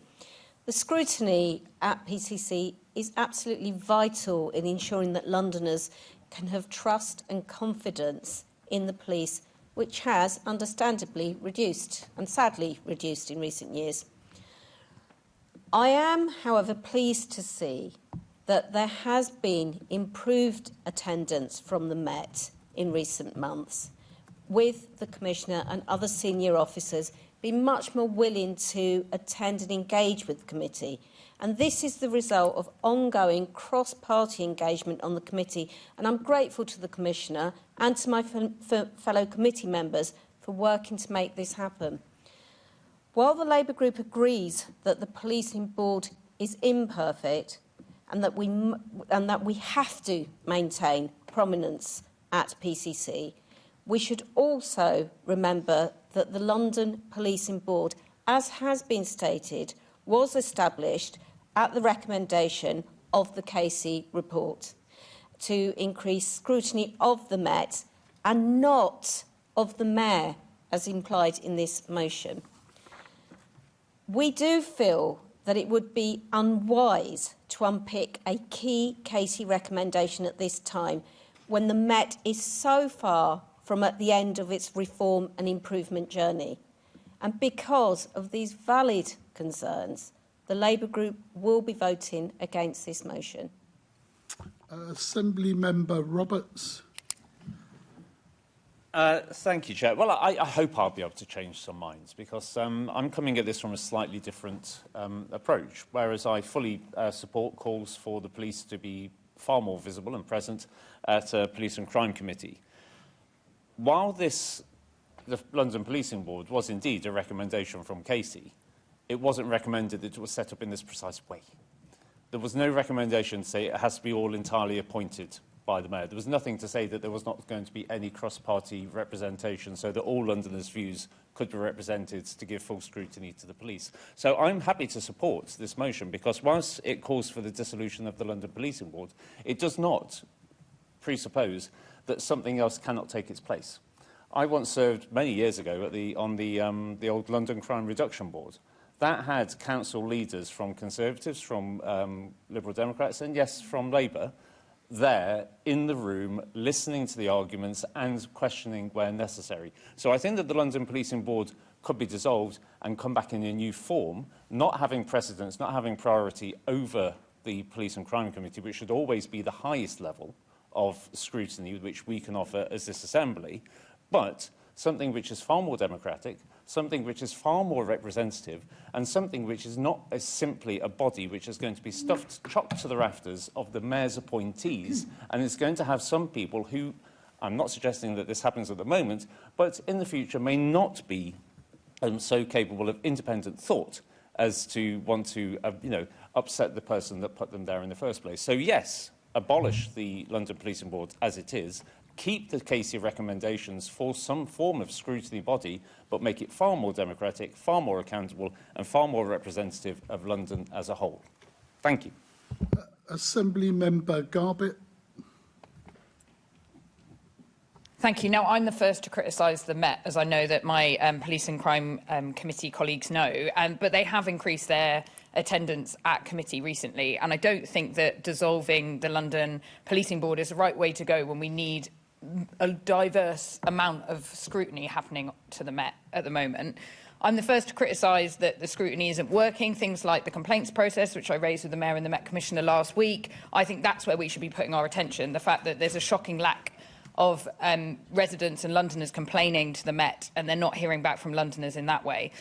I support the policing board. I think it's got some great people on it, like Sace Holmes-Lewis, who is the lead of Mentivity, the youth charity, who does a lot to scrutinise the territorial support group, and loads of different parts of the Metropolitan Police, and is doing some really good scrutiny on that board.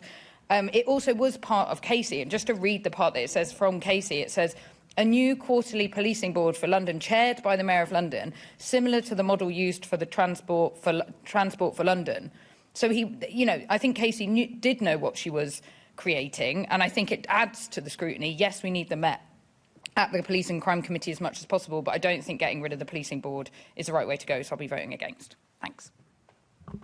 Okay, shall we go back to Assembly Member Best? Yep, second. Thank you, Chair. And I will speak because it appears the argument has not been won, unfortunately, so we will do that here. I think it's really important to go back to the Casey review, and this is the point that I find really frustrating with the policing board, that everyone says, oh, well, we must follow the Casey report. But this is not what Casey envisioned, and it makes that very clear in the report. The policing board was meant to replace an internal meeting that was happening behind closed doors and make that more transparent. It was never meant to happen instead of the policing board. This is not what, instead of the Police and Crime Commission, this is not what Dame Louise Casey envisioned at all. And so for that reason, we have clearly missed the purpose of the London Policing Board and need to make a change. We are the most diverse body. If you come to a PCC meeting, you will have us that think the Mayor has done an awful job, and you will have Zoe Garbett, who thinks the Mayor has done an awful job for completely different reasons. And that is perfect for London's democracy. It is even perfect that you have more representation from Labour members who will friendly criticise, perhaps, if they're feeling like it. You have more representation from the Labour members who have been democratically elected to be there. It is the perfect level of scrutiny and the perfect balance, because we all have diverse views. And actually, we've just seen a really good example of that. For example, Assemblymember Varani thinks it's misogynistic to say Rachel from accounts, but doesn't think it's misogynistic in October of 2022 to tweet that a lettuce would do a better job as Prime Minister than Liz Truss. So, for example, we have a diverse range of views. I don't think either of those things are misogynistic, by the way. That's just people talking in politics. We have very different views, and we see that in PCC. And I really hope that everybody can support this, because at the end of the day, that is the best level, without fear of favour, the best level of scrutiny, the best level of results for London. Thank you. OK, I think I've not... Assembly Member Hall to sum up. Yes, it's Assembly Member Hall to Thank you. First, can I say thank you to Assembly Member Roberts? I think that's a very good idea, and you are completely understanding where I'm coming from with this. I am very disappointed with Labour, because I know you understand the importance of them being there. Because they've come a couple of times recently doesn't mean that they will continue to come. And I do have sympathy with the police, because it takes up so much of their time. And in actual fact, attending the London Policing Board takes up far more of their time than it ever used to coming to us, because they used to send one person to us for the question and answer sessions. Whereas when you look from the window down at the London Policing Board, they have so many senior officers there. It's so much of their time. And I would say to my Labour colleagues to actually have the Mayor handpick the people that are on that board. And I know that is the case, because I know a couple of them. I know that's the case. It's not a good look if you're actually scrutinising. I think we do a very good job, whilst we argue very often here. In reality, lots of us understand where somebody else is coming from, even if we don't agree. We actually understand. And it's vital that on the question and answer sessions that we have the police there all the time, because they can answer things in real time. Our Deputy Mayor for Policing cannot answer any of the things that we need to know. Well, yes. And sometimes you want operational matters answered, and you want them answered in real time. So I am sad that you're not supporting this, because that is one of the most important committees in my view, and for it to be done properly, I would have said, was essential. Thank you, Chair. OK, those in favour, please show. That is 1, 2, 3, 4, 5, 6, 7, 8, 9, 10 votes in favour, Chair. Those against, please show. That is 1, 2, 3, 4, 5, 6, 7, 8. 8 votes against. That's carried, Chair. OK, let's move on to the next motion in the name of Assembly Member Lord Bailey.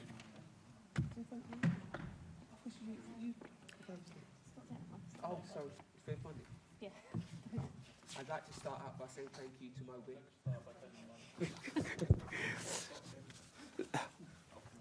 Look, regardless of what your political beliefs are and which party banner you carry, we all know that the streets of London are not paved with gold. This morning, the Mayor made it quite clear that there's 7 of the poorest communities in this entire country reside here in London.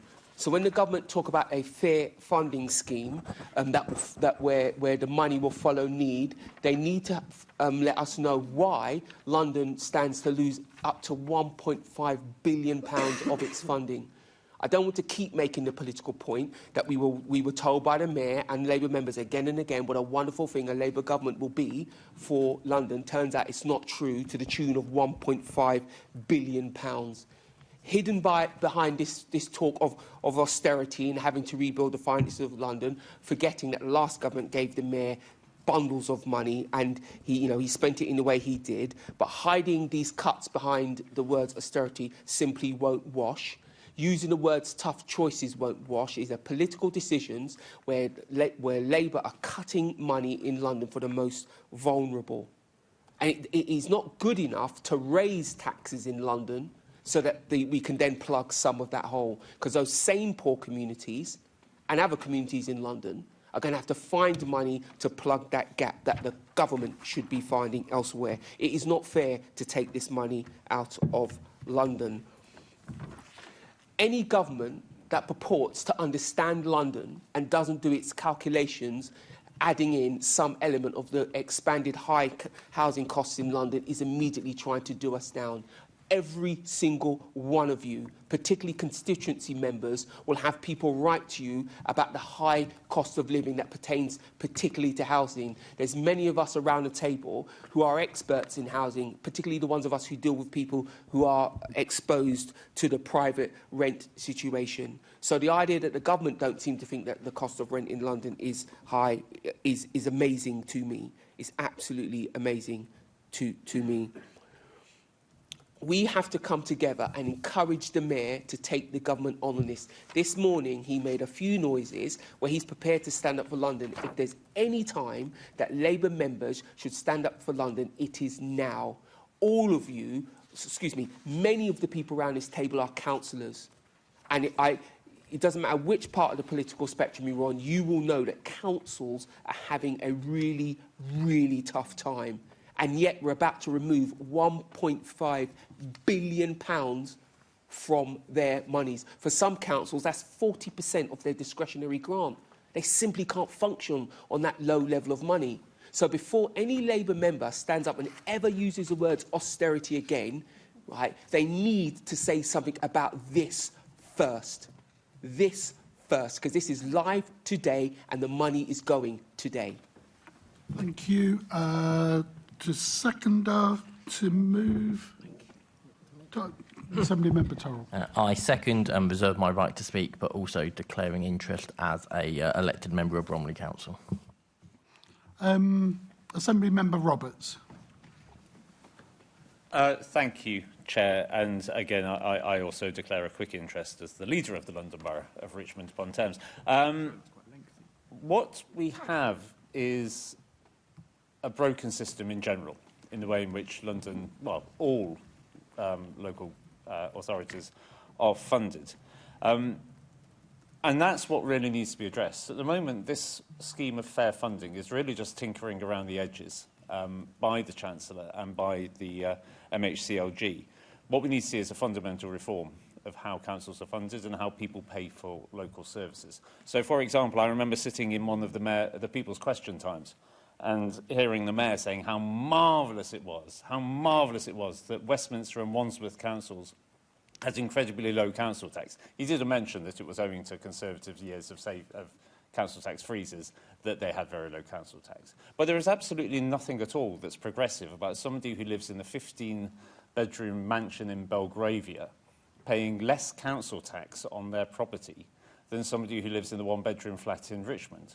It's just absolutely crackers. You cannot have a system which is based on that. It is simply not acceptable that somebody in such opulence can pay less council tax than somebody living in the bedsit in Blackpool.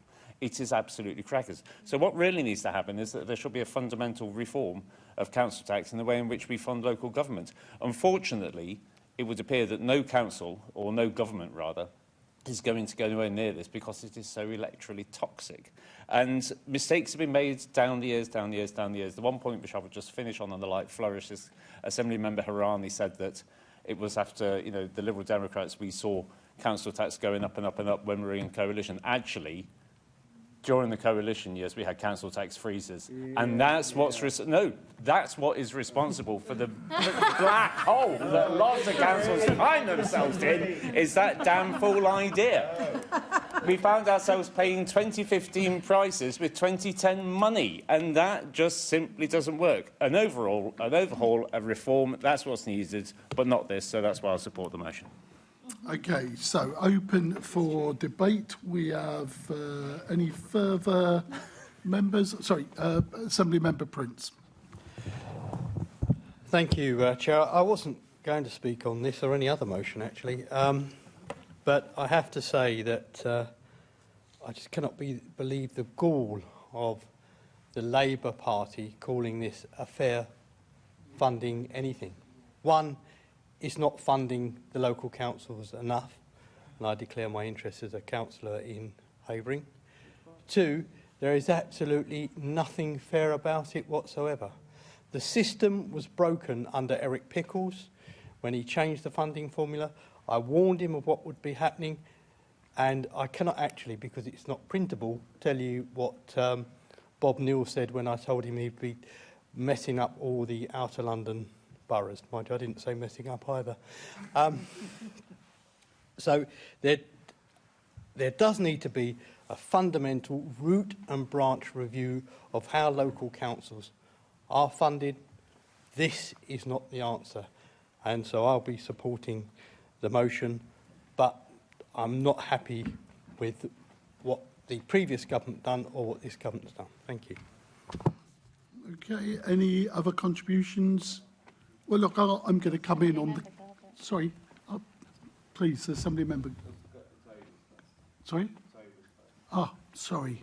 I can't see it against the backdrop for some reason. I just want to quickly say that I'll be voting for this and declaring the interest of being a councillor in Hackney, which I think we're now being kind of asked to do for transparency. And yeah, I agree that local authority is absolutely on its knees and this is not the way to fix it. Thanks. Now, I'm going to go on the clock for the Labour group before we bring other contributions in. So the Labour group agrees with a lot that's in this motion. Assembly members will remember that back in September, I raised concerns with the Mayor of how London is treated by the proposed Fair Funding Review 2.0. I've arranged for group leaders to co-sign the letter outlining these concerns with government as far as I'm aware. All political groups have signed up for this and the letter is now with the Mayor's officer for signature. London Borough is already severely stretched thanks to a decade and a half of austerity under previous governments, and it looks like the new Secretary of State understands this issue and there is imminently an announcement that would impact on this motion. It may not please everybody, but it's there. So on principle that the actions being called for in the motion are already happening and reluctance to duplicate the work, the Labour group will be abstaining on this motion. We're all expecting this update on the Fair Funding Review this afternoon. There's a further risk that this motion will be overtaken by events. Thank you. We're going back to the others, and I think if there are other contributions, Assembly Member Georgiou. Just briefly, because I need to caveat my here with Assembly Member Roberts. Look, look, tax freezes and tax cuts, including council tax, are a good thing. What we're talking about, and where I agreed with Assembly Member Roberts, is the broken model of funding. The problem is, though, and I just want to highlight the one bit that he said was absolutely spot on, no one is going to touch it, because no matter what you do on council tax, and the last time it was tried, it led to the downfall of the most successful Prime Minister other than Winston Churchill in our history. And we won't talk about Cleggie. So the point being is that I'm shocked, actually, that Labour won't be supporting what we're saying, because the 1.5 billion is effectively all coming from Labour areas. The cut, Southwark, Islington, Lambeth, Lewisham, Westminster, Camden, Hammersmith and Fulham, Hackney. The reality is, and this is why I agree with Assembly Member Prince, outer London has been done over for too long, but now it's happening to inner London. There needs to be a fairer model, which this motion outlines, that quite frankly seems to me there should be cross-party consensus. I really don't understand it. You know, your Labour politicians are going to have to go on the doorstep and sell this thing at some point, and they can no longer blame previous funding arrangements, because now they are in government, and governments have to make choices. And the political landscape of London, we know in 2026, is going to change drastically. So I would just say I think Labour should vote for it because it seems eminently reasonable, but I'll leave it there, Mr. Chairman. Thank you. I'm now going to ask Assembly Member Turrell to use these. You were seconding and you've reserved your right to speak. Thank you, Chair, and thank you everyone for the contributions. I think it's worth noting that actually a lot of the issues in, especially outer London council financing, does predate 2010, and this goes back to previous arrangements in the late 90s. But there is no escaping what has been said, and there's no point trying to be talking about it, that there are three political groupings in this three political groupings in the Assembly who have played their part in doing this, and we must be acknowledged about this, that it's a failure of successive governments to properly fund local government. And consistently, we are giving councils more responsibilities without giving them more money, which is, again, part of the problem. And I echo actually what Assemblymember Pring said. There's nothing fair about this, and there's nothing funded about this. So it's the most misleading name to ever come before a government project. And this is, as Lord Bailey said, taking money out of London. The Mayor himself used to say you can't level up the north by levelling down London. But that's exactly what's happening. And over the summer, and I raised this at Mayor's question time previously, already at summer, there are northern MPs who are bragging about council tax freezes in places like Hartlepool, funded, and I quote, from the money taken from southern councils. Southern includes London for the geographically illiterate among us.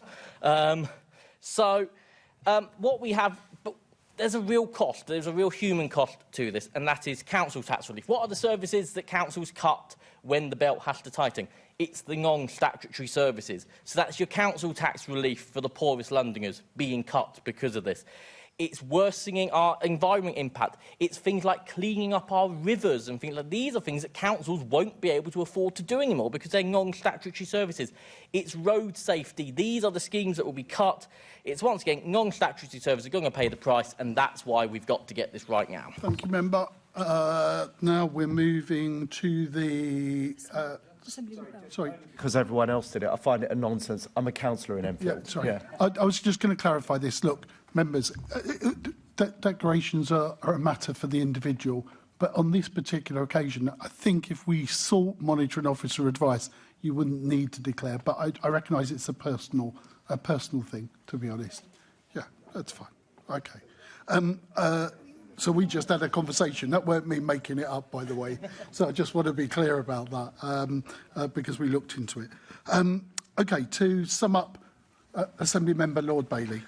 I just want to say that the Chair, Assemblymember Duval, in that context, made a comment that events might overtake this amendment. That's definitely going to happen. But what events are going to overtake this? Again, it is not good enough to charge Londoners even more tax to fill this gap. My colleague to my right here ably made the point. It's exactly the discretionary things, council tax relief, for instance, that will go. So if you're going to raise tax but less people get council tax relief, you can see how that will have a double effect on people. Look, we can all sit here and have to admit to ourselves that governments have failed over time. That is a fact. It's a fact. But the Mayor was very clear at what a great thing Keir Starmer and co were going to be for London. Turns out that the worst thing that's happened for many, many, many a year. This goes beyond the politics now, because you as councillors and as AMs are going to have to look people in the eye and explain where and why those services have evaporated and disappeared. I take Assembly Member Roberts' point around the model being broken. I accept that as well, but the response, this is the incorrect response to that broken model. Something else needs to be done.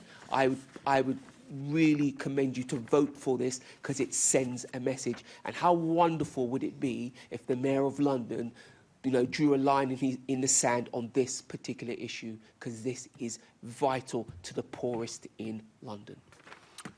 Those in favour, please show. That is 1, 2, 3, 4, 5, 6, 7, 8, 9, 10, 11 in favour, Chair.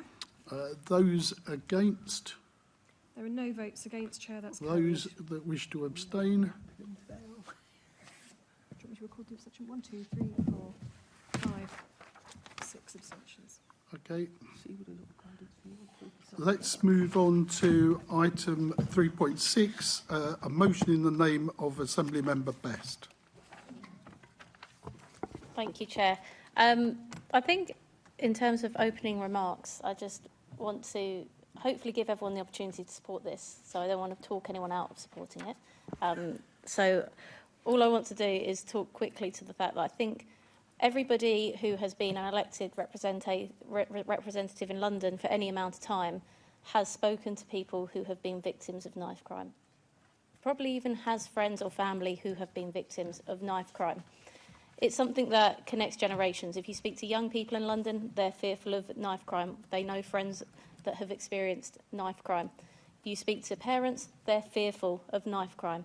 It is an extremely London-centric problem, and I'm not saying that in a political way. It is just something that is central to people's belief systems living here, that they think it is something that they have to fear or that needs to be dealt with.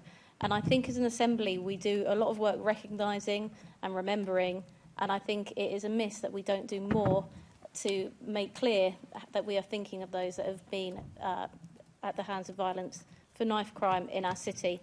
It is disappointing that nothing's been done, so I'm hoping this May we can send a reminder to the Mayor that we do want to do more. So we're doing a refresh of a motion from last year to hope that this May we can put something proper in place that is suitable for the city. Thanks.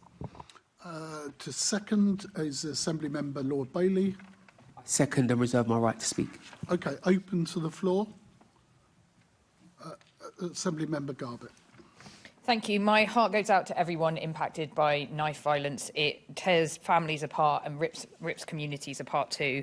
And I think if we listen to the people most impacted, and they're calling for a day of remembrance, and that's something that we can support. But as last time when we spoke to this motion and voted against, I support aims to reduce violence, things like prevention, youth services, targeted and universal, but I can't support a motion that includes a non-conditional statement about tools that I have real issues with, things like a live facial recognition that has no primary legislation, it reverses the presumption of innocence and is being used disproportionately in areas with higher black communities. Also stop and search, I've outlined my issues of stop and search previously. We voted against this motion before. We would support a day of remembrance, but without the kind of open, unconditional use of tools that we don't support. So I'm going to be voting against. Thanks. Okay, any other contributions before I move back to... Sorry, Assembly Member Wilson.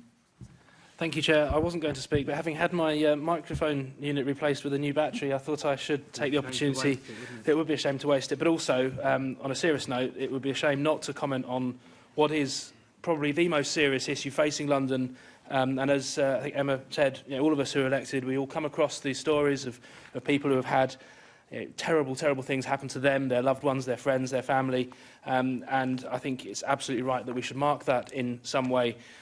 Just a few weeks ago, I attended a vigil just outside this building organised by Binning Knives Saves Lives. I heard some really, really heartbreaking testimony from people who have lost loved ones and in the most horrific circumstances. And absolutely my heart goes out to all those people involved. Now, as the motion recognises, this problem does need a multi-pronged approach. We need things like better treatment and things like bleed kits being put everywhere. I know that's not in the motion, but that's something that we're very passionate about spreading across London. But better enforcement is absolutely crucial. So I disagree with Assembly Member Garbutt. I think the tools that the police should have at their disposal to have more proactive and robust enforcement, including stop and search, something which I submitted a petition to this very chamber a few months ago asking for the Mayor and the Met to increase that. But yet, at the heart of this is about awareness, and it's absolutely crucial that we do take this opportunity to raise awareness of this terrifying and terrible problem, this scourge that is affecting Londoners, young Londoners in particular,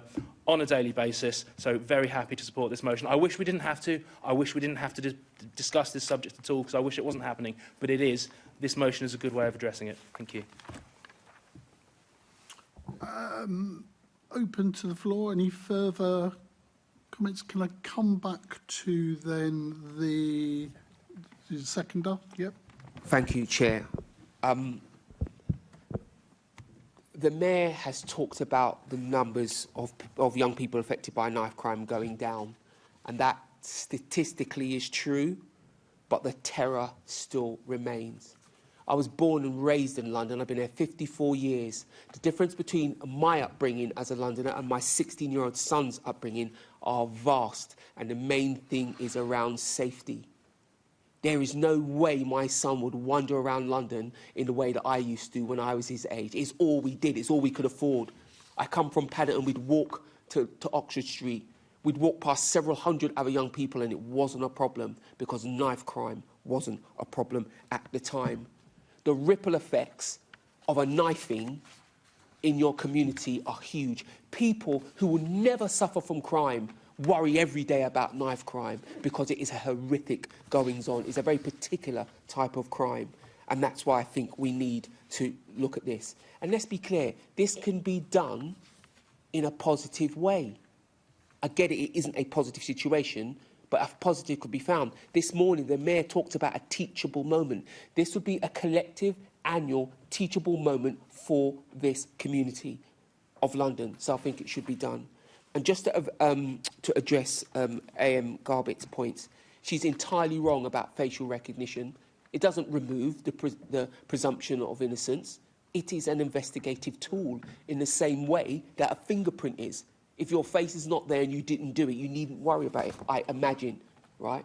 That's what it seemed like you said. And if you didn't say that, then come back and correct me. Happy to be corrected. Yeah, really happy to be corrected. But the important thing is this.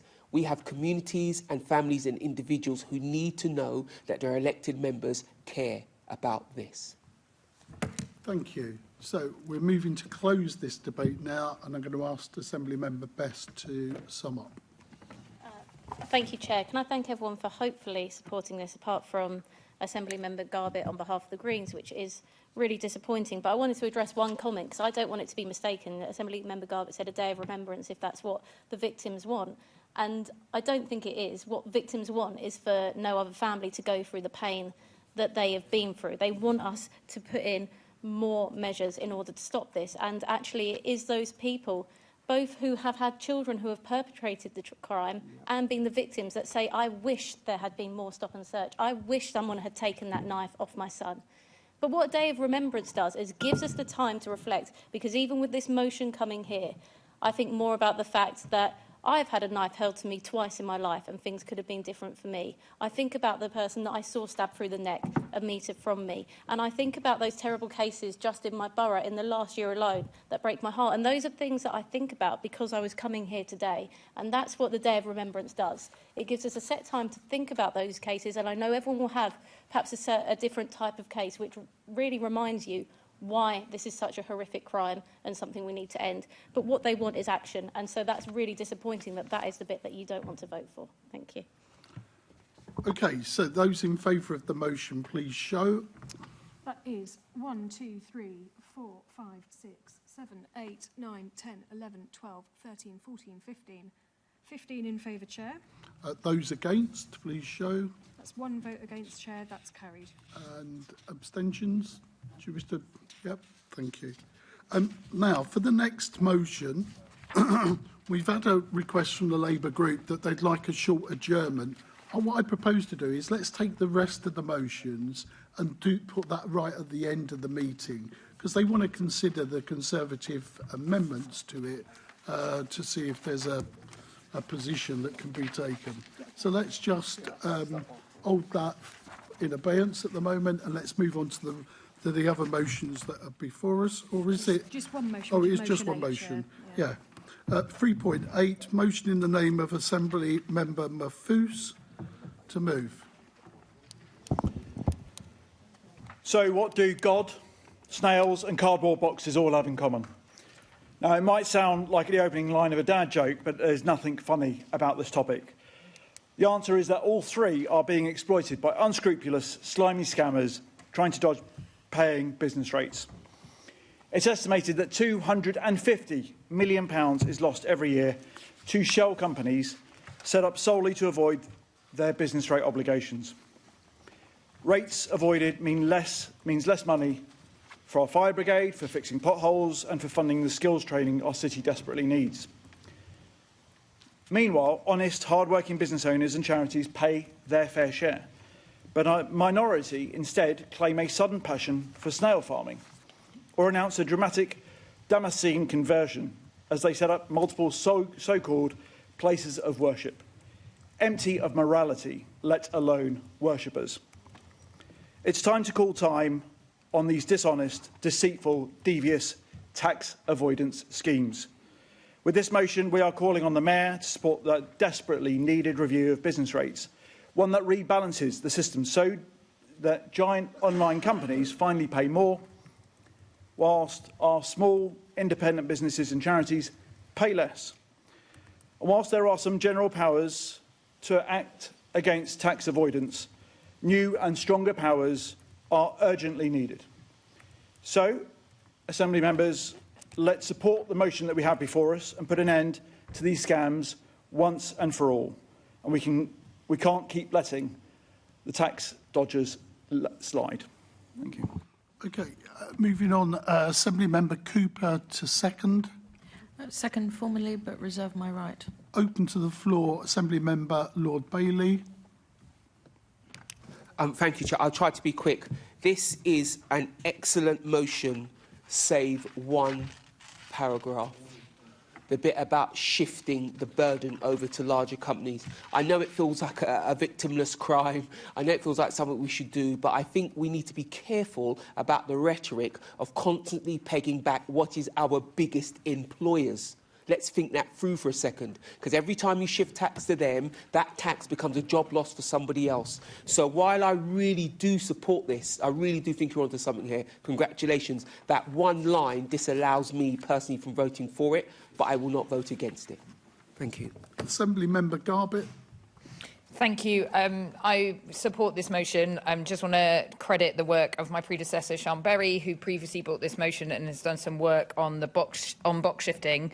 We want to see these spaces being brought back into use, especially around community use. Like, I visit organisations all across the city, as I'm sure many others do, and from food banks to parents' groups to youth services, they're crying out to use space. So the fact that there's efforts to dodge tax that wastes these space in our cities is outrageous. So we're keen to see faster action on these to get these spaces brought back into use. So thank you for bringing the motion. I'll be voting for. Okay, other contributions? Okay, we're moving to sum up, well, towards summing up, but Assembly Member Cooper. Yeah, I've reserved my right. Thank you very much, Chair. I actually seconded the motion that Sean Berry brought to this Assembly in 2023, so I was very pleased to be able to second this one. I think you all know, because I spent some time only last week talking about animals and my love of pets. I'm afraid I do exclude snails and slugs from my love of animals, I know. Well, firstly, because they go in my garden and eat all my plants, but secondly, you know, this is an absolutely... This motion, which is taking aim at people who falsely try and claim that they're farming by putting boxes of snails, actually that's a bit cruel to the snails when you think about it, just being left in buildings. But I just wanted to also come back on the point that Assemblymember Lord Bailey just made, because it's very clear in this motion that it's talking about online giants like Amazon, who, as we know, are underpaying tax because of the way that they've set up their operating model. So I do find it a bit strange that you seem to want to support Amazon rather than supporting the principle, which is that everybody should be paying their fair share of taxes. So I would very much hope that everyone else votes in favour of this motion and doesn't abstain on it. And I'd like to thank Assemblymember Garbett for indicating that she will be doing that. Thank you, Chair. Assemblymember Giorgio. Just to clarify one point, because this is where I get frustrated with the Labour group and them just towing the line with whatever their government does. Let me begin by saying business rates are an abomination of a tax. It's an absolute disgrace. They should never have existed, and they shouldn't exist hence. So shifting around some money fundamentally is irrelevant. But the point being is the Labour group likes to, and the Greens apparently, like to imply that a rateable value of £500,000 is only 1%. Do you know how many businesses that impacts? I'm not here to defend Amazon, although I think my wife's having an affair with Jeff Bezos, given the amount of packages I get to my house. But Well, that's a separate topic. It's a separate topic. But the point being is that they're gaslighting as usual. It's not just online retailers. And once again, the reason why I stood up to speak is because there is just this absolute lie going around. Oh, we're gonna reduce business rates. No, they're not. Yes, it will be more equitable for smaller businesses, but it drives out bigger ones, which is the point that Assemblymember Bailey was. You know, if you're in Westminster and you're a chain or you're a bigger business, guess what? A small independent operator can't function in that environment. Only the big operators can, which create jobs and tax and growth opportunities. So this is why we're abstaining, because it's just gaslighting all over again. Thank you, Mr Chairman. Assembly Member Best. Thank you. Well, after this morning and the conversation that Assembly Member Georgiou had with the Mayor, I think there's only one affair that his wife should be worried about in that household. But aside from that, I just wanted to clarify this point on us defending Amazon and just make it clear that we're defending the economy. And this seriously wouldn't work. I have no business defending Jeff Bezos, but somebody I do think has more skin in the game is to again talk about C40 cities and the Mayor who just recently went on his lovely trip and whatever he was doing in Brazil. His woke trip to Brazil. Who is one of the major funders of C40 cities? Anybody take a guess? Who paid for the Mayor's trip to Brazil? Amazon effectively were one of the major funders paying for the Mayor to go on a jolly to Brazil. So I think perhaps the Labour Party have more skin in the game than we do. Okay, we're now moving to sum up. Assembly Member Mahfouz. Thank you very much. And it sounds like there's quite a lot of box shifting happening at Assembly Member Georgiou's house. Before he gets home, quickly put them away. But I think they're mistaking. It's great to see that they support the substance of this proposal, and it's a shame that they are trying to dodge the question with the point about the business rate review, which actually the government was very clear about going into the last election, saying that they were going to do this business rate review, on which we can hang this particular question onto, because actually they said that they were going to be rebalancing the burden between big businesses who could afford to pay more and the small businesses that are the life and blood of our high streets, which I thought all parties around this chamber would have supported. But clearly the Conservatives are saying that when it comes to Small Business Saturday on the 6th of December, they're happy for those businesses to pay more rather than less. But anyway, putting that to one side, I think if this was to be an investigation on this topic by one of our committees, and we were to do a site visit on the topic, it would sound a little bit like this.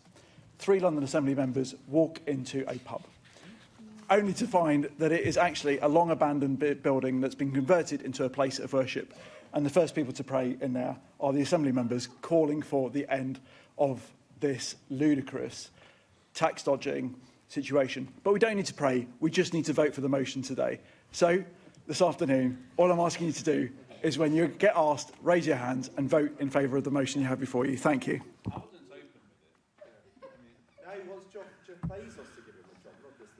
Okay. Okay, I'm going to now move to the vote. Those in favour of the motion, please show. That is 1, 2, 3, 4, 5, 6, 7, 8, 9, 10. 10 votes in favour, Chair. Those against. That is no votes against. Those wishing to abstain. 1, 2, 3, 4, 5, 6 votes abstaining. Okay, we're now at the point. I'm sorry, 8. 8. Apologies, Assembly Member.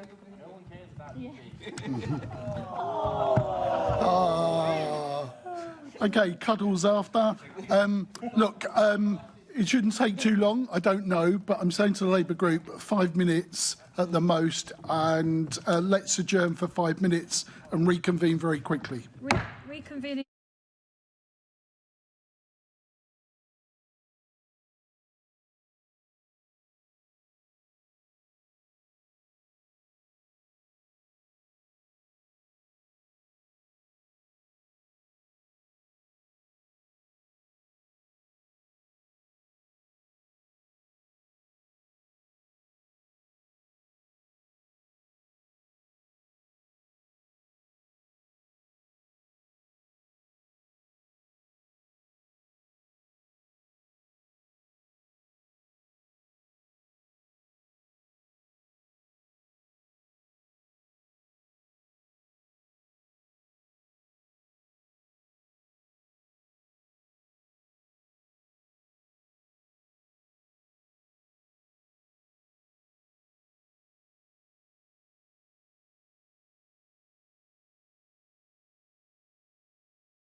In relation to motion 3.7, the Labour group has withdrawn it, and I think it's going to come back again in the future. Thank you. Right, okay, let's move on with the rest of the business and complete it. We can now go. We've got the date, item 6, the date of the next meeting. The next scheduled meeting of the London Assembly will be the plenary meeting, which will take place at 10 a.m. on Tuesday, the 4th of December 2025, in the Chamber at City Hall. Item 7, any other business the Chair considers urgent? There is no urgent business requiring consideration. I now declare the meeting closed.